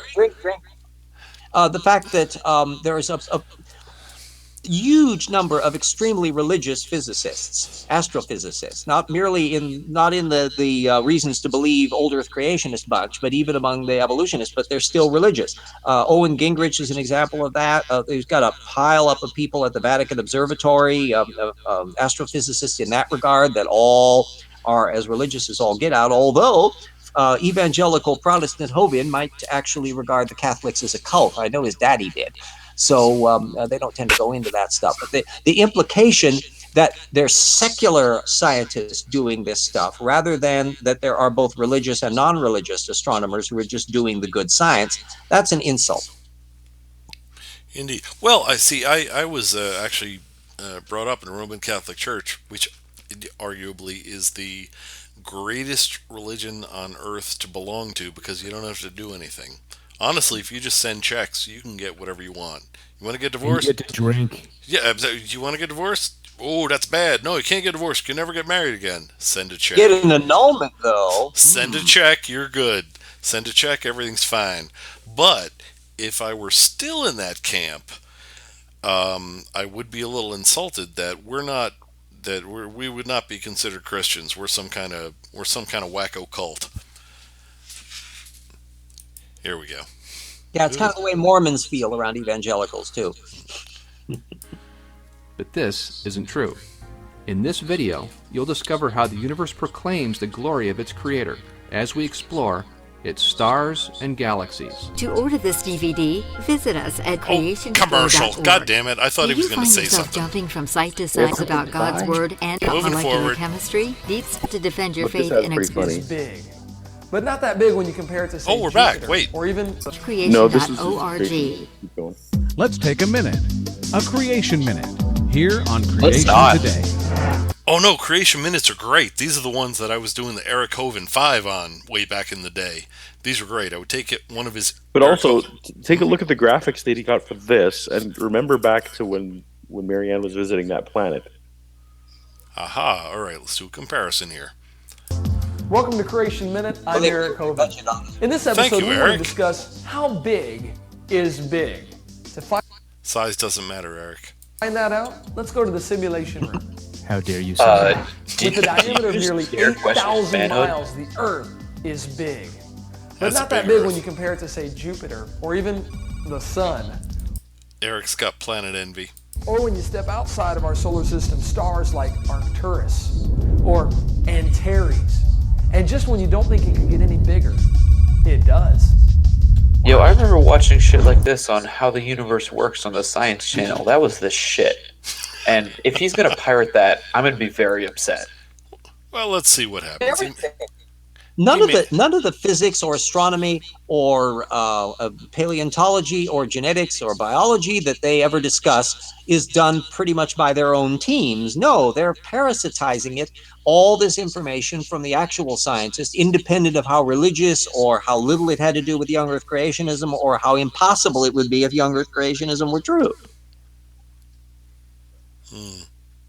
All right, moving on. That's the Earth. Kind of puts things in perspective, doesn't it? No wonder God says, "Heaven is my throne and the earth my footstool." To learn more about creation, visit us at creationminute.com. So basically, God is just like a mean teenage girl that thinks they're better than you. So it seems. And he was a bit of a wise and ass very too. fond, and extremely fond of nematode worm parasites and beetles. And also loves Charles Darwin because he keeps on creating fossils that make paleontologists happy. That's true. That's true for all teenage girls. Why not make it a creation vacation with I've the help never met of a teenage our girl new that doesn't like website, Charles Darwin. Visit creation.org. Yeah. Here you'll find We're still in commercial land? What the hell? All right, we're jumping ahead. You guys don't want to see the commercials, do you? Nope. All right. Here we go. I do want to get arrested for things I do to that dinosaur, though. All right, this looks like the whole. Hey, it was dressed like it wanted it. It's not my fault. T-Rex is going to learn something about creation today. That dinosaur said she was 18.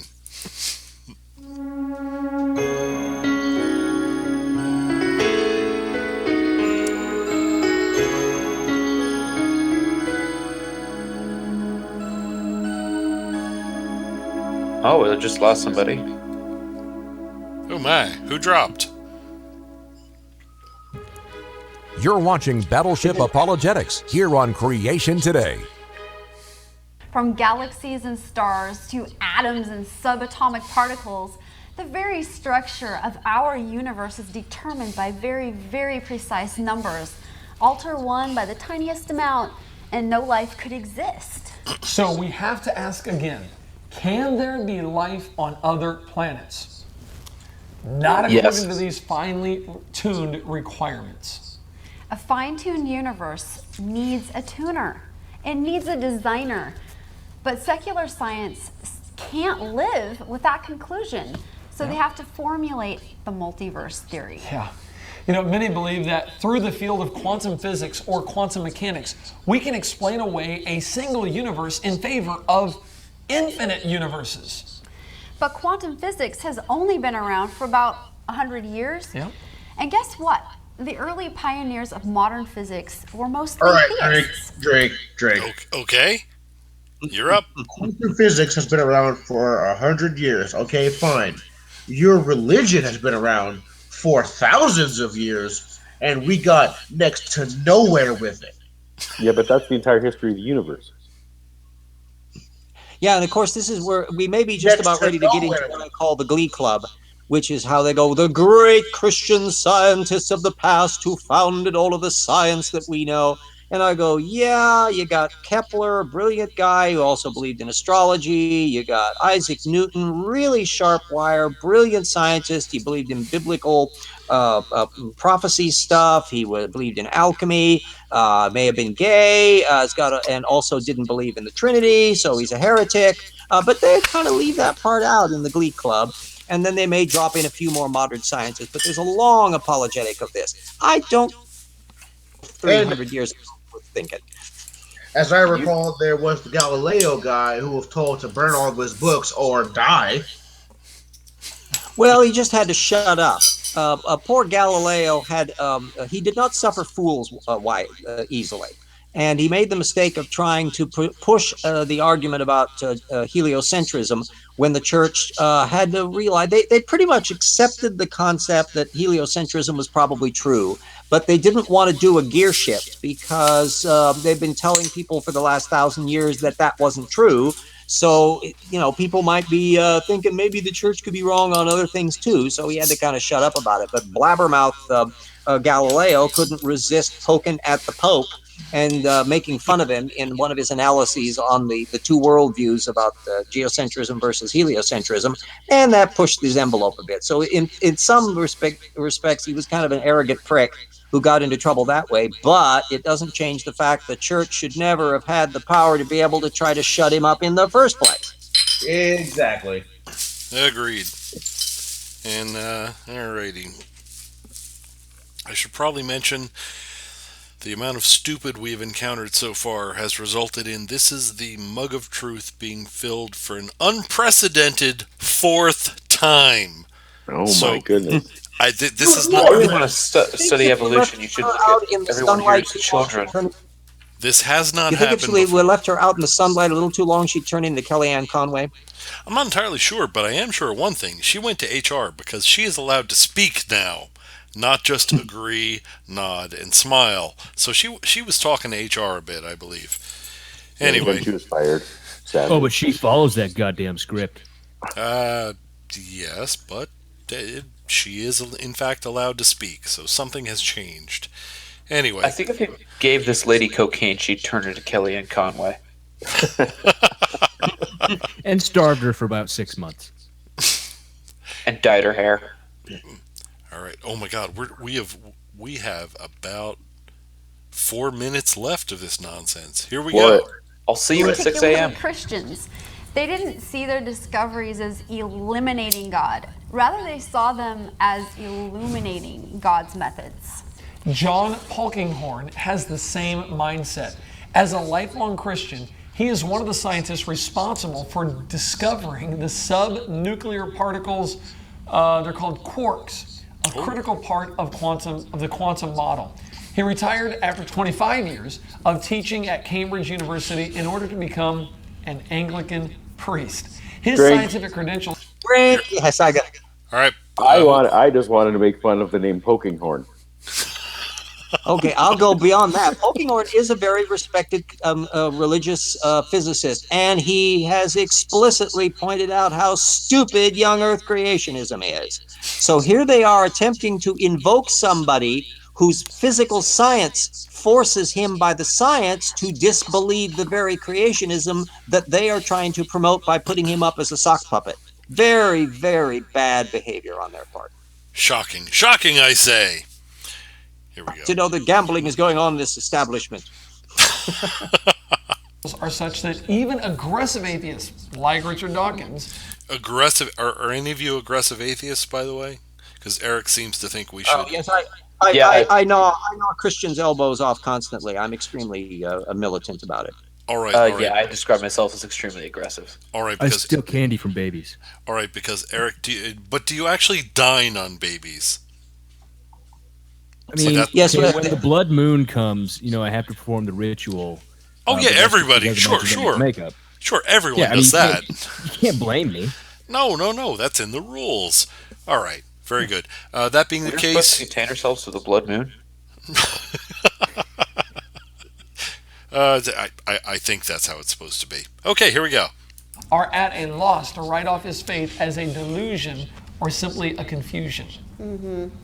British astrophysicist Fred Hoyle wrote, "A common sense interpretation of the facts suggests that a super intellect has monkeyed with physics." You're up. Oh boy, Jim here, Fred Hoyle, my favorite numbskull in the great world of physics.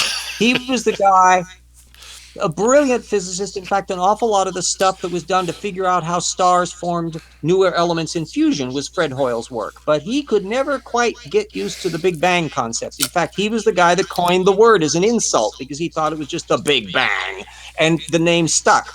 But the guy just started running more and more off the rails as the years went by. He thought that the Black Plague came from bacteria that were made in outer space. I mean, he was a nutball towards the tail end of it. And so he is not exactly the safest boat to row roaring in for your authority quotes, guys. Depends on how good your quote mining is. Here we go. I would As well like as to request an chemistry. accent for the reading of this from a British man. Yeah, go with it, Conatus. Common. What do you want? High class British or Drunk in the bar at 3 a.m. British. That's the one. A common sense interpretation of the facts, my good man. Suggests that a super intellect has monkeyed with physics as well as with chemistry and biology. No blind forces were speaking of out in nature. The numbers one calculates from the facts seem to be so overwhelming as to put this conclusion almost beyond That's it. There will be eloquence it deserves. There will be a 10% increase in your shill check for this month. Moving on. Come on, bring it on, Monsanto. And biology, and that there are no blind forces worth speaking about in nature. The numbers one calculates from the facts seem to me so overwhelming as to put this conclusion almost beyond question. Wow. If an eternal creator exists, and if he's so apparent through fine-tuning. Couple of big-ass ifs there. What kind Yes, of and creator Hoyle was is not a Christian as far as I can tell. He was a non-believer. he? Can we infer things about him from what he created? In other words, can we understand the cause by or based on its effect? The answer to this is yes, we can. Wait a minute, wouldn't that be adding stuff to your Bible there, Chief? Isn't that against the rules? Or is that just a Ken Ham thing? Check out this list.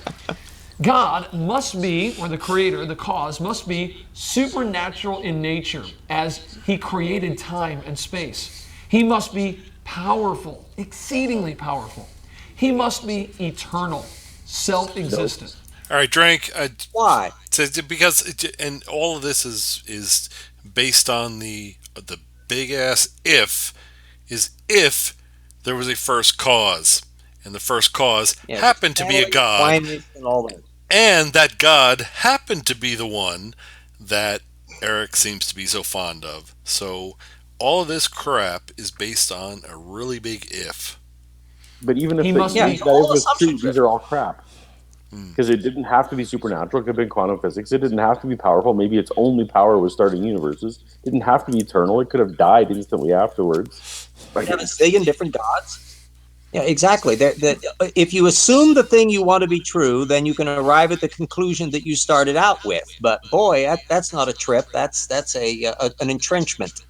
It's not something new. I mean, we've been going through this same problem ever since Aquinas and Aristotle and that trotted this stuff out. Aristotle was trotting it out for a pre-Christian culture, that they were allowing for a degree of natural physical law. But eventually you reach up why is there something rather than nothing? And Aristotle was followed to the uncaused cause. But nothing requires that the universe can't be an uncaused cause. If you want to pencil in your deity, fine and dandy. But then you have to go, why is it your deity gets to be put in? And particularly your version of things that have the Genesis account.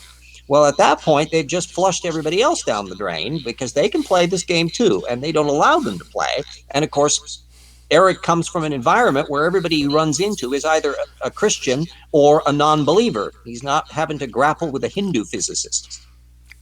Indeed. All right. Let's see. We've got about 2.5 minutes left, and then we're done with all this Eric stuff. You know, in fairness, we should probably invite him sometime because we're refuting all of his points. We should probably invite him to counter our arguments on all of these points. And be certain to hold your breath for that. Yeah. Who knows? Who knows? Hey, Paul, he gave us free stuff. So he did. Applies to a tweet, let alone do an interview. Oh, he does reply. At one point, there was apparently there was some sort of mistake. Apparently, someone was abusive. And anyway, I was temporarily blocked from viewing Eric's tweets on Twitter, and I put out, would someone ask Eric why I'm blocked? And a multitude of people did so, and I got an immediate reply, I didn't block you. So, I mean, yes, he does respond, and I think it probably would be only fair if we gave him a chance to respond to everything we say. Or at least it would be pretty damn amusing, wouldn't it? All right, moving. Then I can punch him in the face and shut them up. All right, let's see if we can blast through the rest of this. Omnipresent. He created space and is not limited by it. How does that follow? He must be timeless and changeless. He created time. He must be immaterial because he transcends space and this physical world. Am I on a Doctor Who fan page right now? What the hell is going on? The impersonal cannot create personality. Oh, call for drink. Delicious because deliciousness is awesome. Okay. What's really peculiar about that, a bit about he has to be infinite and that he has to be immaterial and omniscient and all that. The Old Testament doesn't even fit that. Because my most delicious example of misplaced concreteness is when God has to be informed that people have figured out how to build mud brick pyramids. He doesn't know this directly. He hears about it secondarily. And then when he does, he sends an angel down to look more into it. And he's terribly intimidated by that. Ye heavens, if human beings can build mud brick pyramids, why, what's going to stop them? And Abraham tricked the shit out of him with a bloody foreskin. Like black holes and galaxies, you're worried about people, you're threatened, your ego is threatened by mud brick pyramids. There's something really screwball with this. So the ideal The Old Testament God is a very particularist individual, not maybe immortal, maybe not, but they didn't really think about it a lot. The version that Kent Hovind and Eric Hovind are accepting is the God filtered through centuries of Greek philosophy that have upgraded it to Aristotle level for the big G God. But that process took a lot of time. So oddly enough, they're reflecting the God 3.0 as opposed to the God 1.0 that was the initial marketing one back in the Bronze Age.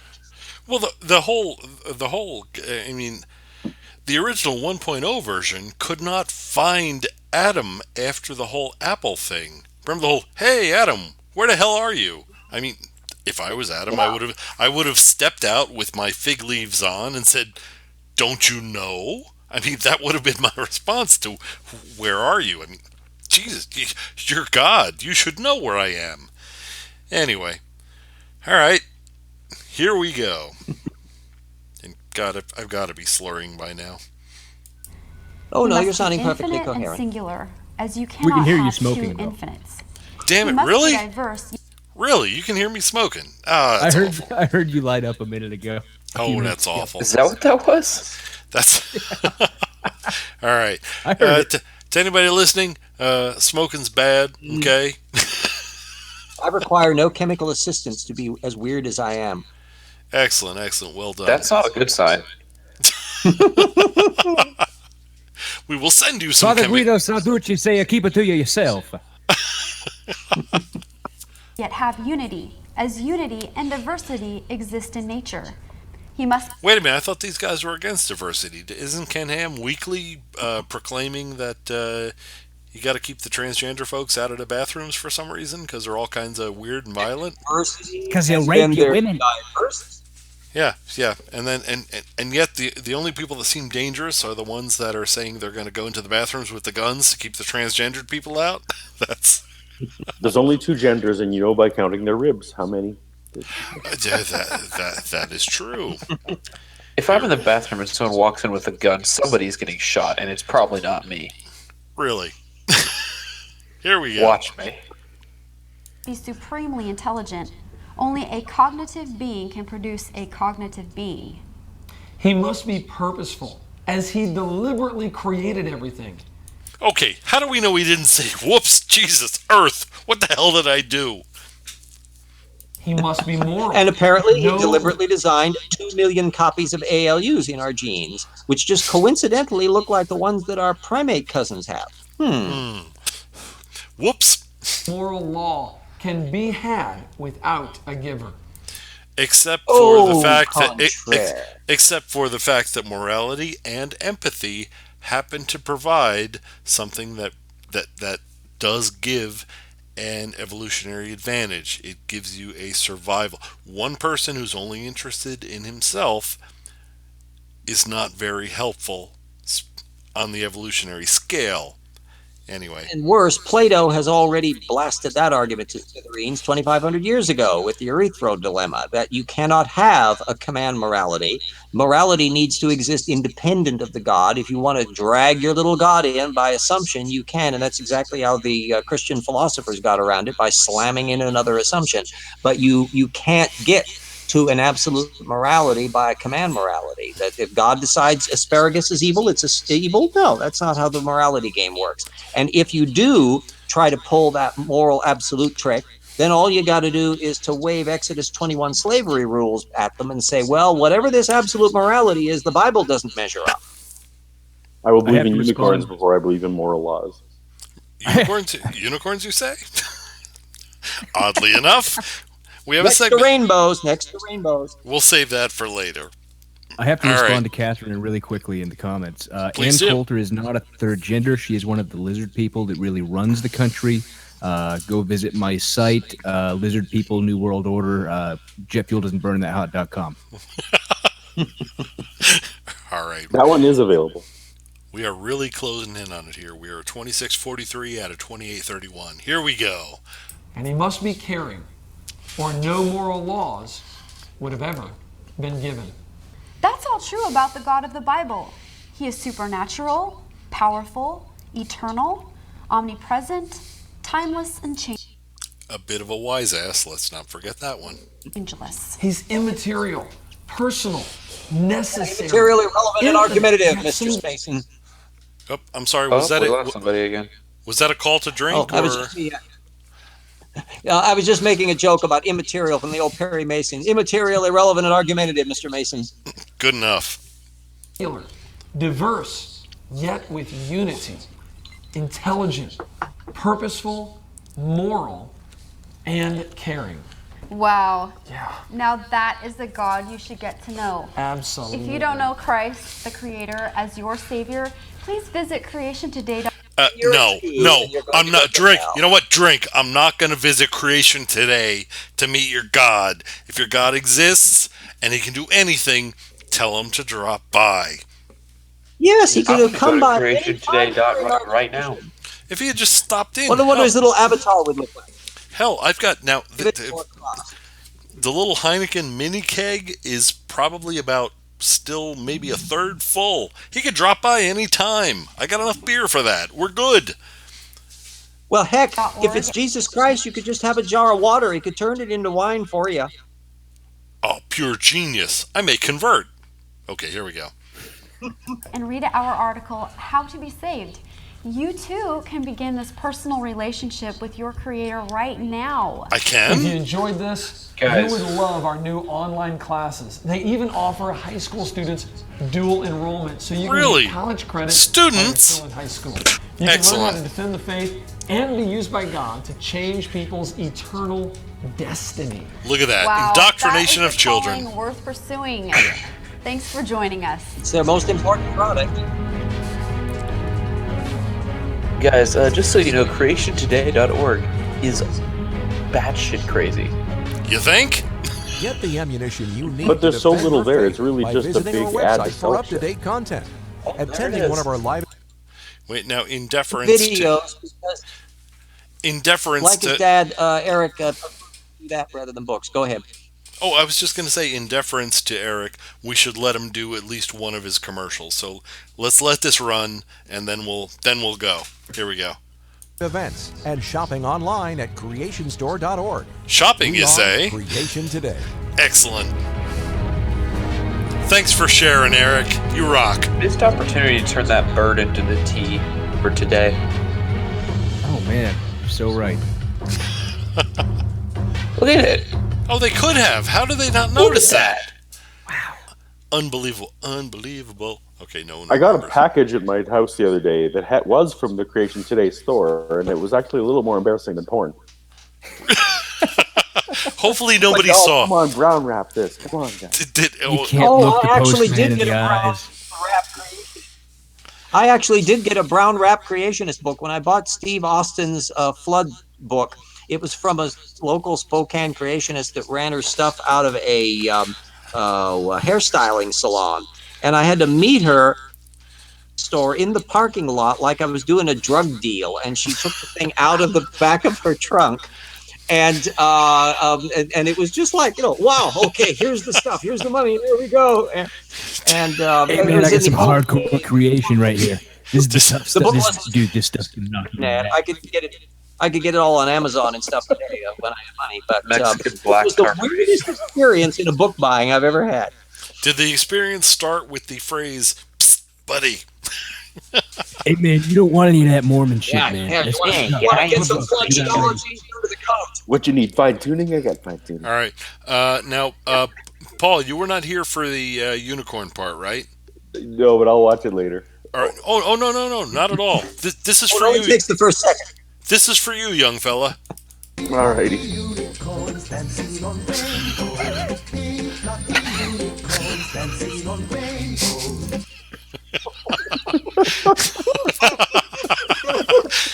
That was for you, and thank you for joining us. All right. Typically accurate than Elizabeth Mitchell. Now, this is a historic occasion, not only for the fact that our viewers have actually remained with us for 4 freaking hours.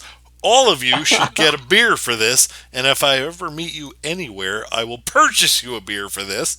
But this is the first time in history, a historic event, that there has been a a Science Strike Force live triple feature. This was the first triple feature we have ever had, and none of you have succumbed to alcohol poisoning. I congratulate you all. This is big. This is definitely big. And we had a prize winner. Taking a shot every time someone says drink is not a good idea. No, certainly Let me not. tell you guys something. This is when you say drink. Did you mean drink or did you mean drink?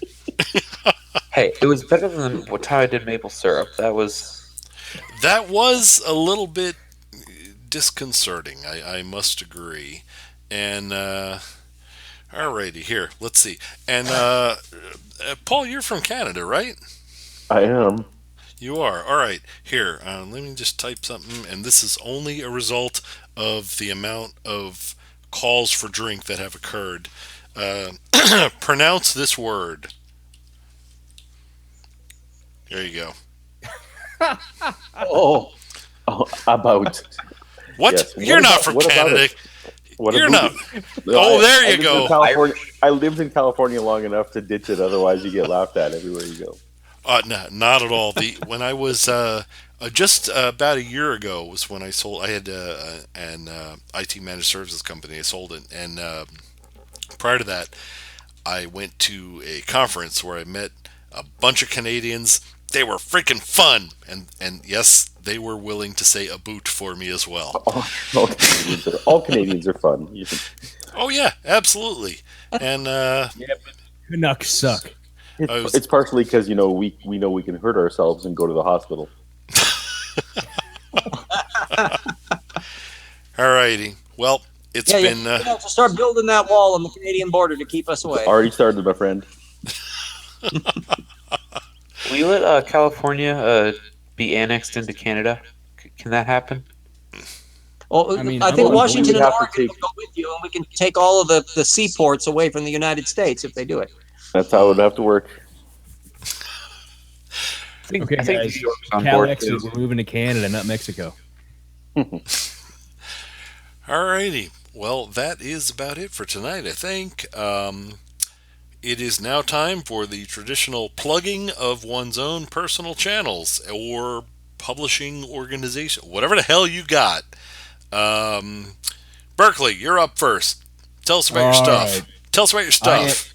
All right. I am one of the managing editors of ConatusNews.com. We are doing a lot of stuff right now. Just switched over to a new website. I also just started a new podcast with one of my other managing editors, Benedict Nicholson. So that will be on iTunes within the next day or so. It is available right now on the ConatusNews.com website, but hasn't been posted on iTunes yet. That is This Week in News with Kevin and Benedict. So go ahead and check that out. We're going to be doing a weekly show going over the news, what's going on. So I got a little bit of humor in it, so I hope everybody likes it.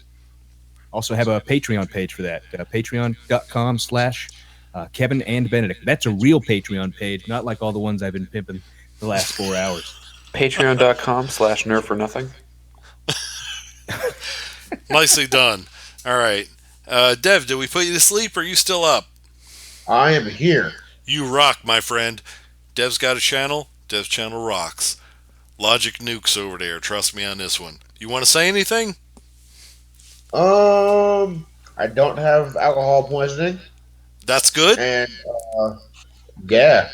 But this was the fucking gauntlet of stupid today. And thank you for hanging with us, my friend. All right. RJ, you're up. And tell us about your stuff and try not to make me feel any less knowledgeable if you can manage it. Off you go. What do you got? Well, I've been in Paradise, the Methodology of Creationism project, which I'm doing at tortucan.wordpress.com and also tortucan.com. But the wordpress.com one is the nice one because you got all those cute little PDFs there, which is 1,000 pages more of material on just exactly how creationism screws up from a methods point of view.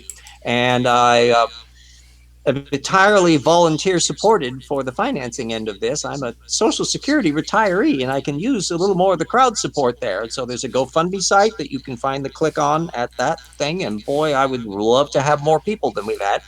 And then I've also managed to do 2 books that are available for actual purchase if you want those kinds of physical things. One of them is definitely science related, Evolution Slam Dunk, Why the Reptile Mammal Transition Proves Macroevolution and How Anti-Evolutionists Ignore It. It fills a huge hole in the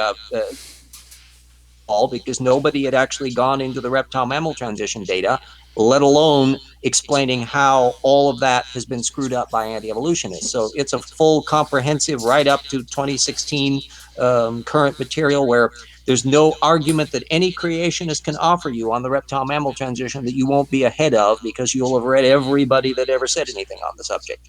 And then for you fiction readers, I've got a novel, The Paralogues of Phileas Fogg, which is a mystery science fiction steampunk retelling of Around the World in 80 Days and a heck of a lot else. So if you like to have mysterious boxes in Chicago and atomic-powered airplanes and strange electric guns and kick-butt women heroines who are the science geeks of the story, there it is for you.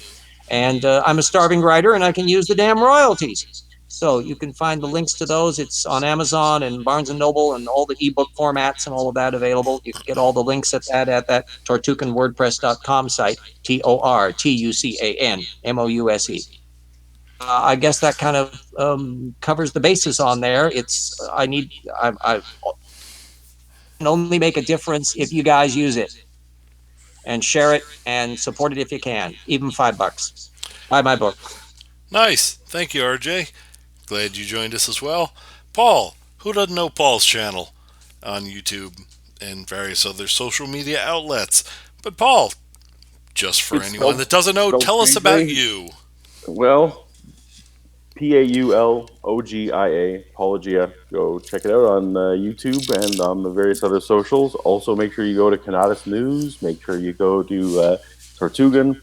But actually, the other weird thing I'd like to plug, which is strange, but I actually wrote a graphic novel called Kaiser Soze Scorched Earth, which is the prequel to Usual Suspects, which is coming in May to your comic shop. And so if you frequent comic shops, please go pre-order it, because that's the best way to get it.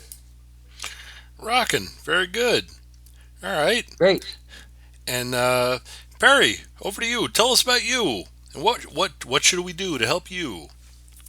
Well, geez, I didn't know we were doing this. I kind of feel like a slacker now, because this is the only thing I ever do in reference to anything scientific. I have a YouTube channel that's basically me and my friend fucking around, called Pence and Berry, and that's all I have. That's all you have. That's good enough. That's good enough for us, my friend. And I thank you and everybody else for joining us. And all of you who have mentioned your various channels or whatever else you need, just send to me in some way, either Twitter, G+, whatever the hell you got. Send to me so I can include it in the description so that people may read about how to access your stuff. That being the case, unless there's anything else, I believe you guys know what time it is. One more thing. Caseman, I will narrate that nonfiction book just so you can buy it. There we go. Oh boy, it's a pretty good size one. I would be delighted to have that one too. Look at that networking occurring on our channel. I am ever so pleased. I want pug songs. Pug songs are coming. I would not Sweet ass dudes, bro. Here comes the pug. Check out that face. Oh yeah. Thank you everybody for joining us. We had a great time. Glad you were here. And sticking with us for 4 hours and 20 minutes. Well, that's the shank of the evening for me. Unbelievable.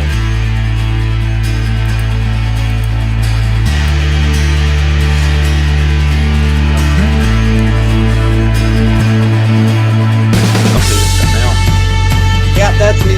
I'm a dinosaur. Wow.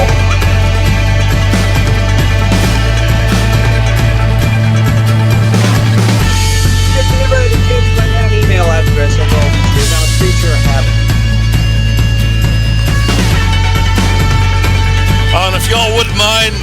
spreading around the Sci Strike channel would not hurt. Hey James, I just put the email